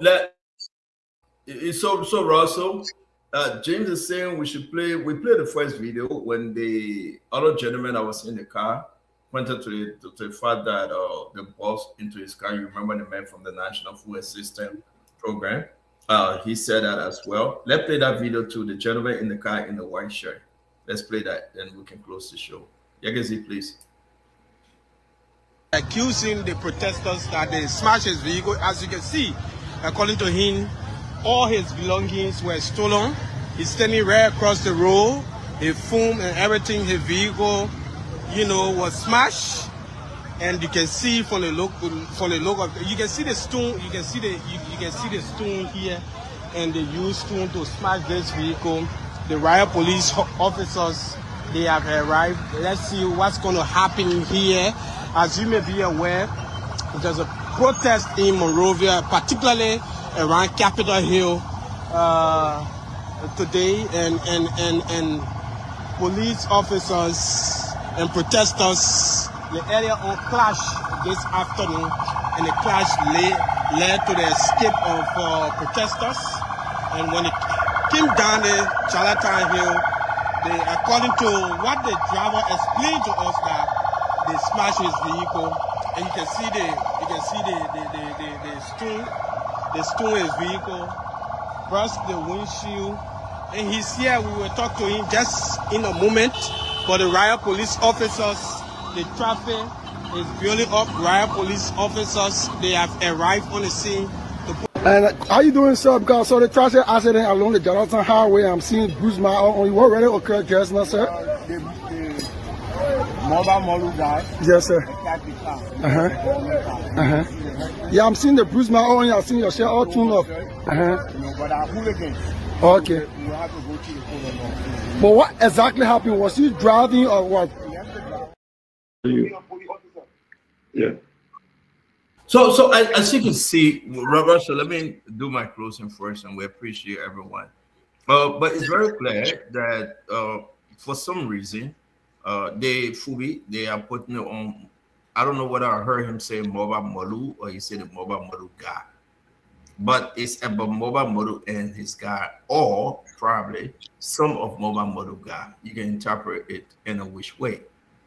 They are putting this on the protest. They are putting this on the protester, right? I know opposition will come and say that's not true, but the people car that got broken into, they are saying came from the protest. So there's a fair argument that anyone can make.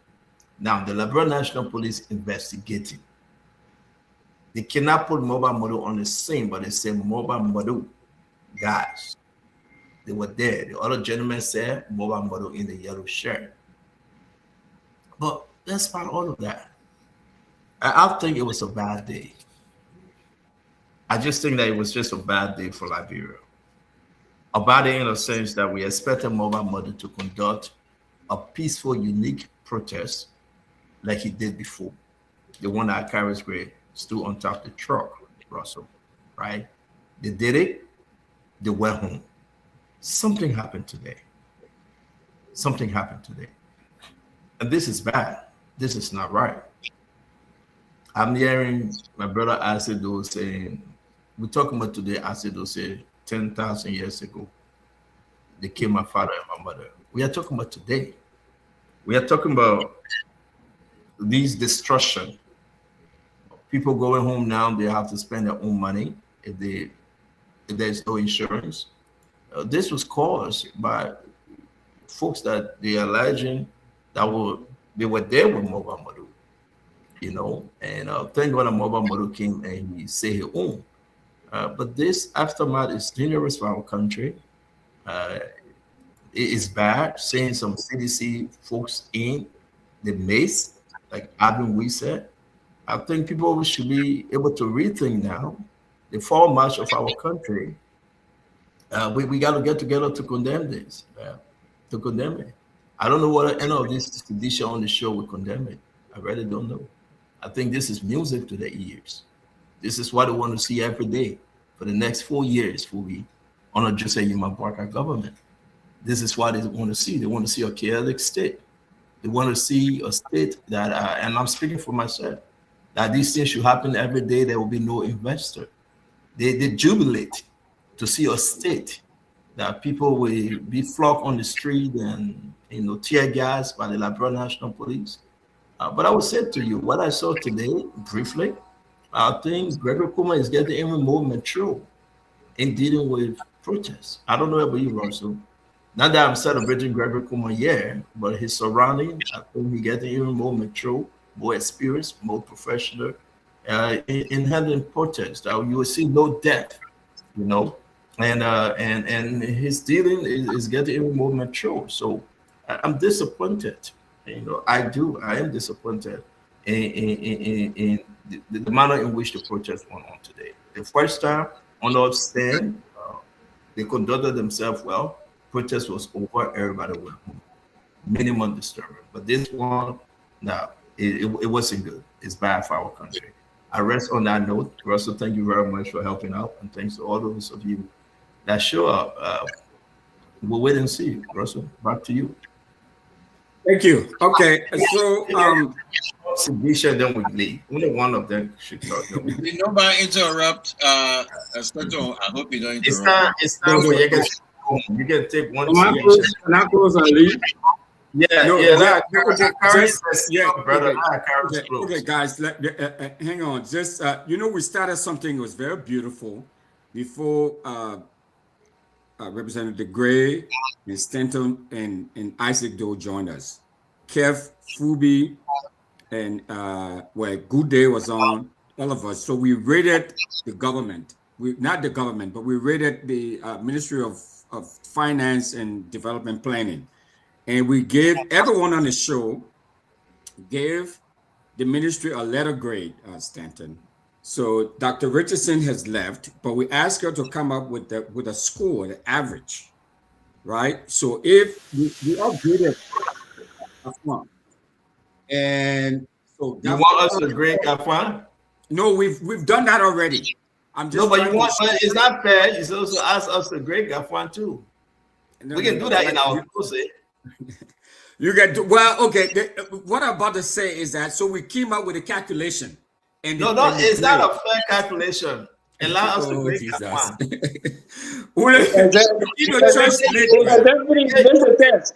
You can use that ribbon. You can use that ribbon to say we all agree. We agree. Allow us to grade Gafwan. We'll do another ministry tomorrow. Now we did one today. But let's do Gafwan briefly. When they agree, myself got to talk now, right? They give me a but y'all will skew the one letter. I want to get Gafwan. Allow me. One letter. I'm not saying something too long. Okay. Go ahead. Okay, great. What is yours?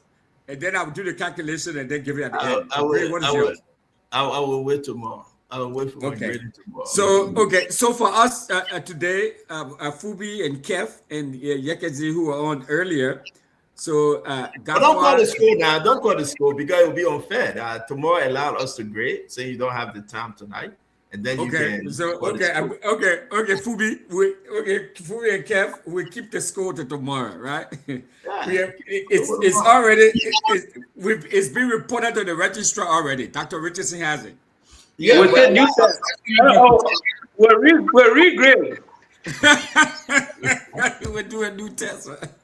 Okay, guys, let us close this because Yekezi has to go. So I can't go close. We have to go into asset. Thank you. Great. Thank you. Go ahead. Thank you very much. I don't know why James Goody ran away, because I'm receiving information that the guy in the yellow should be a police officer who was assigned to sleep with Depot. That's why the information I'm gathering, the guy who spoke. And I hope I can confirm that by my source, trying to see what we can get him in police uniform and all of those things. So sometimes we gotta be careful. Somebody just jump up and say, our witness. Okay, I know the guy feels very well. So we're trying to confirm that guy seems to be somebody who works in the police. Not only that, to be somebody in slavery in Jalastan, 2 blocks away from here, pregnant woman, and nobody took a video, no visual evidence or picture in this modern Liberia where everyone can go live. That is unbelievable. Extremely unbelievable. Stanton struck a very important point. Everyone on the show here, we should be courageous enough to condemn any act of brutality or violent act. We must be public on that, whether from the police, whether from protesters, or just anyone. Today, we must condemn that. The action of the police today that I saw, especially meted against those women, is very wrong, extremely wrong. I want to make it categorically clear with the power vested in me tonight. The CDC will never shy away from protests. Individuals in a protest action does not mean it's the CDC. No. The CDC believes that it's the fundamental core constitutional rights of any Liberian to assemble or to protest, and those rights will be protected. And we're not shy away from that. If the CDC wants to protest, we want to walk through the street of Monrovia, Boyka will not even be able to go to work. We don't run away from that. So let me commend the peaceful protesters today like they did before, and the government commended them. I believe they were peaceful today. In fact, they were provoked by the very police in front of the executive mansion on many occasions. Not only were they provoked, but people were throwing stones. Unity Party supporters from the Capitol building and in the UL compound, they were throwing stones today, were captured live on visual evidence. Nobody talking about that. Nobody talking about that. Okay? But they're yet talking about somebody stole check and they're going to encash it. That is a shame to the FIA guy or the FIU guy to say that somebody check can be encashed by another party. What kind of embarrassment is this to the country? He lied. He spoke on behalf of people, and he wasn't there because he heard somebody saying he used his emotion as a guy who campaigned for Unity Party in 2017 that I know very well as a little brother. So he lied tonight and would not believe that trash. As far as we are concerned, Molu was not involved into any act of violence, and Molu has condemned any act of violence. Whether he was around in his absence, he has condemned those acts of violence that occurred today. Thank you very much, and we also condemn it similarly. I want to say thank you very much. So okay, yeah. So Phoebe, we'll go to you, Phoebe, because Jekasi has to go home. Yeah, no, but you can don't walk Phoebe now. What Phoebe will say again? Yeah, Phoebe. Yeah. So thank you. So good show tonight. Look, like I said earlier, those guys are capable of doing anything, and the fact that they even wore masks to be behind having Wise and Mobile Molu shows that they have ulterior motives. That's why they were hiding their faces. Those guys are capable of doing anything that you think about. Any kind of hooligan act you think about, those guys are capable of doing it. So don't let the guys sit here and try to play partisan politics for their guys. Those guys are ruthless, they are hooligans, and they can cause any amount of chaos. We have known these guys for a very long time. We know they're in and out. We know what they're capable of doing. They are not good people. And that's why you saw, you know, it's unfortunate that you will have this kind of thing happening in Liberia, and guys will come and sit here in the name of politics and try to defend them and even try to sway away from it and talking about pregnant more within December 5th instead of looking at the issue today. We're discussing today. We're not discussing 1847. When pregnant more beating on the 5th, you have opportunity to come on the show to bring the video and talk about it. Who started from talking about it? But you want to use today's situation to say, okay, yeah, it happened today, but let's close our eyes on what happened today. Let's go back to the past. It happened before. Talking about all people are beating, doing a campaign. So today, on the violence by CDC guys, it's okay because 2023 election, there were people that were beaten, there were people that were attacked. It's unfortunate. They got nothing to say, no argument. All they're doing is trying to defend. And that's why I asked Mobile Molu this question. Why? Mobile Molu could not even open your mouth to answer them. Why are you trying to say you not get credence? Mobile Molu is a joker. Nobody taking serious. He look at Carlos Gray and Joe Weir and say in Southern Casey. So if Akara can defend Molu today, then it means Molu right. Molu open your mouth and gossip about Weir. Talk about Weir took the brain for money and area. Weir getting people slap of girls to get a job. That kind of man you will take serious. That kind of man CDC guys you even take to defend the Weir that you support. This is a man that have said all the worst things about Weir that you supposed to be saying that you're defending Mobile Molu. If you seriously support Weir, you sit there standing behind Molu. Molu lie. Molu up. La is vanilla for the broad jam. 80 people money. That Molu, you come and sit down and can't talk about, oh, they put one bueno, they put one shoot to my heart, they put one do this. Don't take Molu as a serious human being. All right, Phoebe. So even now the people that stood behind him to say he doesn't know them says a lot about him. All right. Thank you. So, Kev, we are not going to close. I'm not going to close. Let me close quick. 1 minute. You came in late, Isaac. No, we get 5 more minutes for Jekasi to get going. So on that note, we would like to say we would join you and see you. We'll join you tomorrow and see you tomorrow. Yeah, what I should say. Thank you, Fubi. Yekezi, take it over. Yeah, Thank yeah, you. I'm Thank waiting. you, all of our listeners, all of our viewers, and all of our listeners. Look forward to seeing you tomorrow. Yeah,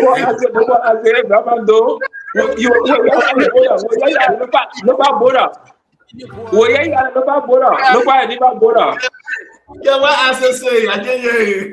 Up the volume. I said, up the volume. Isaac, we can't hear you. Yeah. Bye bye, Yekezi.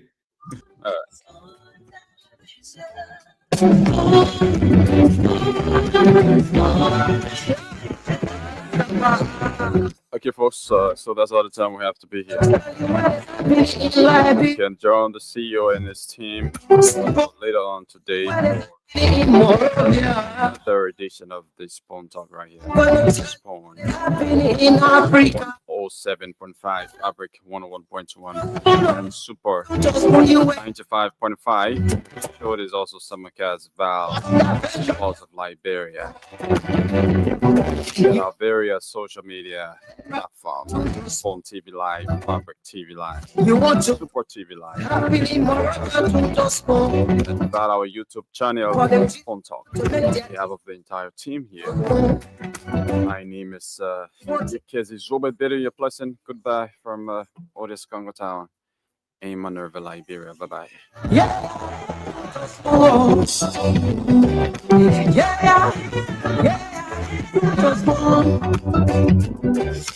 You provide them. Yeah, to the school. If you eat my regular, to the school. You got a sport TV, you got a sport radio, to the school. Yeah, to the school.